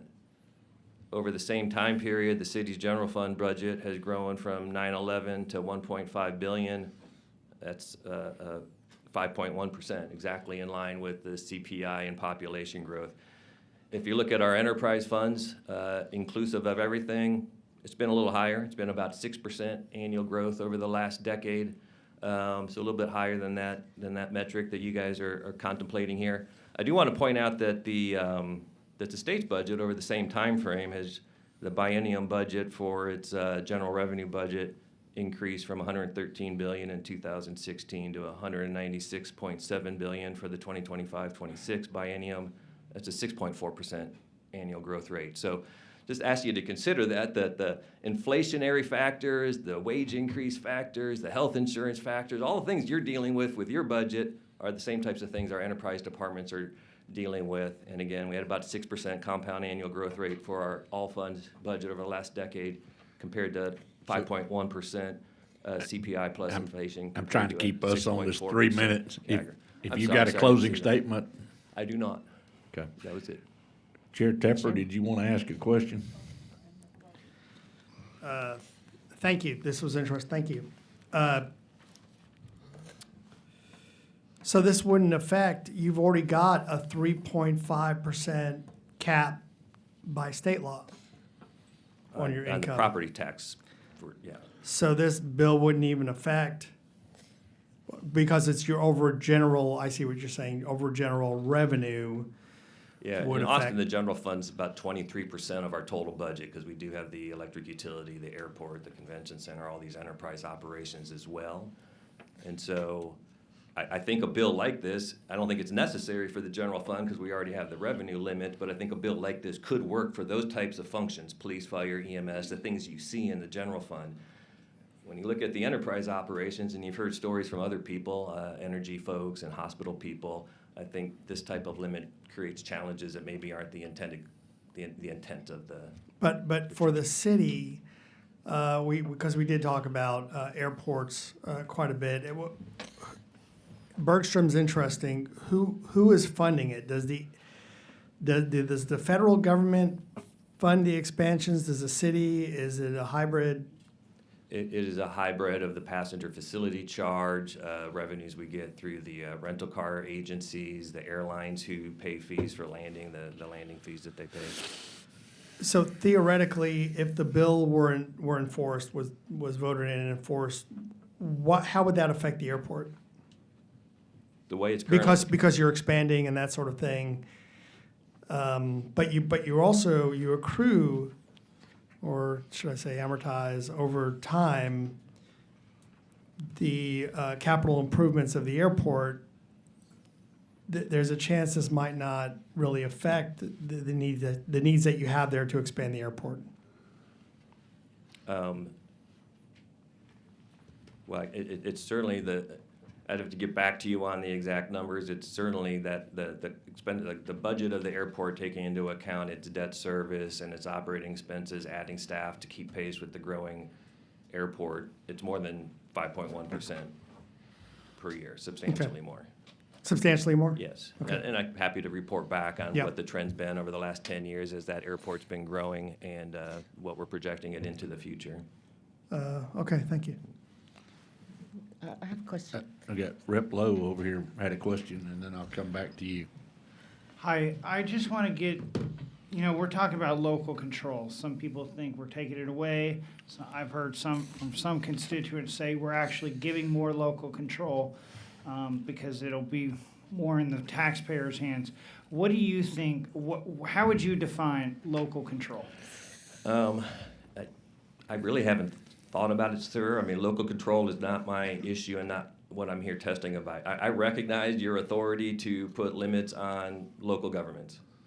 I'm saying I think these limits from a practitioner's perspective are going to create a lot of problems. And so if you want to limit localities' ability to increase expenditures, I'd be happy to work with the panel on how you might be able to do that in a way that doesn't create the types of problems that I just identified. I can't promise you I'd come down and support the bill, but that's my testimony. It's not about local control. It's about, I don't think this works. I think it can cause a lot of problems. Okay, thank you.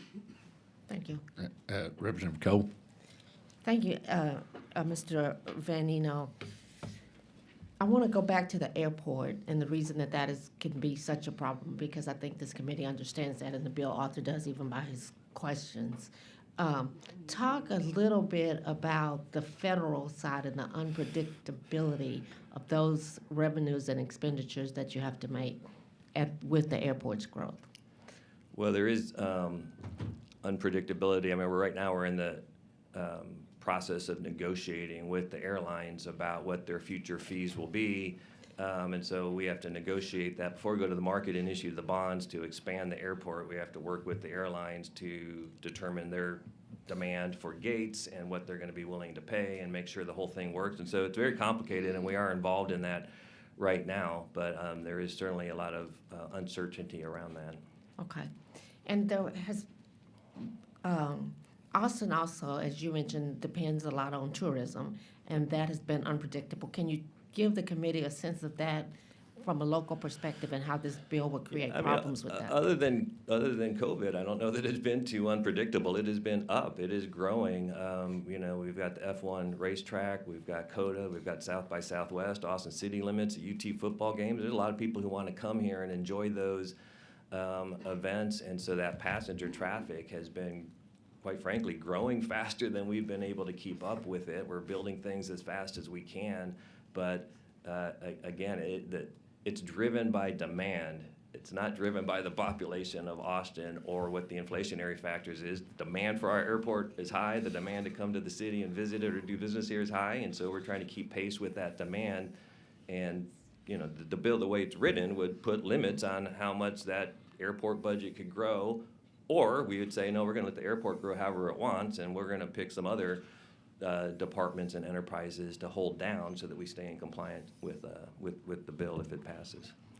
Did you hear the testimony of some of the other cities about why the CPI was such a bad indicator of expenses? Can you explain how that is even more of a problem with the demand-driven type? Well, I didn't hear the testimony because I was over testifying on the Senate Bill 10 on the revenue caps. But I do think the CPI is a bad indicator for city government, and the reason for that is because the CPI is a basket of goods and services for your typical consumer, folks like you and me, right? And so it's rents and it's automobile expenses and childcare expenses and food. So that's what goes into the basket of goods for CPI. That is not what the city buys. The city buys police officers and firefighters, and we have to keep pace with the growth in the labor market. So we have about 300 police vacancies right now. In order to try to get those vacancies filled, we just entered into a contract with our police officer that guarantees 4% wage increases for the next year. So, you know, that's what we needed to do in order to get the wages to a level where we could recruit officers to fill those vacancies.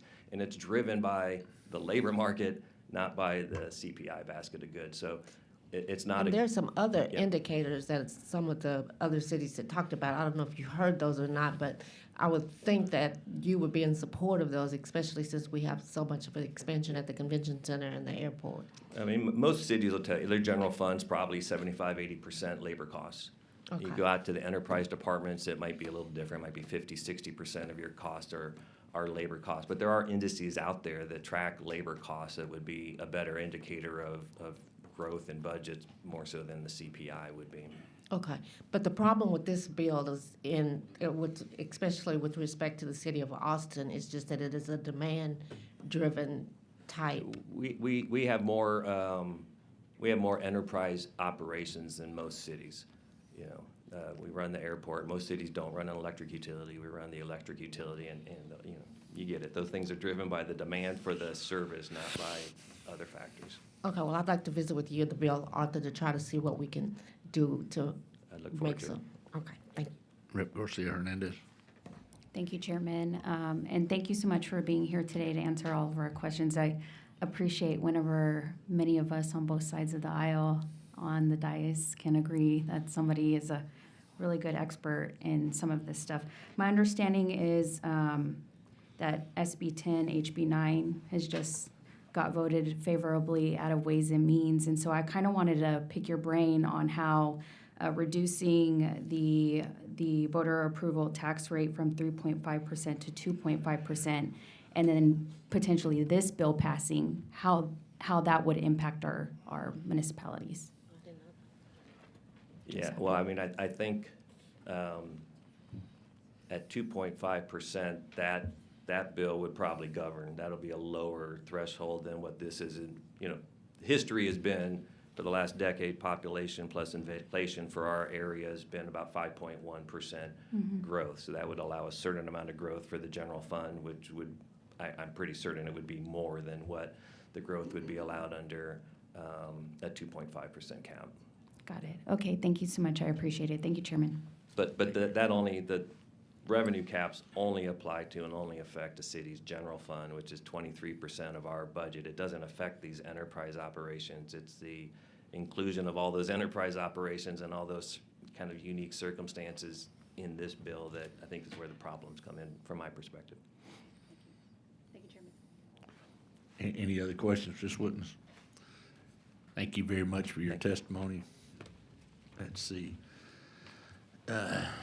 Chair calls Ann Martin, Town of Flower Mound, shown testifying against the bill.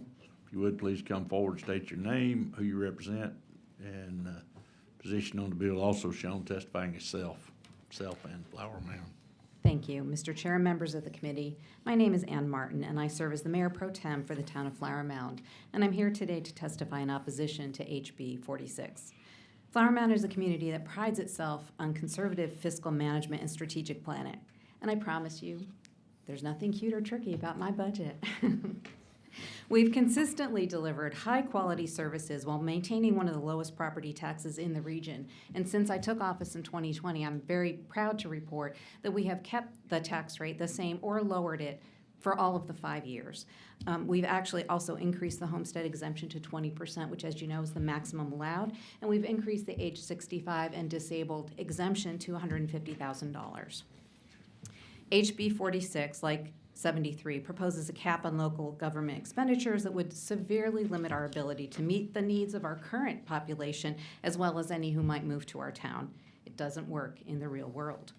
Unlike 73, though, HB 46 does not even exempt the voter-approved bond proceeds from the expenditure cap.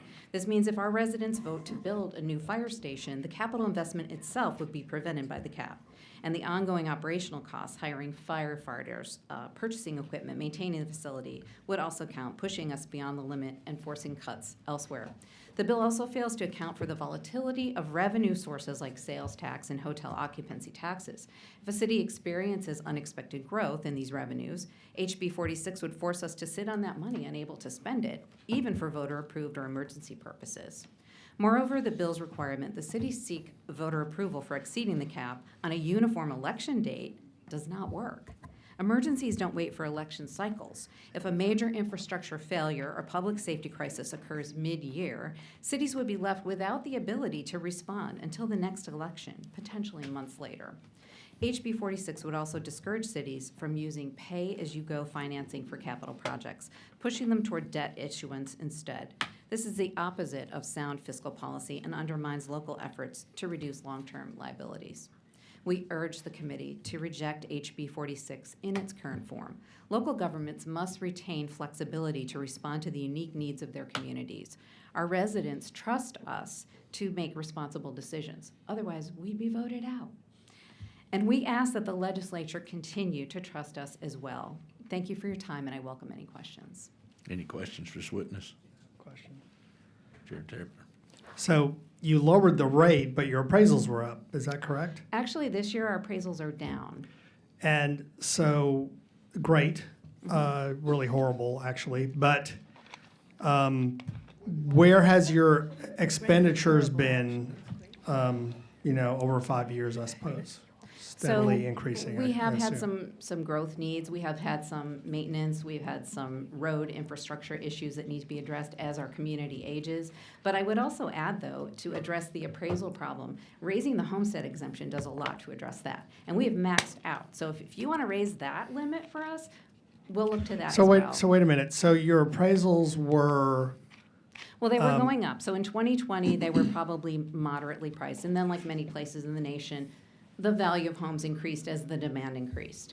So yes, our appraisal district did raise those rates. But I would suggest if we want to They raised address the appraisal district raised the appraisals. values. The values, yes, sir. But Well, you they're were capped hindered at by 10%. just help me understand. You were Yes. hindered by the exemptions. No, we imposed the exemptions. We put those on to provide relief. I think the legislature You didn't require increased the that. exemptions. You did not require that we increase our homestead exemption. You allowed us to.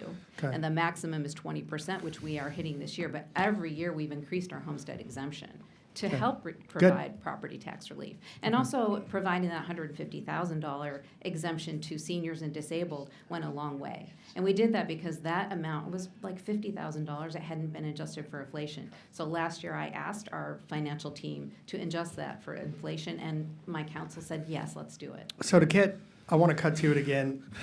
Have your revenues been increasing? They're not increasing this year. They were, but new. So new development does bring new revenue, but they also bring more expenses. So it's a delicate balance. So this would not affect you if your revenues were not increasing? No, because this is not the revenue side. This is what we can spend, right? So you're basically saying we cannot spend any more than our growth. Right. Right? So Right. the revenue So kind of is a different part of the equation. So is your spending, would this affect your spending? How I much is believe your it spending would. increasing? Well, Our budget this year, gosh, and we just had the work session last night, it is not increasing very much Ballpark. at all. Okay. Because, we're keeping everything steady, and we're below the Vader level, so we're not increasing it again. We increased the homestead. But my concern, too, is So again, that- this would not, I'm sorry, I mean, Go but ahead. to help me through it, you would, again, this bill wouldn't affect you because you increased slightly? No, it's not, it your doesn't, but this bill is about expenditures? spending. This is about spending, Right, right? and you're saying you wouldn't- But my budget, Rep my Tepper, budget does, Can I ask you to kind of restrict it to questions and not a Right. cross-examination? But I want to get to, the spending is increasing. Would this bill have affected your spending increases this year? I would have to look at the budget to make for sure, because it would be a year-over-year calculation. And I would have to compare what our growth rate was and what the CPI was, which, of course, prior testimonies, CPI is not a good representation, because by your own admission, I'm buying concrete, I'm not buying eggs. Right. So, that wouldn't work for me. But the other thing is that a population growth increase is a lagging indicator. So how would I even be able to experience a growth in population if I don't have the funds in a year that I didn't spend prior to build infrastructure, roads, water, sewer lines? I can't have people living in the street to bump up my growth rate so then I can pay for those things afterwards. I have to build that first, and then the people will come. And earlier in this session, we talked about a housing shortage and expanding zoning laws to create more opportunities for more people to move in and more building. But that also would create expenses. But I can't have new people move in until I've built all that stuff. I can't build it until you allow me to spend the money to build it. So it just isn't working. Well, developers are building it. No. You're investing in infrastructure. Which I'm required to do. I mean, they are making some investments, but as a municipality, I'm required to provide municipal services. So certain level service roadways, for instance, water supply, sewer supply, that's on me and my taxpayers. So the other thing is, I don't want my taxpayers to have to necessarily pay for a new development that a developer brings in either. It's not fair to make them pay for that. But the new development brings back the tax revenue. But it's lagging. It's lagging. But also, if this bill were in place, again, it's not about the revenue that comes in, it's about the spending. So we're kind of looping. Yes. But I get it both ways from the cities, and I'm always amused by this, because they say, we have to grow and then we could spread the cost over to everyone, which has never been my experience. No, I'm not That was saying the that. argument in Austin for years. But then, then it doesn't mean we don't want to grow and have the additional revenue. Well, earlier this session, the legislature told me I had to grow. I'm not saying I don't want to, but I want to do it responsibly, and we have done that in Flower Mound with a process we call smart growth, so that we're making sure that we have the proper infrastructure and the proper budgeting to plan in advance. We have a CIP, capital improvement plan, that's budgeting 5 years out so that we can make smart decisions and we don't necessarily have to bond everything out. And we were current expensing some of these things, but now as our revenues are decreasing and our expenses are increasing, that revenue is not there for current expensing. You're right, it's a loop, but are you expending more than 5% more a year? At times. It's not a linear growth year over year. If I need a new fire engine, it takes at least a 2-year lead time, right? So I haven't bought it in the past 2 years, so the year prior, according to this bill, I didn't spend it, so I can't spend it now. But you use TANs for those, don't you? It's a cycling tax anticipation notes for those fire engines I'm and not such? familiar with that term in my municipality. Okay, really? A TAN. Okay, thank you. That's not a mechanism I Any have other used. questions for Representative Rosenthal? Thank you, Mr. Chairman. I just want to level set. Sure. So, Ms. Martin. Yes, sir. First, thank you for being here and bringing testimony that's obviously real-world experience-driven. You're elected, right? Yes, sir. I'm in my second term. I wish we had more elected officials who were responsible and had in-depth knowledge of the stuff that they're governing. Thank you so much. It's my town. It's where I live for almost 30 years. For These are 30 my people. years. I want to protect them. It sounds, from your description, like a model of conscientious economic conservatism at Flower Mound. Thank you so much. I take that as a sincere compliment. I give it that way. So what you're saying, I think, is this model would really create problems in the real life world where we cannot oversimplify or distill these processes down to just saying, okay, I'm going to cut at X number, right? Yes, that's right. Situations change, develop and evolve, your costs change, your property tax base changes, your population, all those things, and they don't always work at the same time in the same way. Correct, not even in the same fiscal year, which does not coincide with the calendar year for our purposes. It's 10/1 to 9/30, so that would be off. And there are many times when our expenditures are budgeted in 1 year, but it takes much longer than a year for some of these projects. So it's just not a linear progression. And so to be limited by last year's spending would just not work. So we've heard quite a bit of testimony on this bill. I think yours is particularly valuable. Thank you so much. I'd love for you to teach a fiscal responsibility class to some of these other cities. Thank you. On that note, I was kind of thinking maybe we could test out of this bill because we're showing fiscal responsibility. We're doing it right. And it's very conscientious and it's very time consuming. But I'd be so happy for our town to come up and you can say, yes, you know what, you're great. This doesn't need to apply to you.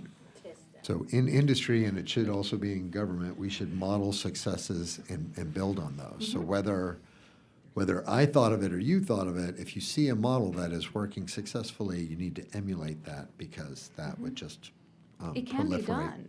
It can be done. Exactly. Thank you. Thank you so much. Any other questions? Thank you for your, Rep. Garcia Hernandez.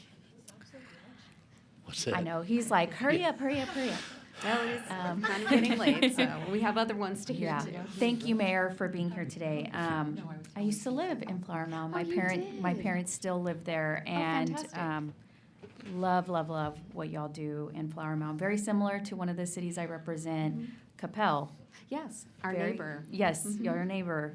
Fiscally conservative, constantly always finding ways to increase the exemption for our elderly and also always forecasting in the future to prepare for things as well. I really appreciate what you had to say about it, looking at it more about, certainly in areas that I think this bill has obviously shown that there are differences and you can't necessarily do a one-size-fits-all, right, approach. Yes. We've got some areas that have high growth areas. We've got areas like, in particular, Capel, that essentially is completely built out. We're not going to see a high growth in that area because they have just completely, used up all of their green space at this point. But some of the things that they have encountered, which I'm sure you probably have as well in Flower Mound with being so close, is the things like technology. Oh, yes, I'm so glad you brought that up because I was thinking, about cybersecurity. Yes. Right? So these are new and emerging risks, technologies that didn't even exist maybe even 2 years ago. But now we are charged with protecting our town from those risks. And of course, that's going to bring new expenses.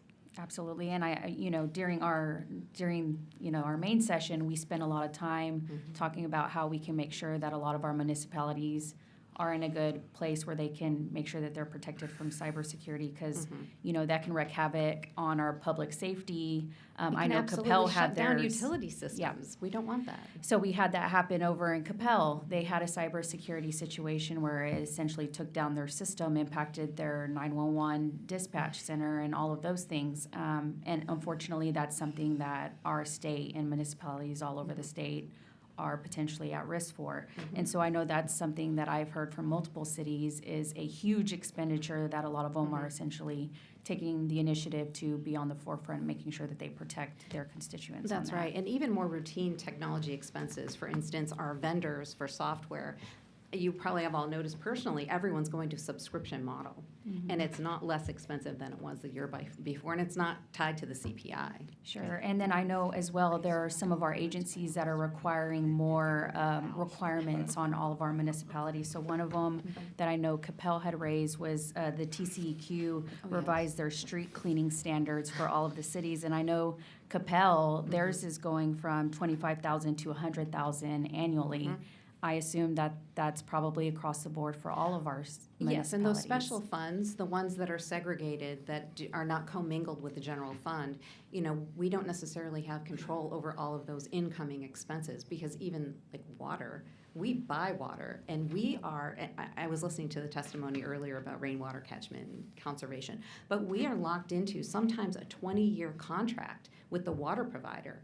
And so it's an ongoing expense, and they raise the rates, and trash collection, and just everything. We're getting hit with everything. Yeah, I know Capel had also notified me about Encore raising what they're essentially going to be requiring for them, a 51% increase on just street lighting fees.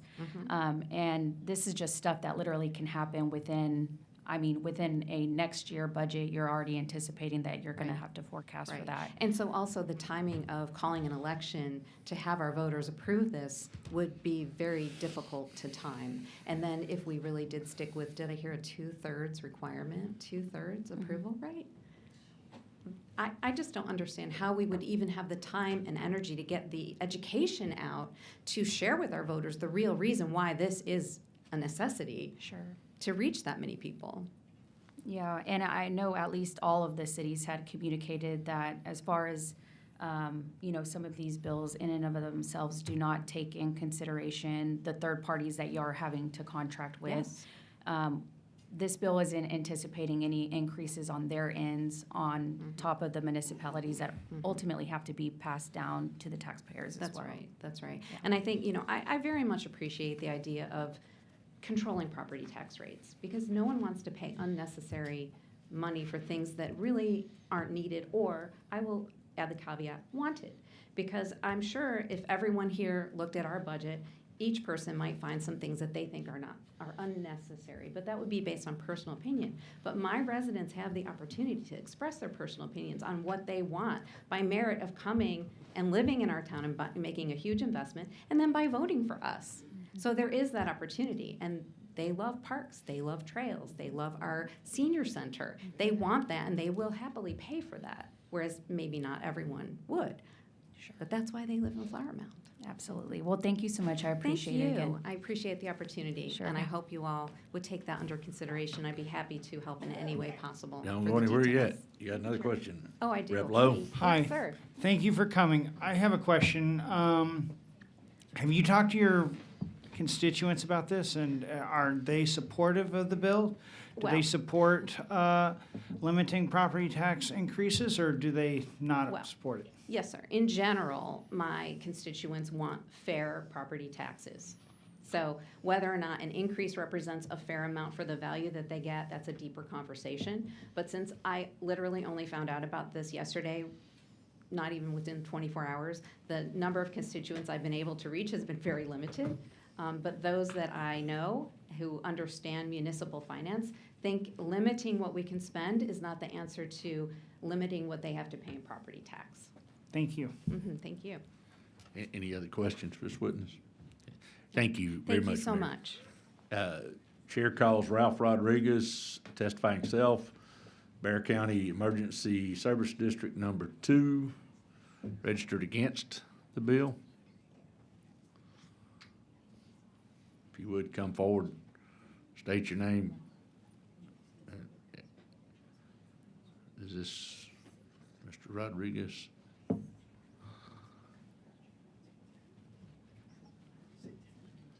Okay, we're gonna show Ralph Rodriguez registered against the bill, self and Bear County Emergency Service District 2, not testifying, just registered against the bill. Chair calls Shannon Halbrook, every Texan, registered against the bill. Okay, let the record show that Shannon Halbrook is not testifying, but or chose not to testify, but is registered against the bill. Perry Fowler, Texas Water Infrastructure Network, against the bill. Okay, let the record show that Perry Fowler, Texas Water Infrastructure Network, is not testifying but is registered against the bill. Heather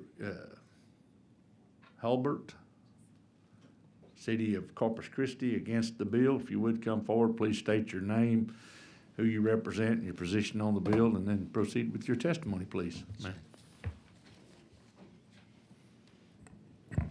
Get situated here. Good afternoon, committee. My name is Heather Hurlbert, and I'm one of the assistant city managers for the city of Corpus Christi. Our city leadership, including our city council and city manager, agree with fiscal responsibility and management of revenue we raise and the service we're expected to provide to our community. For perspective, over the last 5 years, the city of Corpus Christi has been at or below the 3.5% revenue cap. With the discussion of the legislature lowering revenue caps, we believe the additional restriction is unnecessary and counterproductive to further restrict expenses. In the most recent budget, we are proposing an estimated $4 million in expenditure reductions in order to present a balanced budget to our city council. We have prioritized those things that are needed and identified those things that we could do without. We have done this while simultaneously meeting the demand to grow police and fire for public safety in our city. In addition, the city is forced to grapple with a consent decree for our wastewater, which requires us to invest over $1 billion in our wastewater infrastructure over a 15-year period. Lastly, our community in a larger region is facing ongoing drought and will be needing to explore and pursue a series of water supply strategies to meet the need of a 7-county region. Now, I will not, there's been a lot of things talked about on the enterprise fund side, on the utility side, and so I think some of our concerns are using this one-size-fits-all is very challenging when you have utilities. We are a regional water provider, and we provide water to over 500,000 customers across the coastal bend. And so further limiting those expenditures based off of a growth and a CPI, which many people have already mentioned that CPI is for eggs, for childcare, for those things. We buy concrete, we buy chlorine, we buy asphalt, which we have seen some of those costs over double within a year time period based off of manufacturing capacity and supply and demand. A lot of people have talked about our capital projects. And while some of those are funded with debt, not all of them are funded with debt. And we, for example, we use a vehicle replacement program where we put aside money every year for the future replacement of vehicles across all of our departments. Those actual expenditures fluctuate on an annual basis based off of the number of vehicles that are being replaced. And so, in essence, we would be penalized for being fiscally responsible and not utilizing debt to buy those vehicles. Many people have also mentioned the fact of special revenue type funds, hotel occupancy tax. We are also a very tourism-based economy, and so those hotel occupancy tax do not follow the same pattern as CPI and or population growth. So in summary, I ask that the committee take these concerns into consideration and not move forward with this bill as presented, as it does present a challenge when you have a one-size-fits-all for all types of revenues. This will hinder our providing critical citizens to our services to our citizens, not only our citizens, but also our citizens that rely on our utilities. Thank you. Thank you very much. Any questions for this witness? Thank you very much for your testimony. Thank you. My wife and I and our grandkids and kids just recently visited there as tourists, so. Well, thank you very much. Anyway, good place to go. The chair calls, you reckon, yeah, maybe, Adam Haynes, just picking at him, Conference of Urban Counties registered against the bill. If you would, please come forward, state your name, who you represent, your position on the bill. Mr. Chairman, members, Adam Haynes, Conference Urban Counties, unfortunately against the bill. And I'm going to save y'all some time because we've done a lot of talking here and a lot of listening. I'm going to try to answer a few questions that I've already heard and then answer questions if y'all got any. First of all, Mr. Tepper, certainly appreciate you and your staff. I know it was late, but we did get you questions. But your staff got back to us, took our considerations, and I know times are crunched, but I appreciate that. And we certainly appreciate working with you. You're right, Chairman Spiller. Open door and looking for solutions. I appreciate that. But in your layout, Mr. Chairman, you said that some of the federal fund or some of the interlocal funds were not included. I don't read that in the bill, but if that is the case, a lot of our concerns get taken care of. But I don't read that in the bill, and so we'll circle back just to make sure. Yes, sir. Perfect. But because, as you're aware, I'm the airport email guy. But we get federal funds. Y'all ask us to build your roads, to operate your courts, to hold your prisoners. And when we do that for the state, we get either federal funds or state matching funds or whatever the case may be. That drives our expenses.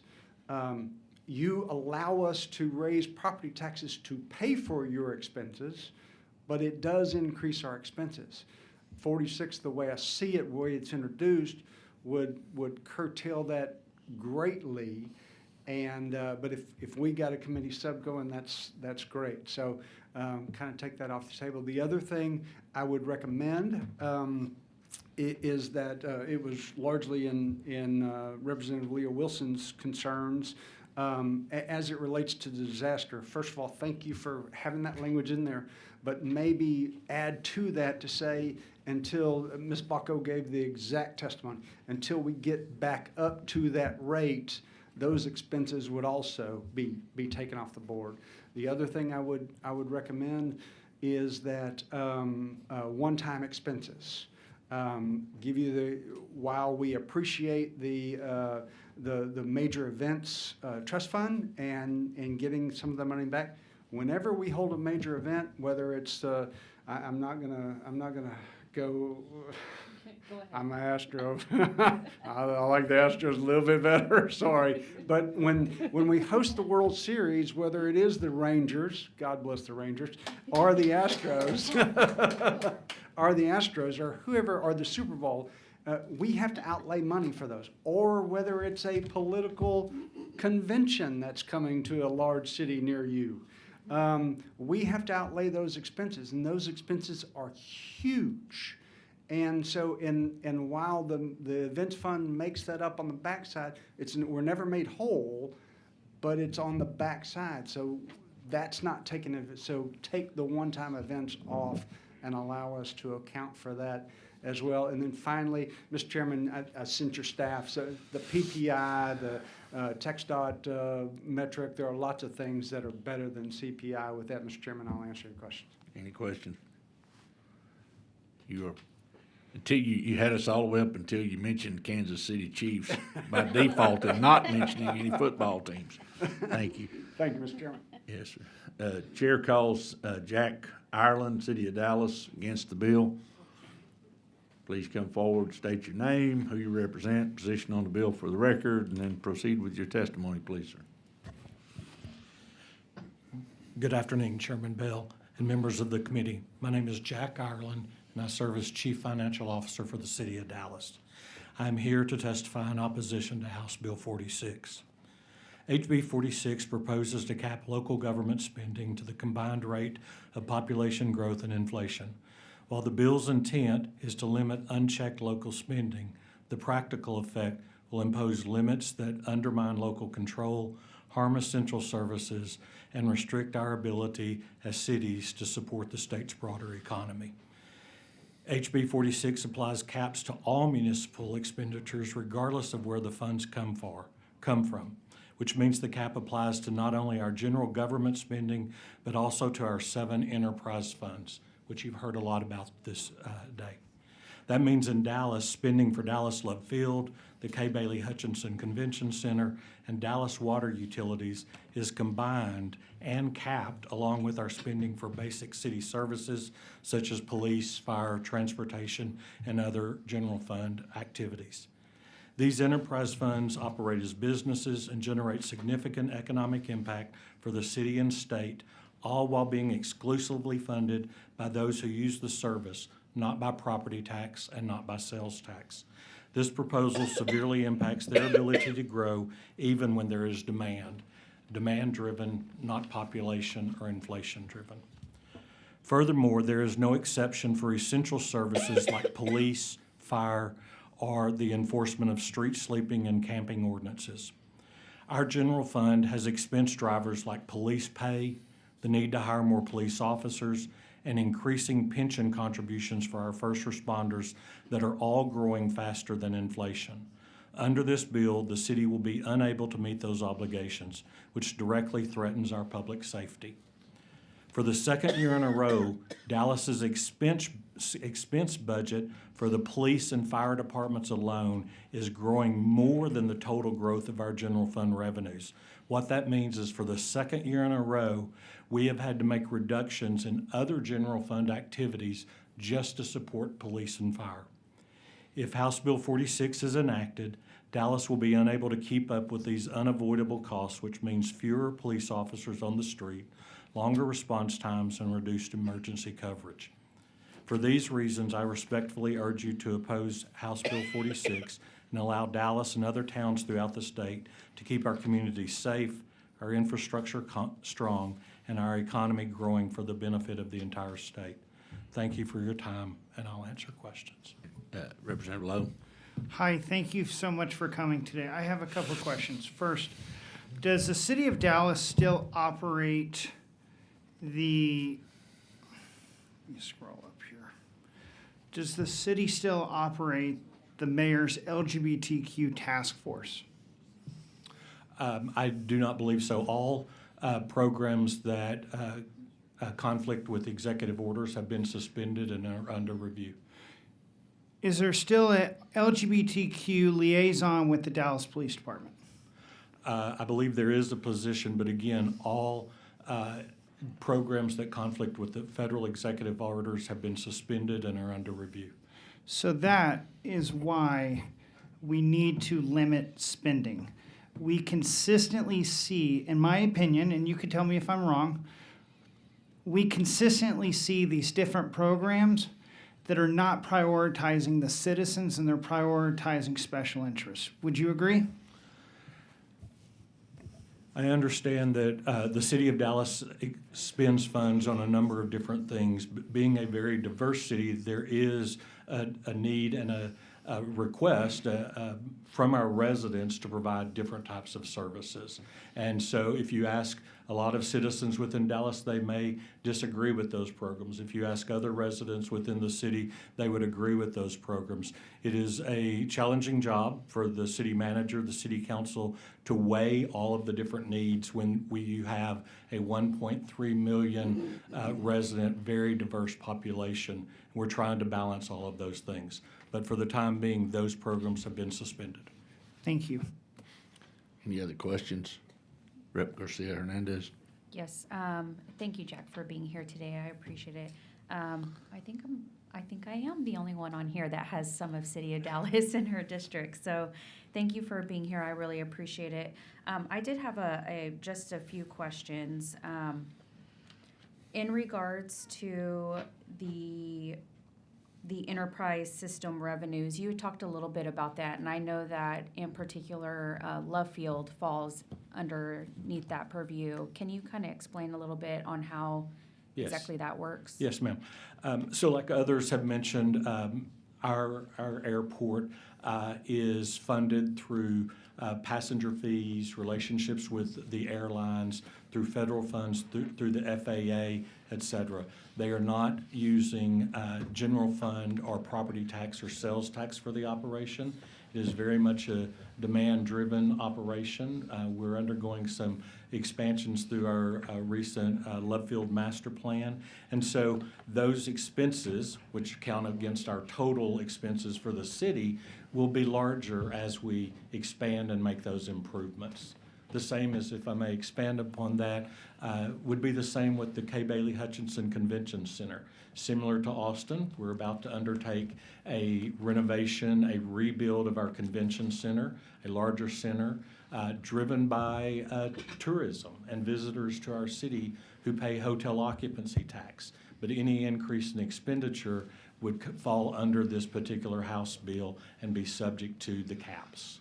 Gotcha. And then also Dallas Water Utility Sanitation Services, those are a couple that also fall underneath. Yes, ma'am. Those are also enterprise funds that are operated strictly through the revenues they generate. And my understanding is those essentially make roughly around 1.53 billion out of the 5.2 billion budget That you is have? correct, yes, ma'am. Okay. I also had a question in regards to the budget process, because I understand that what these bills are being put forward to is as far as the expenditures that the municipalities are doing. But City of Dallas, as I'm sure also all of my other cities, because I've been to some of their public budget meetings and those things. City of Dallas also does that as well, correct? And can you just kind of talk about how y'all openly allow taxpayers and residents to be part of the budget-making process? Yes, ma'am. So a couple of different things. In the spring of each year, we conduct a community survey. It's a statistically valid survey that's done by a consultant where we gauge the perceptions and priorities of our residents. And our residents routinely tell us that infrastructure and police service are the top two priorities within Dallas. And those happen to be two of the most expensive things they could ask for, but infrastructure and maintaining the roads as well as police service are the top two priorities. Then through the process, we do have a series of community meetings. We're actually holding those right now through the month of August, where we take the recommended budget, the proposed budget, to the community and get feedback for our council members to be able to engage with their community and their constituents. Sure, and thank you for doing that. I know all the other cities that I represent in House District 115 do the same as well. It's important to have taxpayer as well as resident weigh in on what ultimately they're going to be paying out of their taxes, right? Yes, ma'am. I also had a question in regards to just the city of Dallas in general, because you were talking a little bit about the infrastructure and roads. Some of our bigger cities, certainly City of Dallas and also some of the cities that I represent, also are paying into and have a financial obligation on mass transit. And that happens to make up also a substantial amount of the budget as well, correct? So the Dallas Area Rapid Transit System, yes, ma'am, is partially funded through sales tax. 1% of sales tax collected in Dallas goes to the Dallas Area Rapid Transit. Sure. And then also, I was interested in, just so the rest of the dais could know as well, what is the percentage of, as far as for public safety, that comes out of the budget for City of Dallas? Yeah. So the total budget for the City of Dallas is proposed to be $5.2 billion for next year. Of that, about 38% is the general fund, or about $2 billion. Within the general fund is where we pay for our police and fire departments. And our police and fire department is 63% of that general fund. It definitely gets the lion's share of all of our property tax, sales tax, and general government revenues. And again, as I mentioned, for the second year in a row, our general fund budget, we had to make reductions in other departments just to fund the police and fire departments. Sure.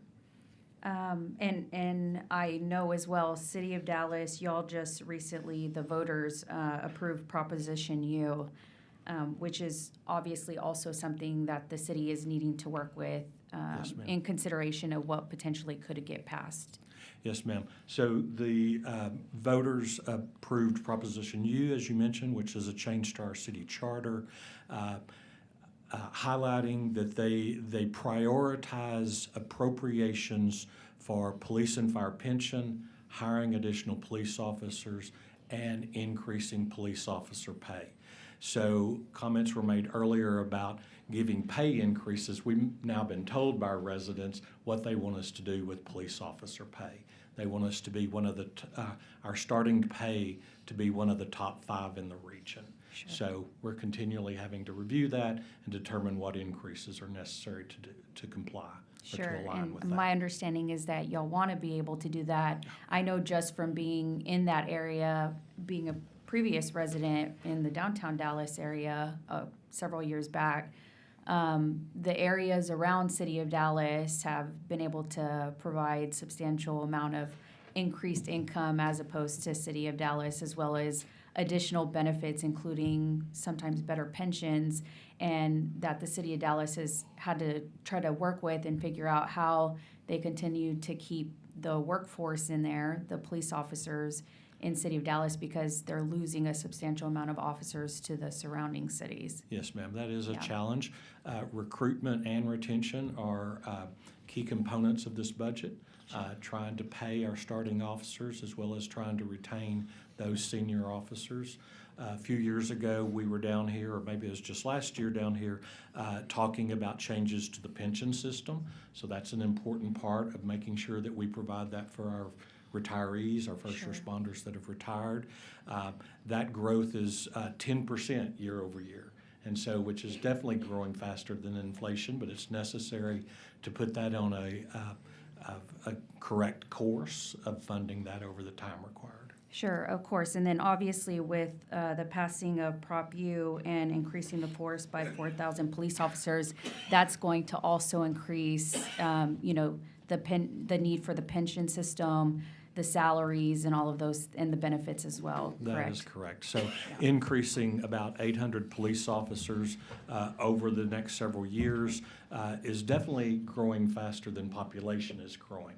It's an effort to catch up what our residents have indicated that is important to them. Sure, and I safe to assume that City of Dallas intends on trying to accomplish that, but something like House Bill 46 as its current form, not saying hopefully it may change later, but in its current form would really put City of Dallas in a real tough spot in being able to accomplish those efforts. Yes, ma'am, I agree with that. Okay, thank you so much. I appreciate you being here today. Yes, ma'am. Rep. Luther. Thank you, Chairman.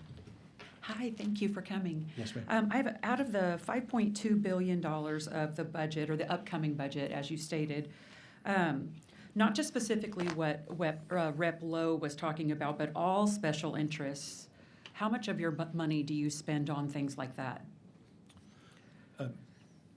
I'm sorry. Well, like the LGBTQ community and things like that. Just not that though. Anything that has to do with really not the proper role of government, honestly. How much do you spend on your budget on those areas? So I guess it would depend on how you define those things, and everyone defines those differently. The things, again, that we believe are contradict federal executive orders are suspended and being reviewed. Mm-hmm. The city council directed our city manager to do that. So all of that is under review, and I couldn't give a correct answer, so I don't want to guess on that. Okay, so you don't see, because do you think those are a proper role of government and should be paid for by all taxpayers? I believe, again, with a city of 1.3 million residents, there are a lot of residents who want different types of services from their city government. What in your opinion, what is the role of government? So I believe our role is to address the needs and concerns of our community and our residents. And so I don't want to limit what that is. I want to be, and I heard someone earlier say a lot of what we do is reactive. We do react. Mm-hmm. We react to what our residents ask for.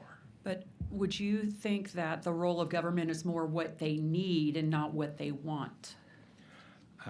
One person's need, another one. I hate to define that. So yes, ma'am, I do think there are things that we're doing that may address certain populations but those are things that have been requested. Okay, thank you. Any other Real questions? quick, Chairman, if I may. Ask away. You had it's very interesting, you had a proposition on raises for first responders or? Police officers. The proposition requires that we use 50% of our year-over-year revenue growth from unrestricted revenues. So it excludes our water utilities, our airport, those restricted revenues. So we use, the proposition calls for using 50% of the year-over-year growth in unrestricted revenue first to fund Dallas Police and Fire Pension System. And so by doing that, we are aligned with the proposition. If there's any funds left after that, there's two other things that it asks for. Increasing our police hiring up to 4,000 officers. We're currently at about 3,200, 3,300. And then also being in the top 5 within the 5-county region that we're in police starting pay.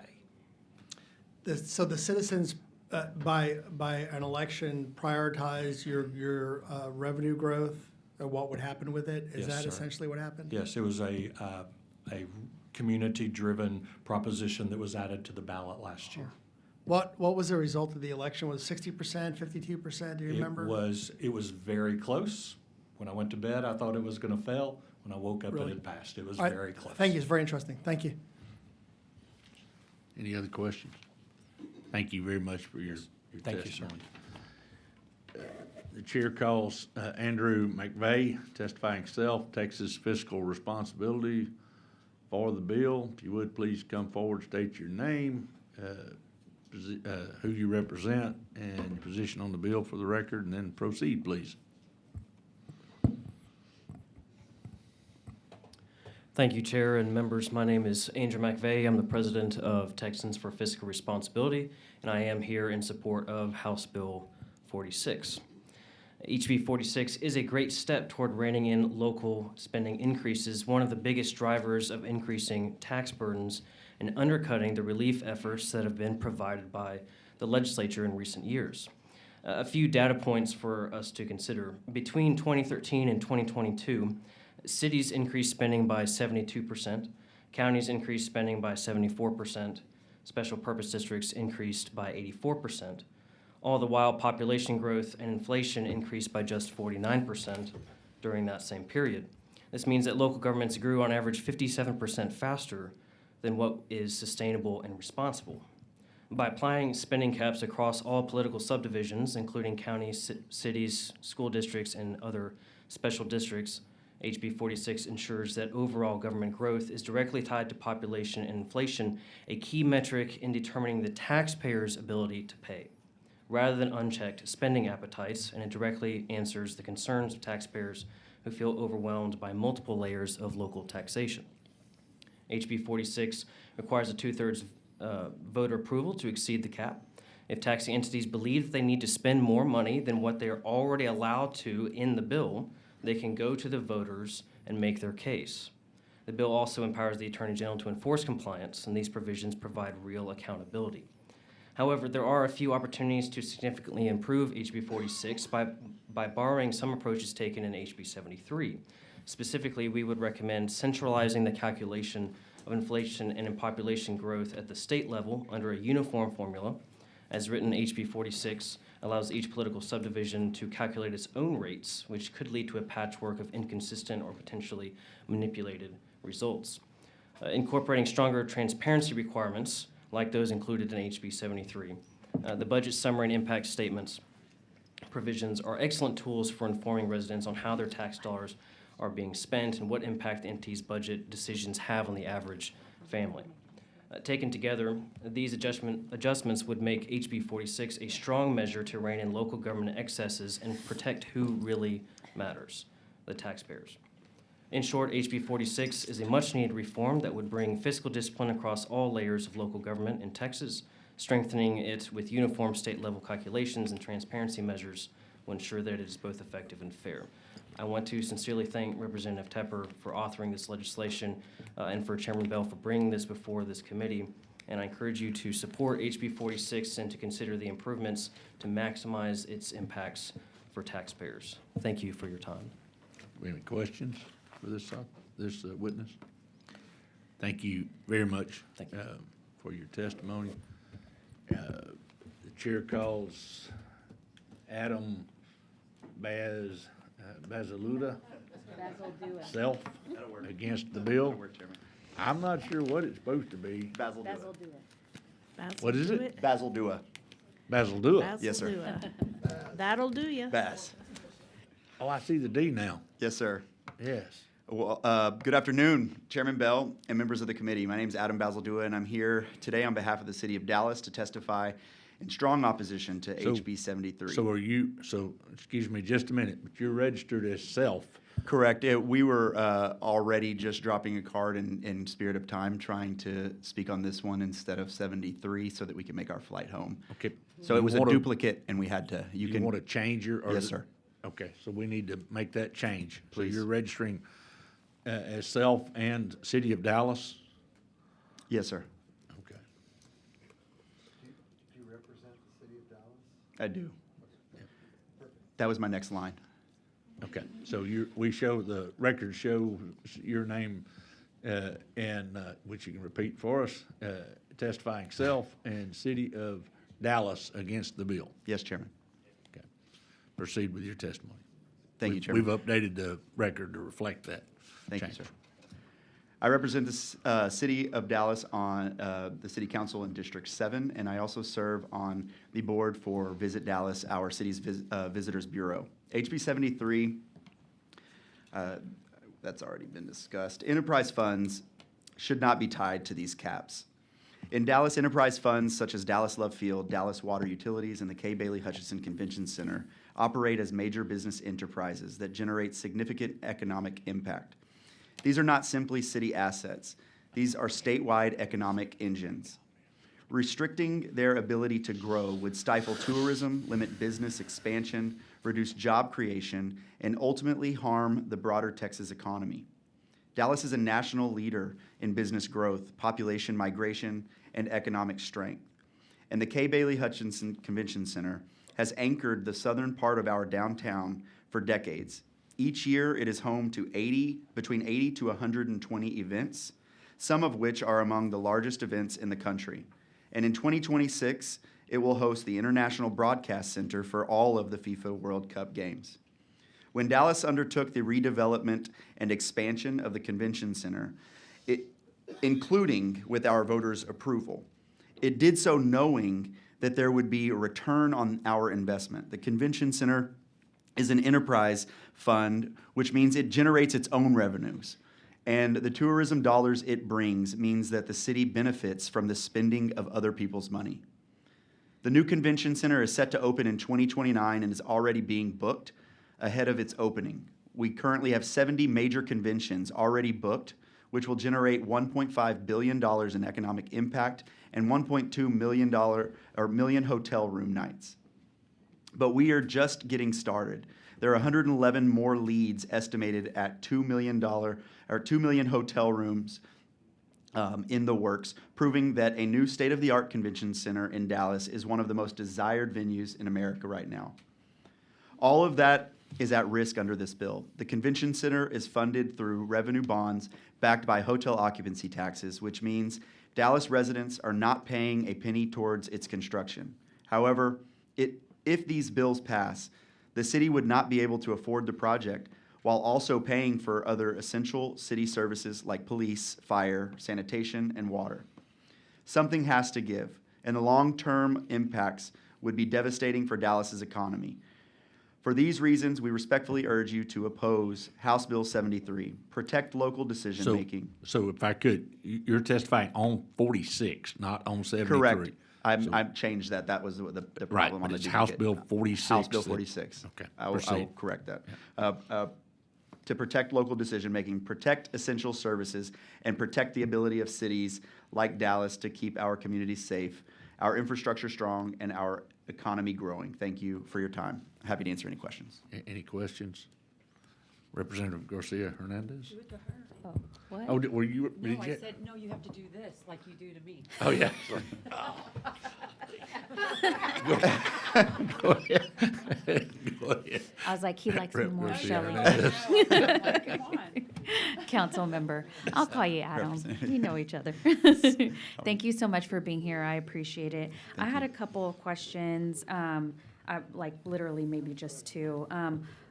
What we talked previously, not us two, but who was here to represent for City of Dallas about, in particular, Proposition U, and then also just the impact on fire and police.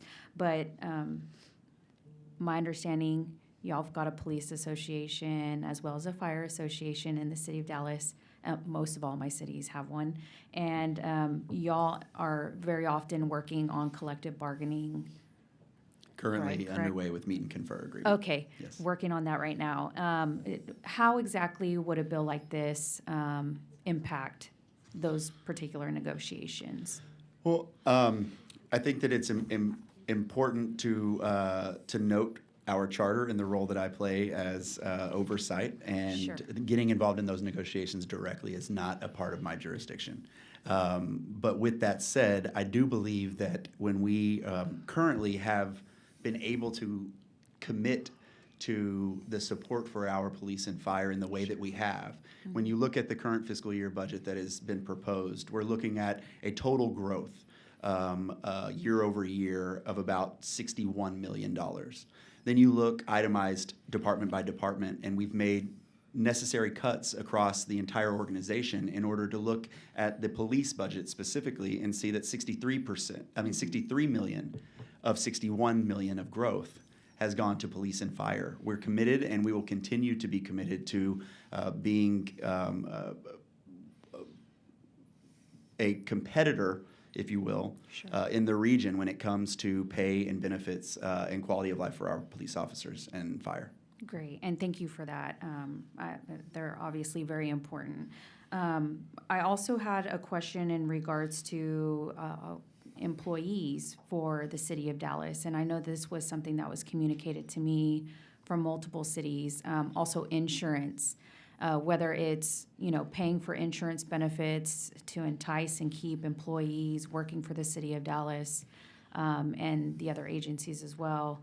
In addition to any insurance costs that the city has to keep in mind, and the insurance premium increases that you are having to keep in mind with any type of buildings, even inventory buildings that y'all may not necessarily be using but still have to be insured as required by a lot of charters in different municipalities. And so I would love if you would talk a little bit about how even those type of expenditures are almost too tough to anticipate and take in consideration under this type of bill. Yeah, I think that's a great point, and thank you for the question, Representative. I believe that making sure that we are providing necessary benefits to recruit the talent that we have. When we look at the talent across all of the departments, I believe that we are blessed with some of the most skilled professionals in the City of Dallas. I also am pretty certain that the majority of those that I work with on a day-to-day basis could be making substantially more in the private sector. And so when we look at everyone from our hourly part-time employees in the city all the way up to our executive leadership team, what we do need to make sure is that we are competitive and also providing a quality of life for our very large organization of 15,000 employees to be able to live in the city that they serve. Sure. And I know, as obviously being a council member for the City of Dallas, you also are very much involved in, and in your community, I know that you hold a lot of town halls, and in particular, I've seen the budget town halls where you have, in addition to what the city already does across the board, but you have even taken your own initiative of making sure that you're in your community and educating people about what's on the budget and getting weigh-in, so that way you can make sure that their concerns and issues are being reflected in the final budget. Absolutely. It's actually one thing that I tout to my constituents to be the most important time that we put ourselves in front of them. I want to hear from them. I think it's The most important job that we have is to pass a balanced budget every year, and that budget should be a document that reflects the priorities of the taxpayers that we represent. This past Tuesday, I just had an in-person budget town hall with standing room only. It was incredibly attended, and it was very productive. And that's the only way that we can adequately represent our constituents when building this budget and passing one. Sure, and aside from obviously doing that, and then of course the ones that the city of Dallas also hosts, citywide, they also have the opportunity to weigh in and come to city council meetings. Oh, absolutely. and We have a very robust public engagement at City Hall. I hear some laughing back there. I know y'all do. But fair to say, if taxpayers have a concern or issue with how the budget is being put together, even in the past or in the future, they have ample opportunities to come either before yourself because you represent them as a council member, or come directly to the council whenever y'all have it, to voice their concerns or things that they may want to see or things they want changed in the budget. Absolutely. And in fact, beyond hearing from them in the ways that you've brought up, we've also had some pretty substantial pieces of legislation, if you will, that was prompted by our voters and voted by our voters.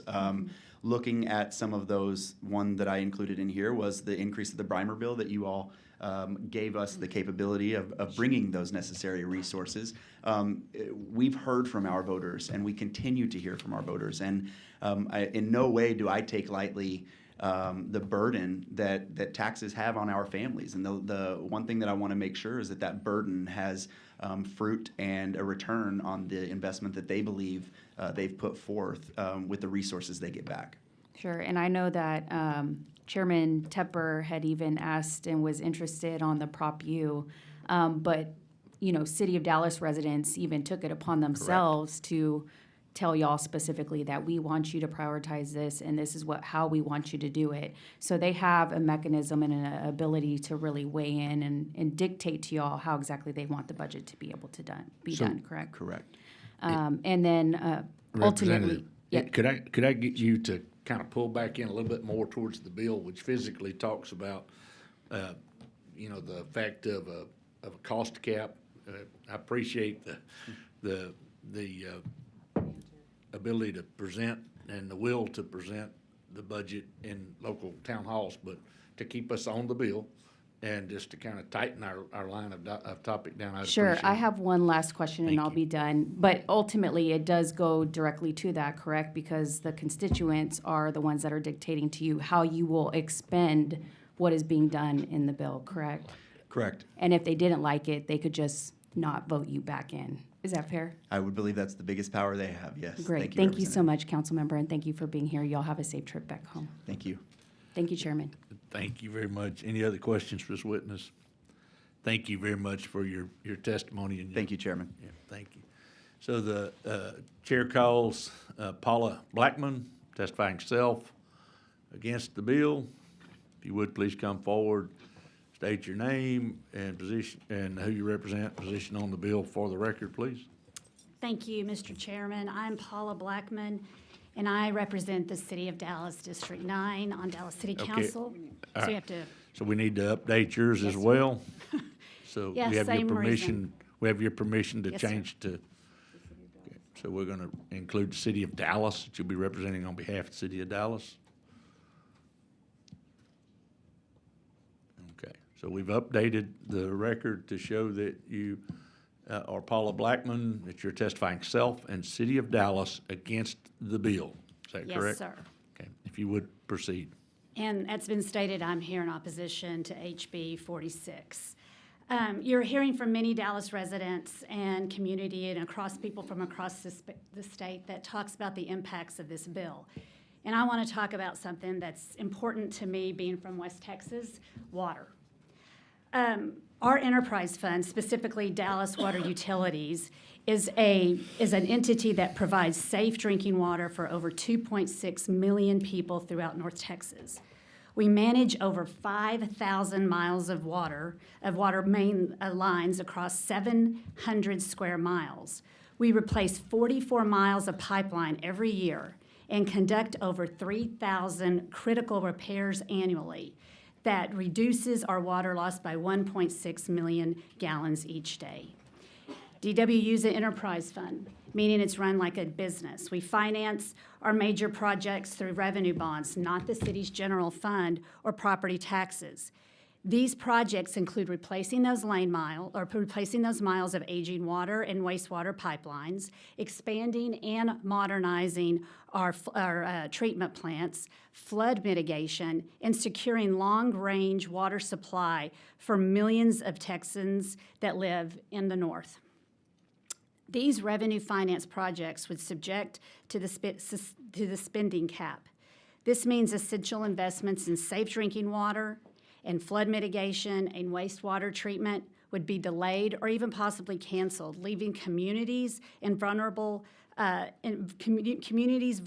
service disruptions, system failures, and future water shortages. Water is a priority of this state and of this legislature. And we all know it's crucial in healthy communities and building a robust community. We must ensure that the most efficient and effective services we offer is protected. Protect our enterprise funds such as Dallas Water Utilities, and please oppose respectfully HB 46. And I'm happy to answer any questions, but before I do, that Prop U was a 50.47 to 49.53. It was about a 3,000 vote swing. So I wanted to give that information.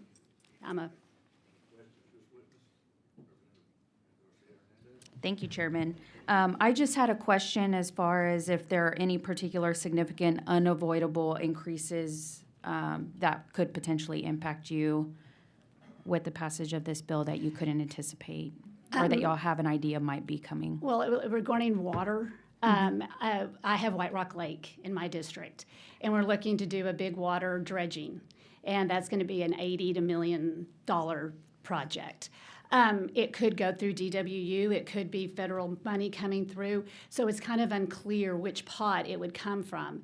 But in order to dredge the lake, it's a big dollar, and so that would hurt that project. As stated, we're modernizing wastewater treatments, we're flood mitigation.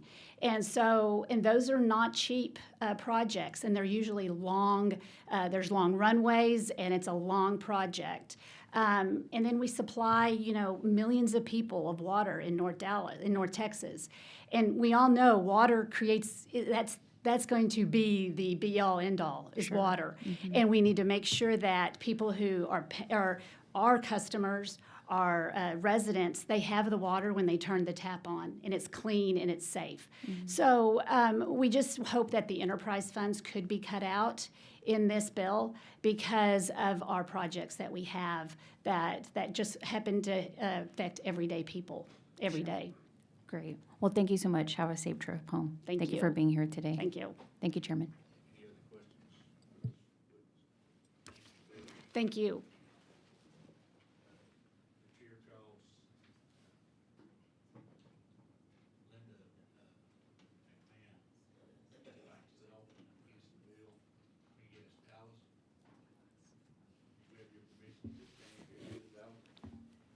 No, but it somewhat is. Thank you, Chairman. My name is Linda McMahon, and I'm the CEO of the Dallas Economic Development Corporation. So I'm here representing the Dallas Economic Development Corporation. Yes, thank you, sir. I appreciate that. I am the CEO of the Dallas Economic Development Corporation. Correct. Yes, sir.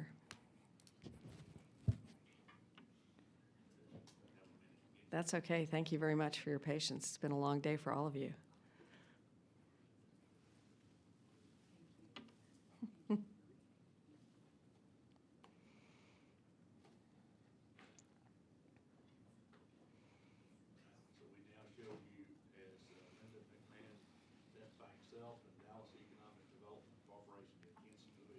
Yes, sir. Thank you. Thank you, Chairman Bell and the members of the committee. I've already stated I'm Linda McMahon, CEO of the Dallas Economic Development Corporation, and I am representing the business community for the city of Dallas. And I'm here to testify in opposition to HB 46. The Dallas Economic Development Corporation was created to drive our city's growth while maintaining our existing vibrant business community. Our core mission is to increase job opportunities and economic mobility for residents, fostering a resilient economy that allows us to invest in vital areas like public safety, infrastructure, education, and workforce development throughout Dallas and North Texas region. We have experienced significant growth in the region, as you all are very aware, with almost 200,000 residents a year relocating to our region, and that number continues to grow. We are a business-friendly state. The governor has created the business climate, and the legislature has had a critical role in supporting that vision, and the legislation that you all have approved supporting business is driving a lot of that growth. Dallas is now Y'all Street, and Texas is leading the country in technology investments in semiconductors. We are attracting investments from around the globe, and cities must be ready to address the need for that growing population. Enterprise funds are the way cities can be nimble in addressing this explosion of opportunity. Each fund must be able to sustain itself from revenue it receives and is restricted to only spending that revenue on the enterprise. This is how business is run and aligns the interest of business with government in an important way. And the enterprise supports the ability of the city to provide necessary services that impact the quality of life and amenities that are necessary to grow our economy without taxing citizens. Dallas Aviation Department is an enterprise fund. Imagine the impact to the citizens of North Texas if Love Field operations were impacted by the funding restrictions that are envisioned with this legislation. Imagine our ability to meet the needs of our growing advanced manufacturing and technology businesses if Dallas Water Utilities were not nimble enough to address the growing need for water. Imagine how growth would be seriously slowed if the city could not provide the staff and technology necessary to approve plans and issue permits, another enterprise fund. This rapid expansion in our economy necessitates sustained investment in crucial services and in infrastructure, including public safety, transportation, and housing. Therefore, HB 46 poses a serious threat to cities in meeting the needs of that growth. HB 46 will seriously impact the work of the Dallas Economic Development Corporation as we are charged to do, which means enterprise funds are treated the same as the city's general funds. This is an important tool that our cities have in addressing urgent needs and will jeopardize our ability to invest in future growth and provide essential services to the businesses and workers in our city. As a representative of the business community in Dallas and Texas, I respectfully request that you not support HB 46. Thank you very much for your time and attention. Thank you very much. Any questions for this witness? Thank you. And I greatly appreciate you taking the time to, and everybody else who's taken the time to travel here. We appreciate your service, sir. Absolutely. So for the record, I'll call them one more time. Lisa Healy, testifying or registered as self. I'm going to show her registered for the bill, but did not testify. And Ralph Rodriguez, self, Bear County Emergency Service District Number 2, registered against the bill and did not testify. Shannon Halbrook, every Texan, show them registered against the bill and did not testify. Is there anyone else who wishes to testify? There's one more. Oh, Perry Fowler, the Texas Water Infrastructure Network, registered against the bill, did not testify. Is that all of them? Is there anyone else who wishes to testify on, for, or against the measure? Seeing no one else, the chair recognizes Chairman Tepper to close on the bill. Thank you, Chairman. Just a few things. Charter schools are included because bonds are included. So if they're funded by bonds, they're included in the bill. So public schools and charters need to take their neutral corners there. I'd like to remind everyone, this bill doesn't cut anyone's revenue. It's a cap, not a cut. It sounded like the hospitals thought, so for some reason I was making them go to zero-based budgeting of some sort, and that we were suddenly starting from square one or a $0 amount. That's not what's happening with the bill. I do intend to introduce intergovernmental transfer clause. It sounds like the, what were they calling them? The economic development. Enterprise. Enterprise, thank you. Yeah. Enterprise funds. We'll be looking at those very closely and working through those. For Representatives Wiener and Cole, I think Representative Cole had the same sort of line of questioning. Looking at maybe the last 3 years or 5 years of the highest rate would be the benchmark we'd look at for limiting the increase in revenue. We would look at the indexes. And I think that wraps it up. I'm sorry it's been such a long day on this bill, but for me it was very constructive, I really appreciate all the testimony for and against, as it was quite educational on where we are. I think it's important to note that the people who this bill represents aren't here today because they're working, and they are struggling to pay their property taxes. And they have skyrocketing insurance costs, and they have skyrocketing utility bills, and they have skyrocketing childcare costs, and the list goes on and on. So these hearings tend to attract, the cities and the counties, and they get paid to do this. But the taxpayers and the property taxpayers don't get paid for this. And so they're out working on a Friday. So I think it's always important to remember that those are our first priority when considering this sort of legislation. With that, I will answer any other questions, and we'll close. We do have some questions for you, Representative Rosenthal. Very quickly. So, although in your closing, you talk about property taxes and insurance and other costs that have absolutely nothing to do with this bill. And by cutting the expenditures of cities, you're not going to do anything about healthcare costs or groceries or anything else. So let me ask you to directly address the concerns of the people who are actually boots on the ground making these budgets work and are concerned about city growth, city safety, and education and healthcare, which this bill has the serious potential to endanger. The premise of your questions are incorrect. It absolutely does have to do with the property taxpayers and their ability to pay. So we've heard hours, stand by, I'm answering your question. Not taxpayers, I've heard taxes. hours of testimony about the cost for cities and taxing districts, but I don't get the general public here with testimony about their issues and costs. And I promise you, and I think we all know when we run for election or re-election that we hear these things at the doors. So I absolutely think it is relevant to the conversation to this bill. I think I answered your question. Is the bill related to the cost of health care, or is it related to political subdivision expenditures? It's an either or. I reject that premise. I reject that premise of that question. Is there any other questions? I have a question for you. There are other questions. Rep. Cole?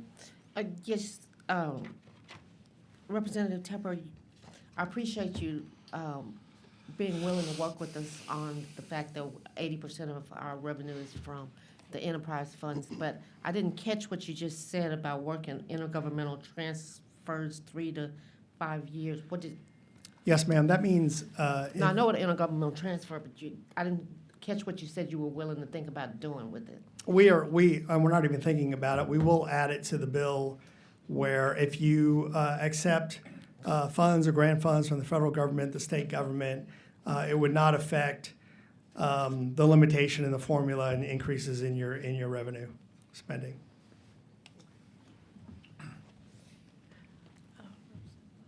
Representative Lowe? Hi, so we've heard a lot. Okay. Yeah, go ahead. Just Go ahead. Just a couple of questions. We heard a lot of testimony today, and I understand some people's arguments where this may not have a direct correlation to property taxes. But we have all seen spending go up significantly at the local level across all taxing entities. My question to you is, do you think that we are spending at a level that is unsustainable that will eventually bite us in the butt? You know, it's a political ideology question. I'm for lower taxes and lower regulations. So I believe that we rein in the role of government and try to keep taxes and spending low while still providing services that are efficient and affordable. Thank you. Representative Leo Wilson? Yes, I thank you, Representative Tepper, for considering maybe some additional language on catastrophes and disasters, and for being willing to add to that or look at that. So I really do appreciate that. I think one thing that I want to ensure, and I want you to tell me if this is true about the bill or not, taxing entities can still establish a higher rate. They just have to go to the voters to do so, correct? That's correct. Okay. It's a higher threshold than is normally used, but that is correct. Okay. And I think, you know, overall, it's still the number one issue that I hear most about is property taxes. And, you know, I understand that most people don't realize that's your local government taxing entities that are spending, and then they're raising their rates to keep up with spending. And so they want us to look at this. They want us to consider the higher threshold. You know, I am worried, you know, about my city and those exemptions, and we are a unique city with, you know, our population exploding continuously, and the small base of taxpayers that have to pay for those services for the 300,000 that come in on the weekend, and that burden is on. But every time you raise that, you price the people, the 55,000 that are on the island, you price them out of their homes. And to Representative Rosenthal's situation where he's talking about, what about the healthcare costs? What about the grocery costs? Those are things that the everyday property tax owner is concerned about. How do I pay my insurance? How do I pay, you know, my groceries when I have now another rate increase? And so do you hear phone calls like that? I mean, that's my constant. You know, the other cute day. trick the cities do, or you know, you name a taxing entity, they'll have an election for bonds, and they'll say, look, this will only cost you the average home $15 a month or Right. $35 a month or what have you. They do it every election, and but boy, that adds up. By the way, that $35 times 12, you know, and so and then it stacks on itself. It's kind of a compound interest in a way. And so we get conflicting messages from the voters sometimes. They'll complain about their taxes all day, but they'll pass the school bonds, you know, 60%. So this is something I think we're going to be struggling with for some time, but this bill was just one concept that we have brought to the forefront to see if it made any sense. And the only way in this short period of time that we can possibly do this is to amend it on the floor, correct? Would that be Yes, these special sessions are so condensed. Normally, I would have had a committee substitute already, but it looks like it would be a floor amendment. okay? So we can't vote on a substitute. We have to vote and trust that you'll put some of that language in there. That is correct. Okay, thank you. Or defeat it So on the it's floor. not impossible but it's highly likely the only way that something like that would Yeah, you'd have to be accomplished. just, or if I didn't do what I intended or said or miss something, you'd just have to vote it down on the floor. Okay, thank you. Thank you. Any other questions? Chairman Briefly, thank you, Mr. Chairman. No, I just want to reiterate, and I want one clarification. Number one, thank you for your efforts. We've heard a lot today. I appreciate the input of all the witnesses and what they added to the discussion. I appreciate your willingness to work to try to address this issue globally, but also to try to address it, to address concerns that there are in the bill. The one point I want to make, not a big deal, but I think the record needs to be clear.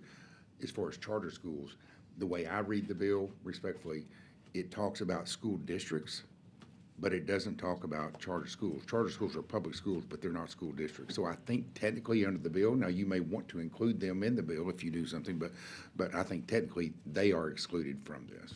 That's just my observation. If you read it differently, let me know. But You know, you're the attorney. We'd work on that wording if it isn't clear that they would not be captured as well. all right, no problem. Thank you. Any other questions? Thank you, Chairman Tepper.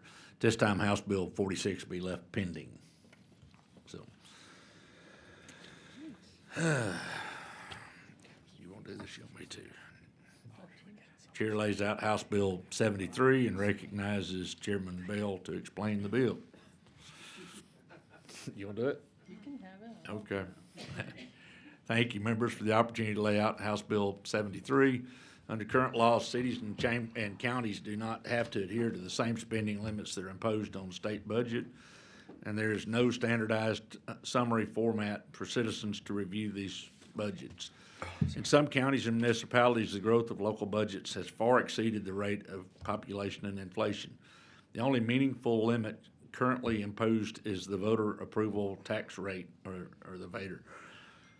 And that limits property tax revenue growth, not expenditure growth. The budgeting process can be very difficult for taxpayers to engage with because so many municipalities and county budgets are complicated, and there's simply, as said before, not a standardized format. To facilitate taxpayers to engage with the local government budgeting process, House Bill 73 attempts to create a process that is simple, transparent, and readily available. House Bill 73 requires cities and county budget expenditures to be limited to no more than the rate equal to the product of population growth rate and the inflation rate. The bill provides for exceptions to this limit in cases where voters approve going over the spending limit, or in cases where there's a governor-declared disaster. In cases where where the spending limit is exceeded because of disaster expenditures, the limit may not exceed the actual cost incurred due to the disaster. The bill excludes monies received from the issuance of voter-approved bonds, grants, donations, and gifts. The bill also creates a taxpayer's budget summary, which requires cities and counties to organize their budget expenditures into distinct categories. This includes a taxpayer impact statement outlining fees and property taxes imposed in the previous fiscal year and the current fiscal year. While cities and counties will still be able to maintain their preferred format for their local budgeting process, the taxpayer's budget summary will allow taxpayers to review budget year over year in a consistent way. Texas Conservative Coalition called this legislation one of the most important bills in the 89th legislative session, bringing much-needed fiscal responsibility to keep local government spending under control and to ensure that local voters are fully informed and equipped to approve local spending and taxes. With that said, I'd be happy to answer any questions you may have. I know there are a number of witnesses here to testify and reserve my right to close. Are there any questions? Okay. Hearing no questions, the chair calls Lisa Healy, Lisa Healy for the bill. Sean did not testify. Paula Blackman, registered against the bill. Paula Blackman did not testify. Linda McMahon, Dallas Economic Development Corporation, registered against the bill. did not testify. Adam Baldua, registered against the bill, did not testify. Rick Bailey, Johnson County and County Judge and Commissioner Association, registered against the bill.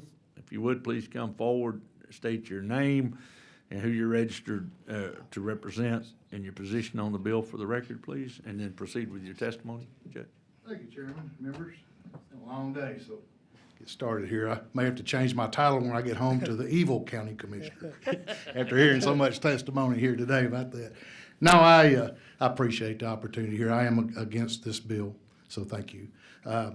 We have such a growth presence there in Johnson County. You know, there's a lot of good that come out of this legislative session that will help counties. The ambulance bill, very proud of all the members that supported that. Dan Patrick's SB 22, that's a grant. And there's concerns if we start living under a different cap. We've adapted to the 3.5 cent, and we've done okay with that. The last 2 years, back to back, this one included, no new revenues. And we have set the same tax rate. Our voters voted for a road improvement bond, so there'll be 1 cent added to that per the voters' request. We have such a growing economy and a growing need. An example of what this could look like, just in rural Johnson County, we just procured ambulance contract, $1.5 million a year for 4 ambulances. They based that on 20 call volume a day. In the first 90 days that they came to give us a report on how this was going, they recognized that they're doing 38 to 42 calls a day. This is a 3-year contract. Our hospital is failing. We no longer have maternity. We no longer have heart health or stroke. So those travel times to take those individuals to Fort Worth or Mansfield or to a further distance is going to come with an added cost that we're going to have to incur. Living within the guidelines that have been set forth, we are very fiscally responsible. I would challenge anyone here to look at Johnson County. You can go to the website. We're posted. We are very transparent. We don't have underlying debt. We don't have positions that are created but yet not filled to pad the budget. There is none of that in Johnson County. We are very blessed to have all of this growth. I've been here, I'm a 5-term county commissioner. And I'm very proud of local leadership and how we perform. We basically have no debt.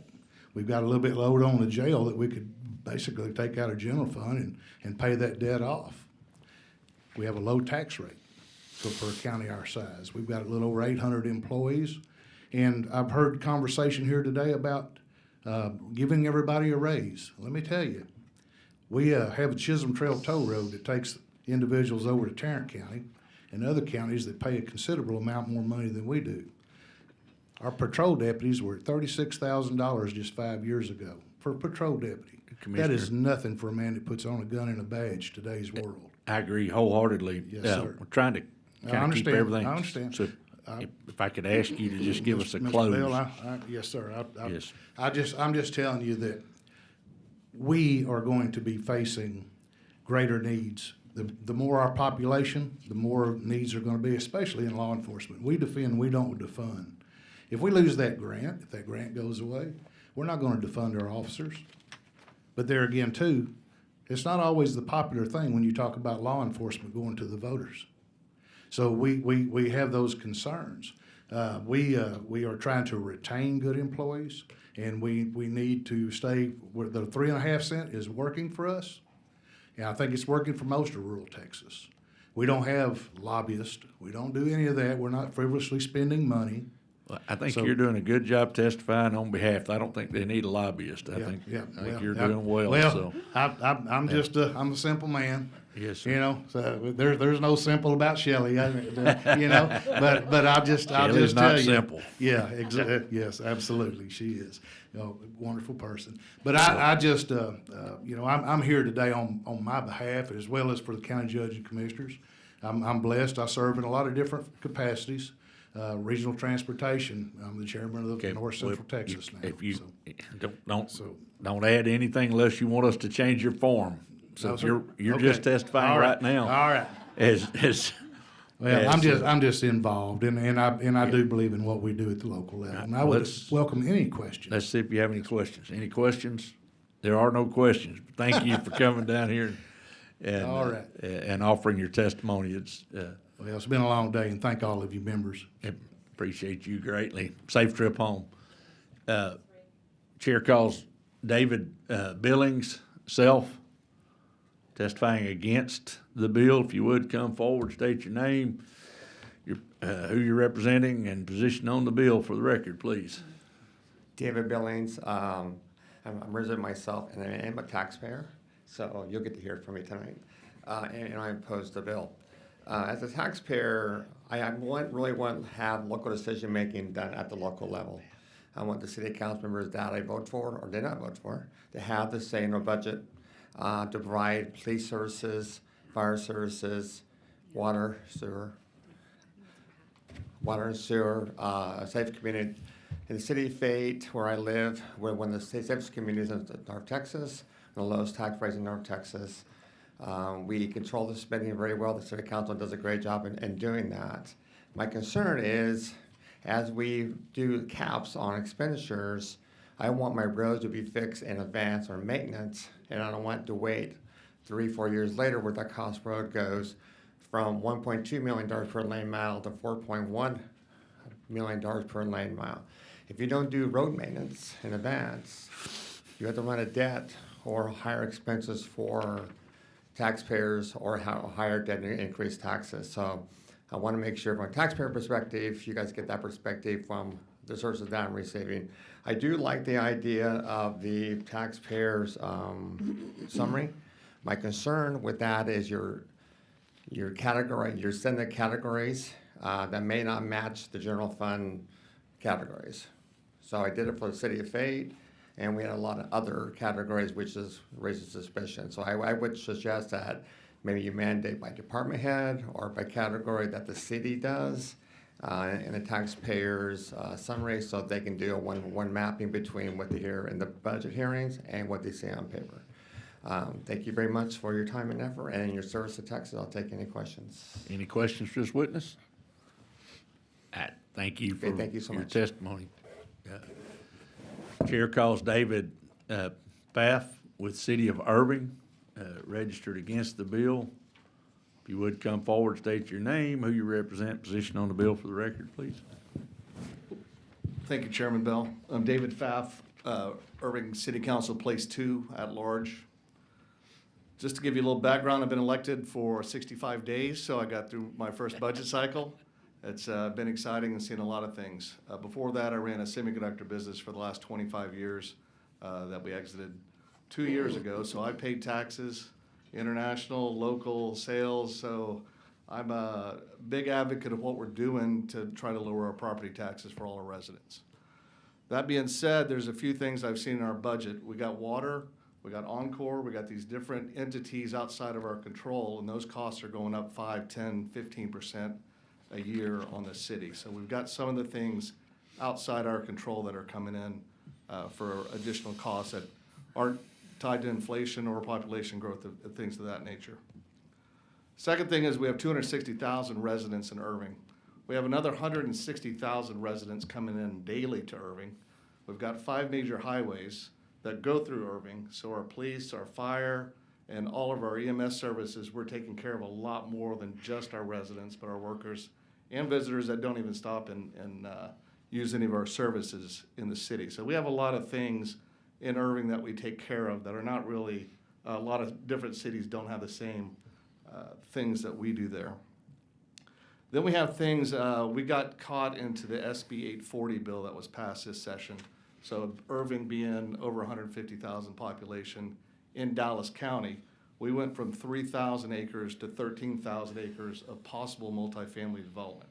So that being said, impact fees or what's gonna happen in the future for any of the resources that we're gonna need to put into things that we don't know will or will not happen in the next 2, 3, 4, 5 years based on that bill. Finally, I'm concerned to, just ran for election, got elected. Property taxes are a big deal to me. I've had multiple facilities in my town. Of course, my house, I've lived there a long time. I am more than happy and would love for y'all to come to Irving, see our budget, see what we're doing, and help us with property tax relief. You know, one thing is, I've told a lot of people, unrealized capital gain tax is our property taxes. Cities, a lot of things in Irving right now, we're going up 10% per year on our homes. We're paying taxes on that 10%.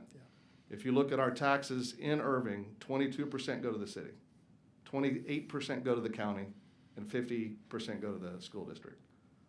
Well, our citizens, of course, talk to the city council first. You know, they think all that money's coming to the city. So that's the things we deal with. More than happy to help with what we can do to go forward to really affect property taxes for our residents. I don't want to see our residents being taken out of their house because they can't afford their property taxes.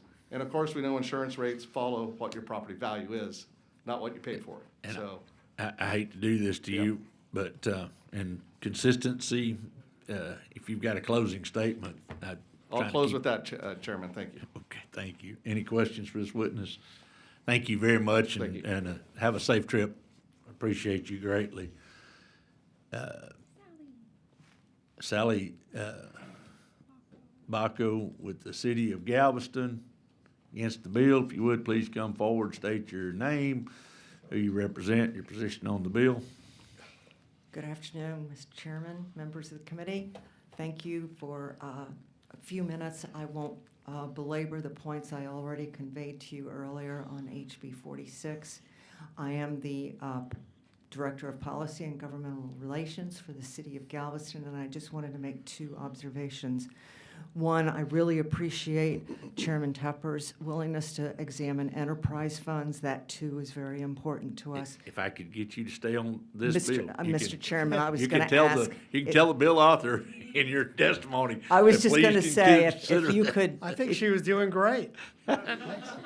If you might be willing to examine that same concern with enterprise funds would be greatly appreciated. The second comment I wanted to make was with regards to disaster. The Trump administration is currently evaluating how they might reduce FEMA's role to more of a secondary supportive role. The president appointed a FEMA review council. We're very fortunate that our governor and our emergency management chief, Nim Kidd, are members of that review council. However, I am very concerned because Chief Kidd, during the select committee's testimony, alerted members that they are talking about raising those thresholds, those public infrastructure damage thresholds that trigger FEMA money flowing in, which means if those thresholds are raised, someone has to fill the gap. That means state and local governments, okay? And again, that's after the fact, but what you might also consider is proactive disaster mitigation. In our case, it'll be flood. There's been a lot of discussion this special session, last special session, on the importance of mitigation. And those kind of expenditures can be high and be a real important aspect for a community like Galveston and communities in a floodplain. So just wanted to make those 2 observations, that might be an exception you might consider that would be consistent with much of what you've discussed during this session. Thank you. Are there any questions for this witness? Oh, Chairman Spiller. Thank you, Mr. Chairman. In your reading, and we're not going to talk about the other bill, but the difference is this one excludes, as I read it, excludes, it still says all available sources of revenue, but excludes money received from the issuance of bonds approved by the voters and to a grant, donation, or gift, correct? Yes. All right. So when we talk about bonds approved by the voters, that technically excludes certificates of obligation, correct? I would think the two are, yes. Because I see COs what you're aren't, saying, yeah. I mean, the way it's worded is talking about bonds approved by the voters. Technically, a CO can be if you have a petition and you have 5% and they Right, call and for that's an not a election, but bond. otherwise it's Yeah. not. Also, you've got tax anticipation notes that would be excluded from that calculation, correct? That would be a very good point, and the reason why I'm grateful for you raising that, one of the things that Galveston does is prior to every hurricane season, we negotiate a line of credit for our immediate response after a hurricane. Debris removal is a great example. Because FEMA is a reimbursement program, we have to be able to front that money. And so that's an excellent. Similar to what that's an hospitals excellent do or point. others do with the QUIP program or the other, where you've got some of those where you pay money up front or do something up front. Yes. That's going to, I think, potentially negatively, in the bill, the way it's currently written, is going to negatively impact you in the event that, because that, if you do a TAN, that's going to figure into that calculation. It's not excluded the way I read the bill. Yes, I would agree with you, except I'm not an attorney, but I would wonder how, on the one hand, exception to disaster declaration coverage. But that's a disaster declaration as determined by the federal government, not otherwise, correct? I believe When I it look at was the bill, both. there's a, I think it's both. okay.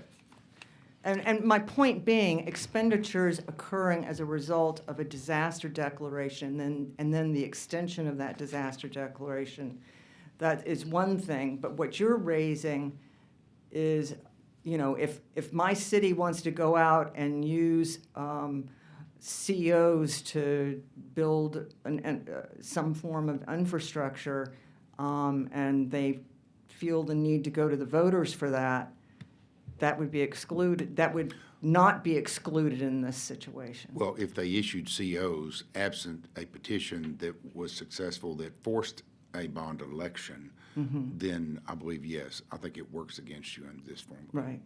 Okay. Same thing with revenue bonds. If you were to able to, you're probably not in a position because you're not a hospital or something like that, but if and to the extent that you do revenue bonds, likewise, even though that's supported by the revenue that they would generate, that would adversely affect you in the calculation here.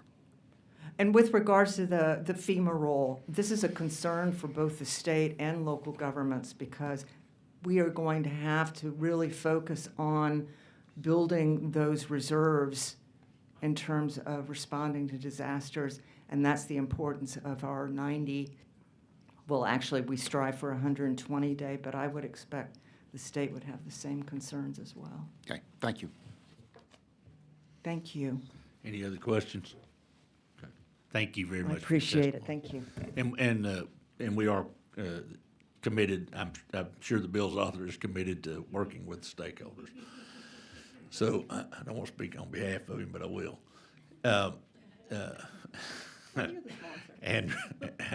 Andrew McVeigh testifying Texans for fiscal responsibility for the bill.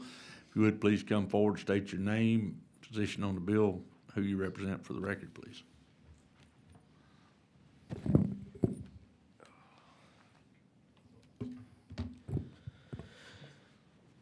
Okay. Thank you, Chairman and members. My name, again, is Andrew McVeigh. I'm the president of Texans for Fiscal Responsibility, and I'm here in support of House Bill 73. It's because it represents an important step toward reining in the growth of local government spending, one of the main drivers of increasing property tax levies across the state. The more government wants to spend, the more they have to take in taxes. And from 2018 to 2024, property tax levies have increased by 37.4%, despite efforts by the legislature to lower taxes, and that is in large part due to rapid increases in spending. By limiting expenditures for cities and counties to the rate of population growth plus inflation, HB 73 helps to ensure that government cannot grow faster than at least the people's ability to pay. It is a common sense safeguard that reflects the reality facing Texas families every day. They must live within their means. So should government. We are encouraged by the transparency provisions in HB 73, such as the taxpayer summary and impact statements. These tools will help shine a light on how local governments allocate taxpayer money and will empower voters to make informed decisions. That said, we do believe that HB 73 could be made even stronger. One way is by borrowing some provisions from House Bill 46, which we addressed earlier. Specifically, we encourage you to consider the following for HB 73. Expand coverage beyond just counties and cities to include all taxing entities such as school districts or special districts. These subdivisions are some of the fastest growing drivers of local government spending. Taxpayers deserve consistent protection across the board. Requiring a 2/3 supermajority of voters to approve spending above the cap. A higher threshold ensures that exceeding the cap happens only in extraordinary circumstances and has broad public support. Adding enforcement by the Attorney General or some other strong enforcement mechanism. And lastly, including bond revenues in the cap calculation. HB 73 is a good step forward for both fiscal discipline and taxpayer transparency. Local spending is one of the main drivers, again, of increasing property taxes and has been a key component in undercutting the relief provided by the legislature over the past several years. With a few targeted improvements, HB 73 could deliver comprehensive protection for Texas taxpayers. I want to sincerely thank you, Chairman Bell, for bringing this legislation and for, of course, Governor Abbott for adding this issue to this special session call. I urge you to support HB 73, and thank you for your time. Thank you. Any questions for this bill? Goodness. It's getting late. Any questions for this witness? No. Thank you very much for your testimony. Chair calls Helen Ramirez, City of Brownsville, testifying against the bill. If you would come forward, state your name, who you represent, position on the bill for the record, and then proceed with your testimony, please. Yes, thank you for having me. Helen Ramirez, City Manager at City of Brownsville. In opposition of the bill as currently written, just good afternoon. Thank you for having me. I will say I'm not a career city manager. I worked 10 years for an engineering firm, and that was then bought out by an IT company. So my perspective on government is very different. My perspective is that we should be generating as much revenue as possible through public-private partnerships and through coalitions with our nonprofits, our churches, our educational institutions, and our businesses. So that's our perspective. My mayor, John Cowan, is here, businessman, and really understands business. To us, it's important to be business friendly, but with that means taking care of the meat and potatoes, which is what we do very well and what government should be doing, okay?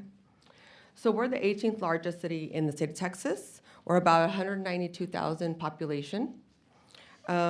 We are very proud and we are very old. We're 171 years old. We're one of the second oldest cities in the state of Texas. What does that mean for us? It means for substantial deferment of infrastructure.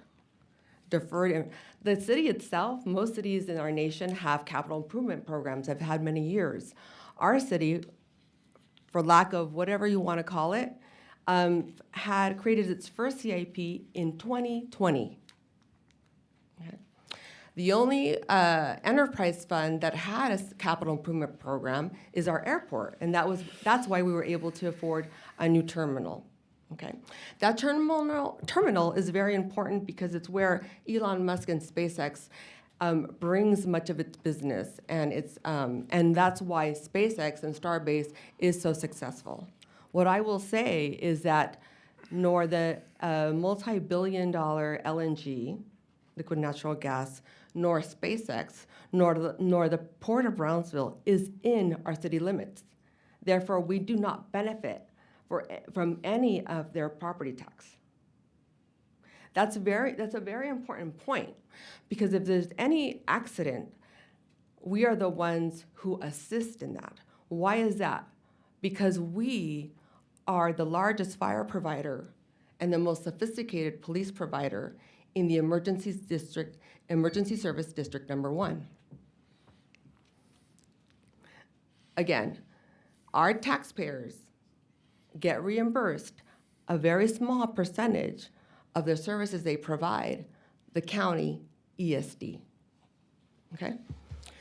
Because a lot of the new companies are very sophisticated, they require very specialized training that the city cannot afford.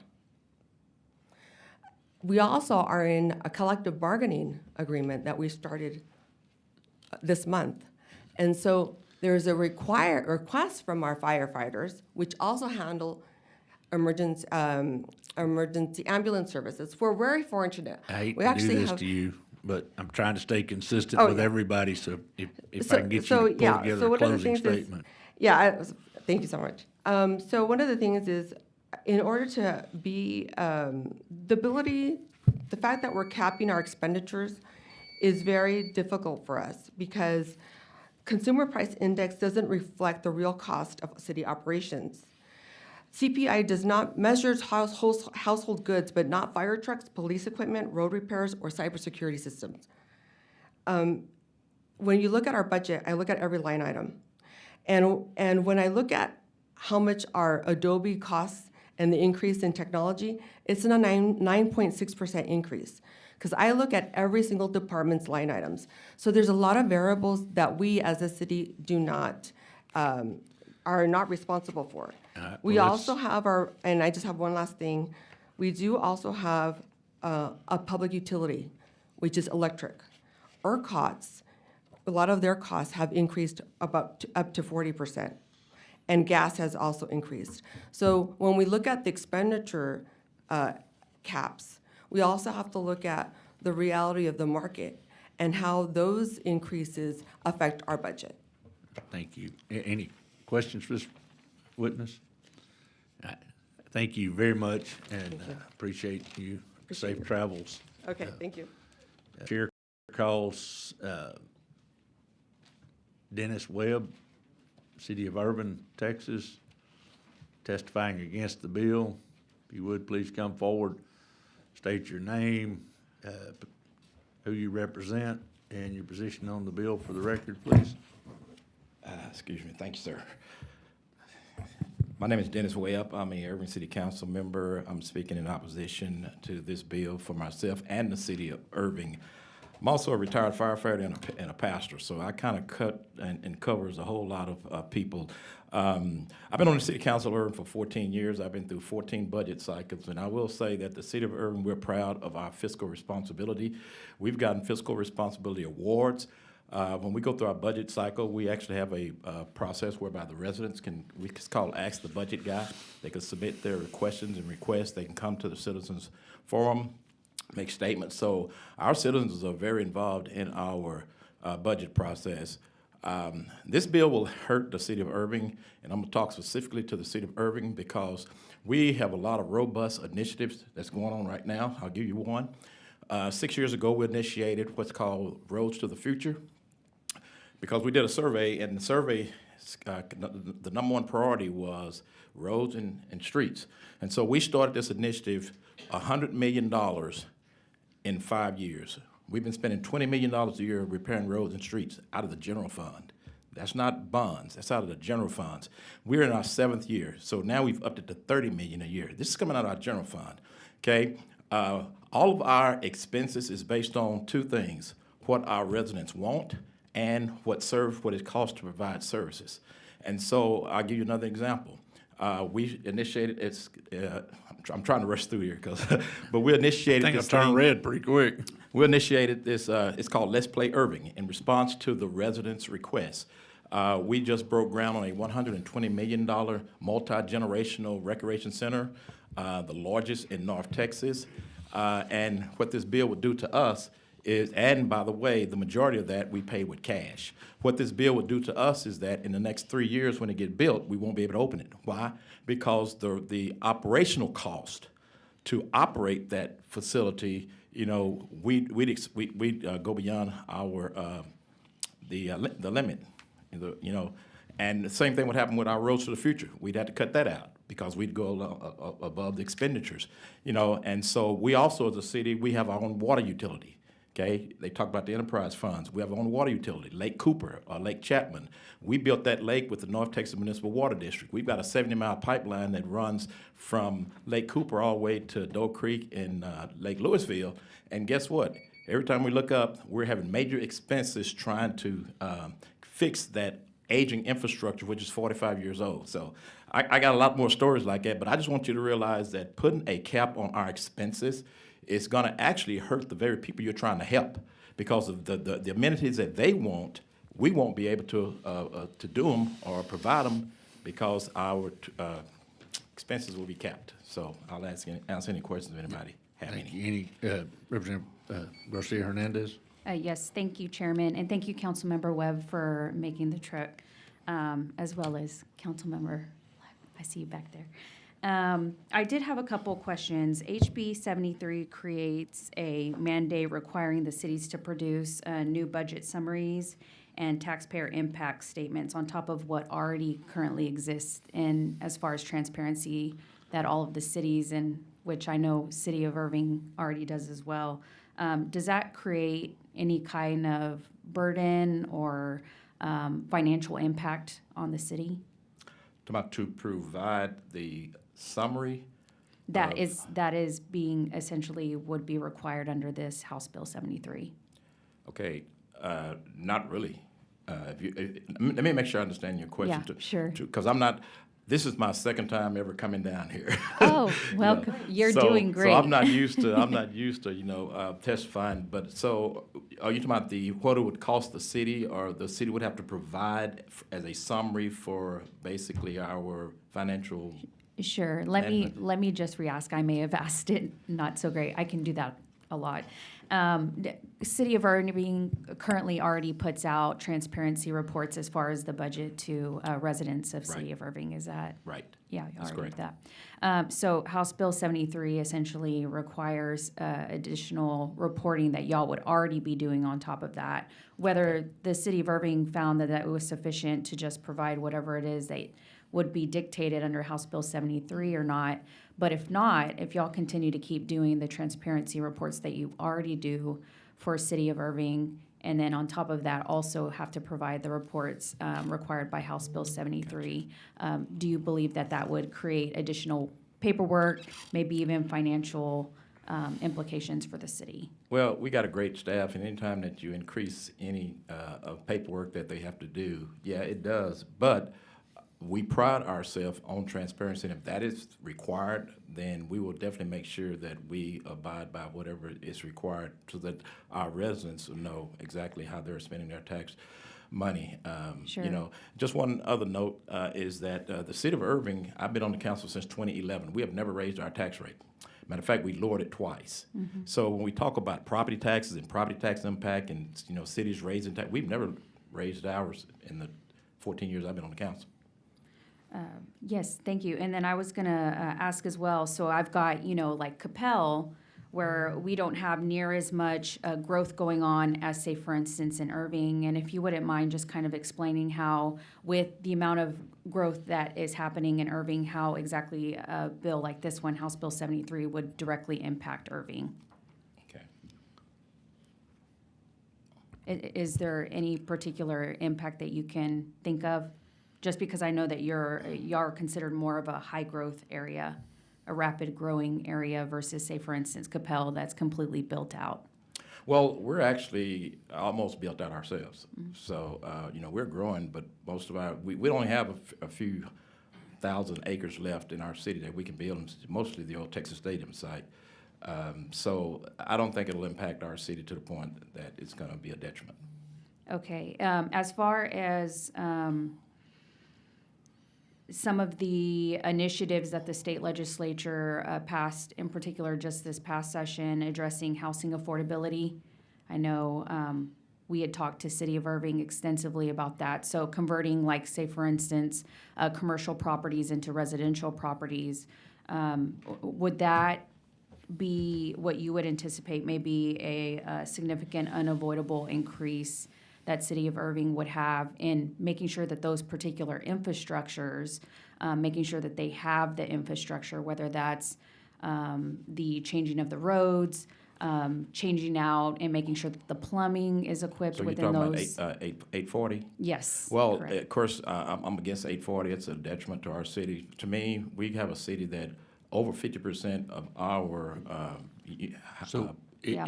if we can stay, okay, well, we, 840 is a different. okay, deal well, than- what I mean by that is that we already have so many multifamily units in our city that any more taking commercial properties and taking a commercial property that had 20 commodes, and now you've got 200 commodes, now that's an infrastructure problem because that area wasn't designed to house. I think we probably need to pull back. Okay.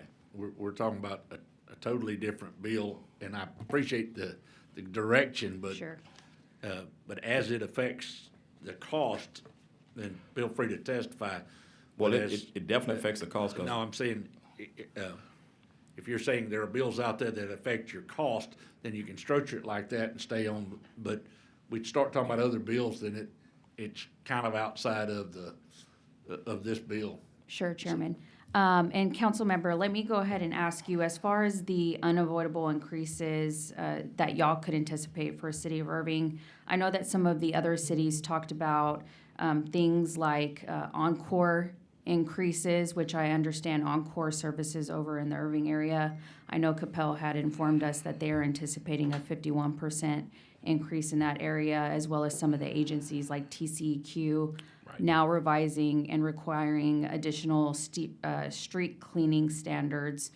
And I also know Irving, I had been informed, was moving towards and implementing and improving their technology for the city as well as the residents in that area.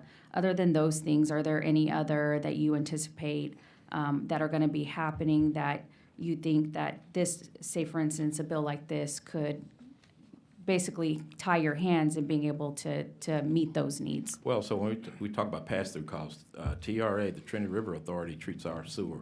And so they do these $1 million upgrades, and those just costs that they pass on to the city of Irving, to which we then have to pass on to the customers, you know. And so at some point, we have to decide, okay, we can't absorb it, you know, that cost. So then if we don't have the funds, either we pass it to the citizens or we try to pay for it ourselves, which means that we got to then take money from somewhere else to pay that cost. Got it. Great. Well, thank you so much, Councilmember Webb. I really appreciate it, and y'all have a safe trip back.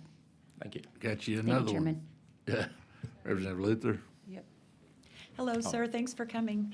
I have a question. How much, you said it was a fitness facility that you guys were building, like the largest in North Texas. What does that cost?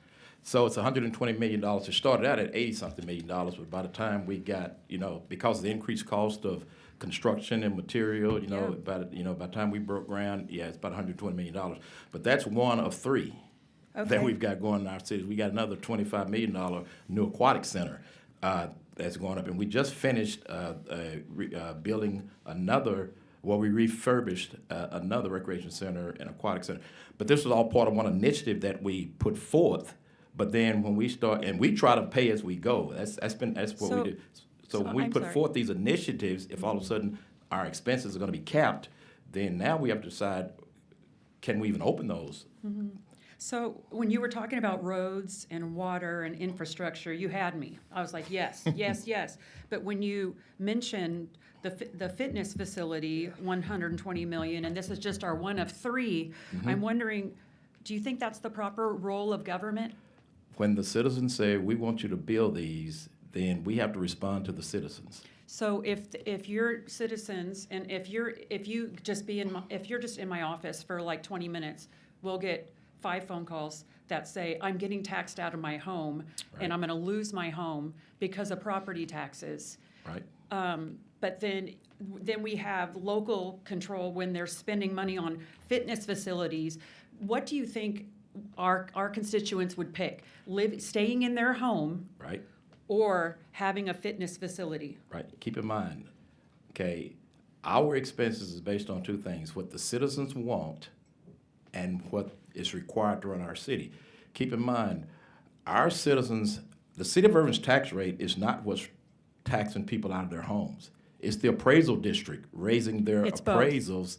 Well, but keep in mind, our tax rate has been the same for at least 11 years. But it's gone up as No, a our tax rate- taxpayer. No, because if the appraisals go up, it goes up. Right. Talking You about should the lower revenue. yours. The revenue is going Yes. up. The revenues, the and not the revenue's tax rate going is what- up.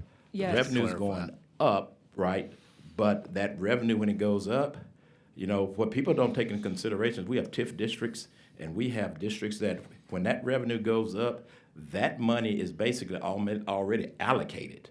Right. So it's not like we're getting a whole lot of a big slush fund, No, sir, I'm not, So, but what I'm saying is, sir, respectfully, we have people call us bawling their eyes out, saying, I'm about to get taxed out of my home.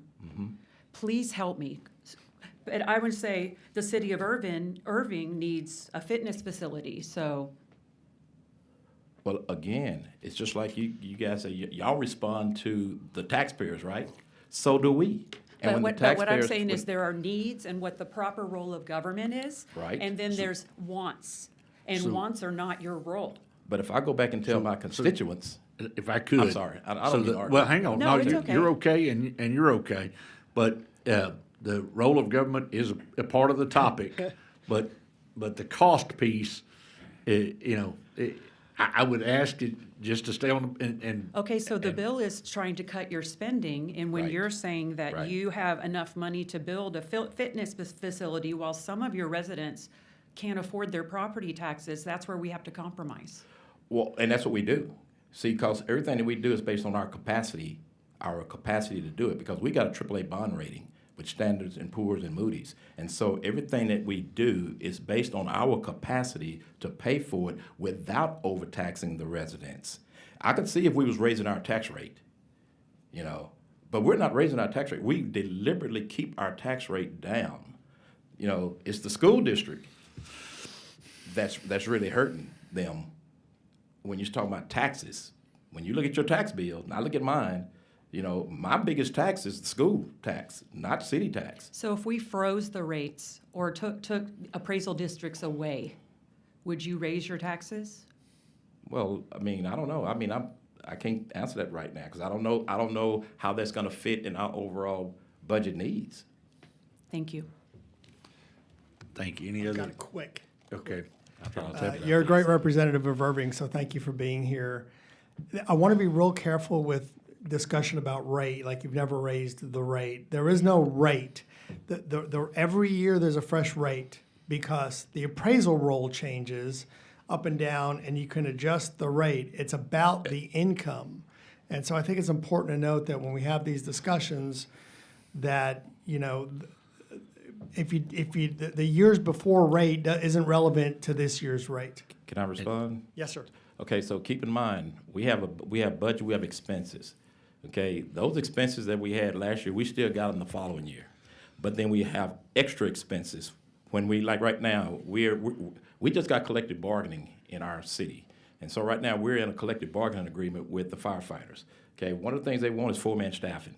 Okay, and we don't know what our expenses are gonna be after this contract is signed.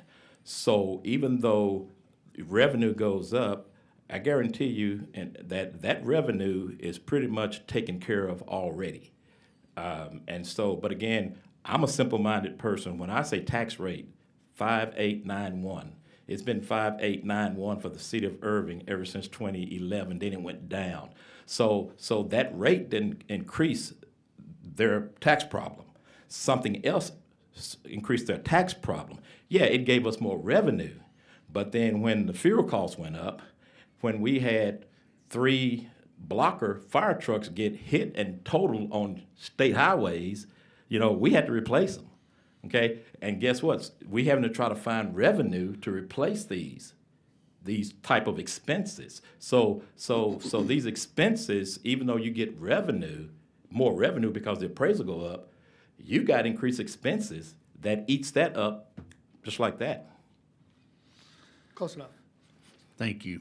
Thank you. For your testimony. Greatly you. appreciated. You be safe. All right. Driving. No other questions for you. Thank you. Safe travels. Chair calls John Keating, City of Frisco, testifying against. John Keating. Okay, let the record show John Keating, City of Frisco, registered against the bill, did not testify.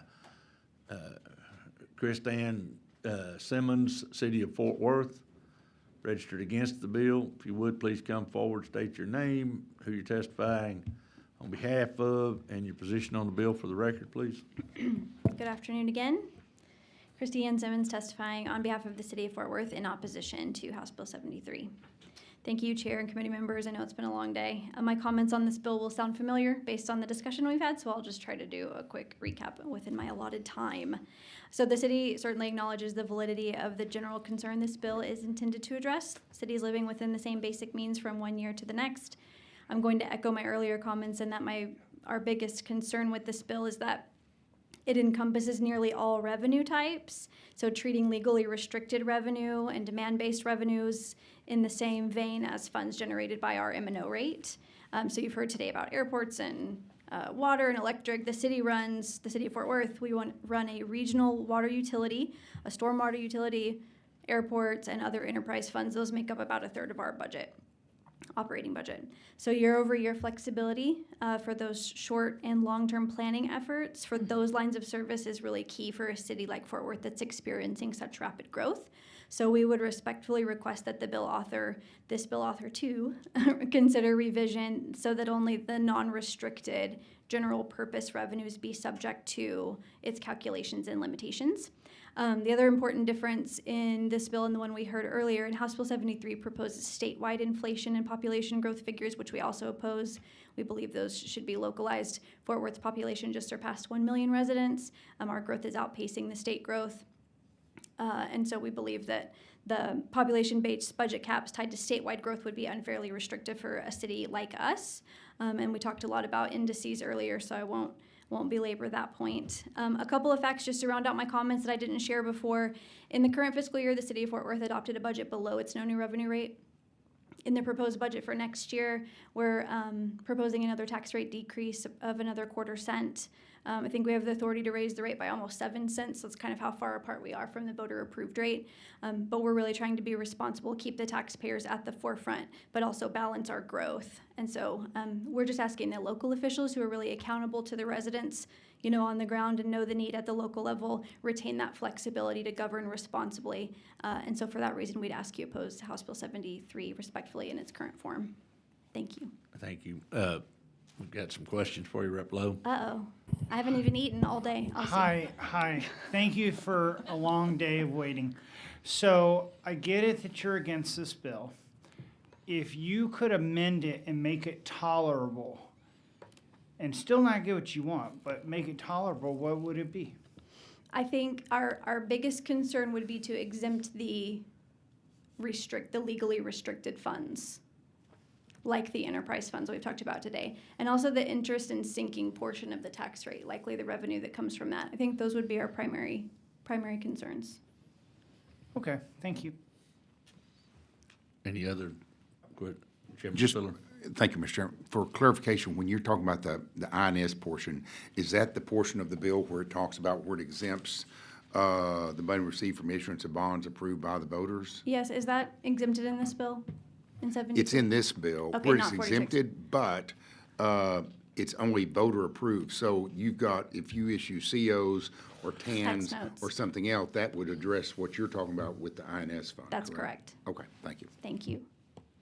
Any other questions? Thank you very much for Thank your y'all. testimony. Hang in there. Have a safe trip home.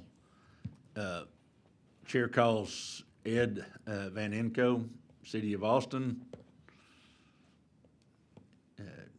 One more time, Chair calls Ed Van Enco, City of Austin. We show him registered against the bill, did not testify. Chair calls Ann Martin, Town of Flower Mound, testifying against or registered against the bill. One more time, Ann Martin, Town of Flower Mound, against the bill, did not testify. Taylor Kilroy, Texas Public Power Association, against the bill. If you would, please come forward, state your name, who you represent, position on the bill for the record, please.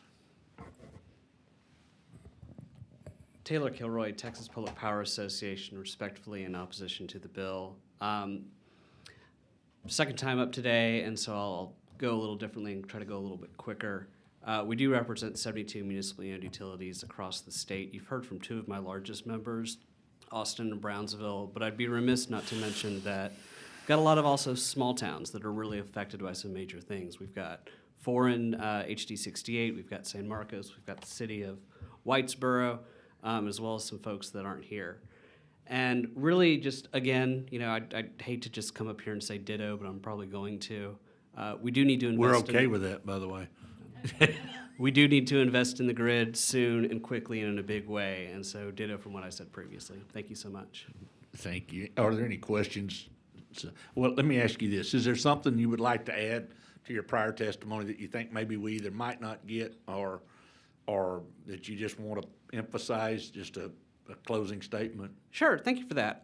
You know, really, again, just if there could be some flexibility for kind of the unique need to invest in the grid and to really build up infrastructure like Representative Luther has been talking about. If there could be some sort of recognition in the bill that we need to do that, and that may be something different than some of the other stuff we've been talking about, I think that'd be appreciated. Thank you very much. Thank you. Appreciate it. Safe trip. Chair calls Casey Lelamas, town of Westlake, against the bill. Have no clue how badly I may have butchered your name, so. Not the first, won't be the last. I know how my mama spelled it. All right, thank you. My name is Casey Lamas. I'm the Director of Finance for the town of Westlake and Westlake Academy. We are a very small entity. We are a type A general law city. Our population is less than 2,000 people. If you would, give us your position on the bill, please. Apologies, against. Thank you. Proceed, please. So House Bill 73 will detrimentally affect the community I serve by overriding the wants of local voters, ignoring existing statutory spending requirements, and impeding economic growth. The bill as written outlines a one-size-fits-all spending restriction without regard to the individuality of the thousands of communities across Texas. The voters in my community have already elected their neighbors to make budgetary decisions that deliver the services they want at the level they want. Each community of voters should be able to maintain the ability to choose what is right for them and not be beholden to what is right for a community across the state. Being a general law town, 50% of my governing body is up for election annually, giving voters an opportunity to make their desires known. Asking voters to then return to the polls to reaffirm their will is redundant and costly for us.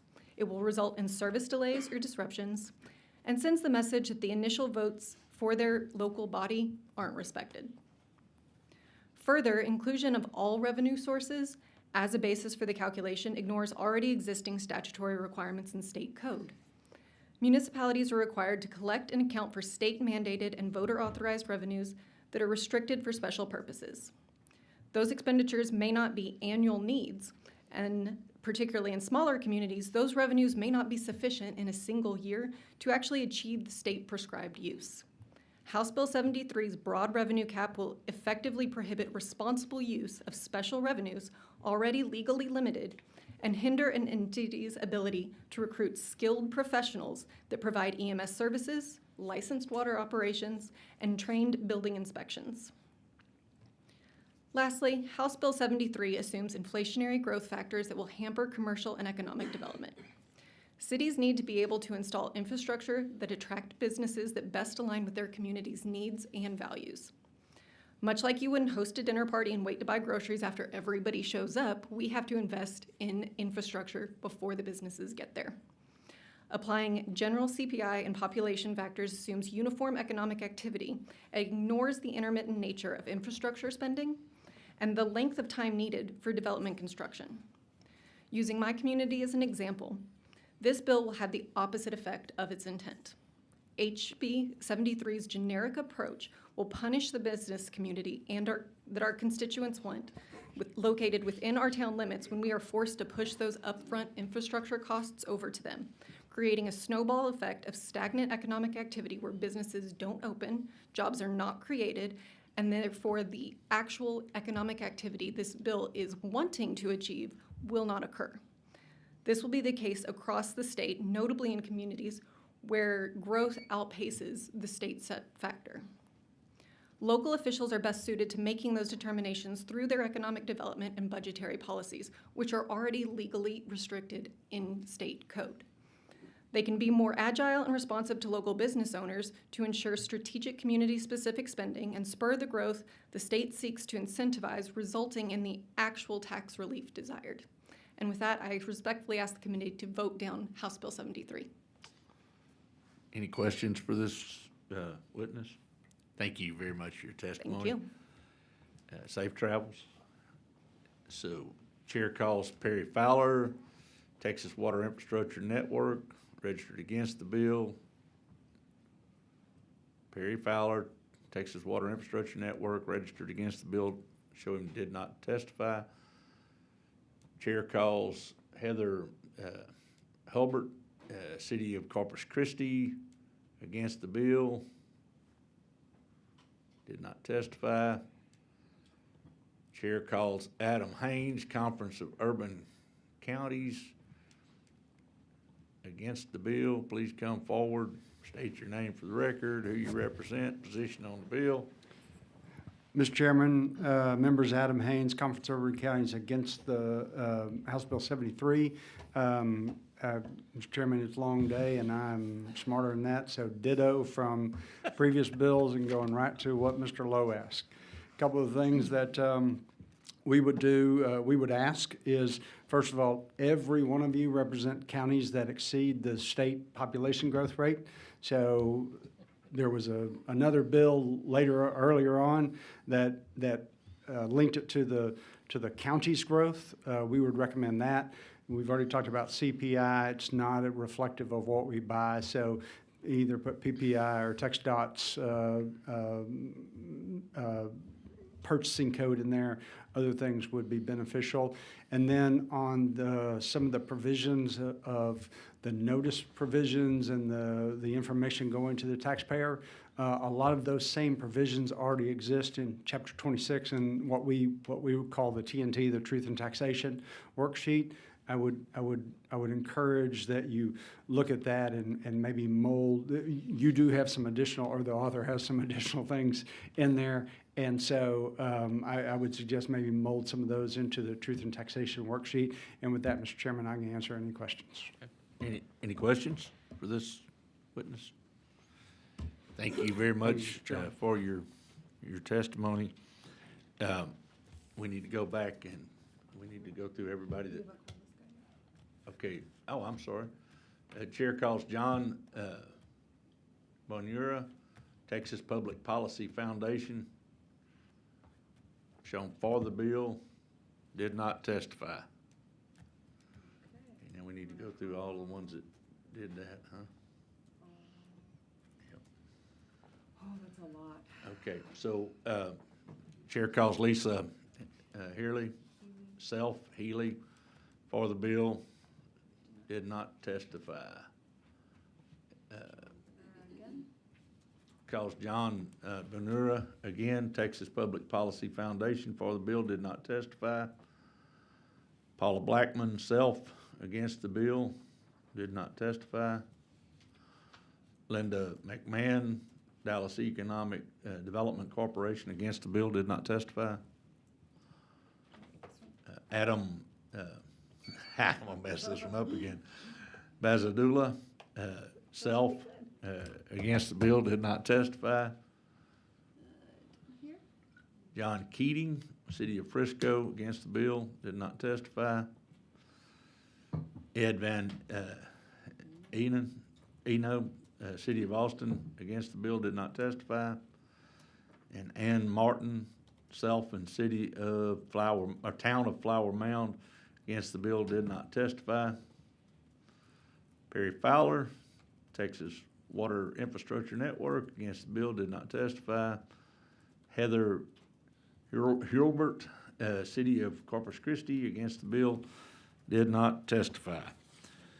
Is there anyone else wishing to testify on, for, or against the measure? Hearing none, members, I appreciate the opportunity to lay out House Bill 73 for you. It's quite obvious from listening to the testimony that it's a complex conversation, and there are a lot of concerns and variances that ranging from city and county sizes to types of revenue. I have always and continue to remain an open door to visit with stakeholders, try to make sure that we meet the objective, which is clear.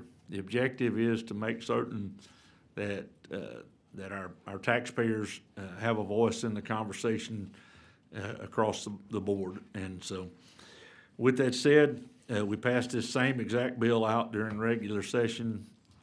And with that, unless you have any questions, I close. House Bill 73 will be left pending at this time. Members, that concludes today's agenda. Thank you for your participation today. Is there any further business for the committee to address? Hearing none, the chair moves to adjourn. The committee stands adjourned, subject to the call of the chair. The time is 4:48.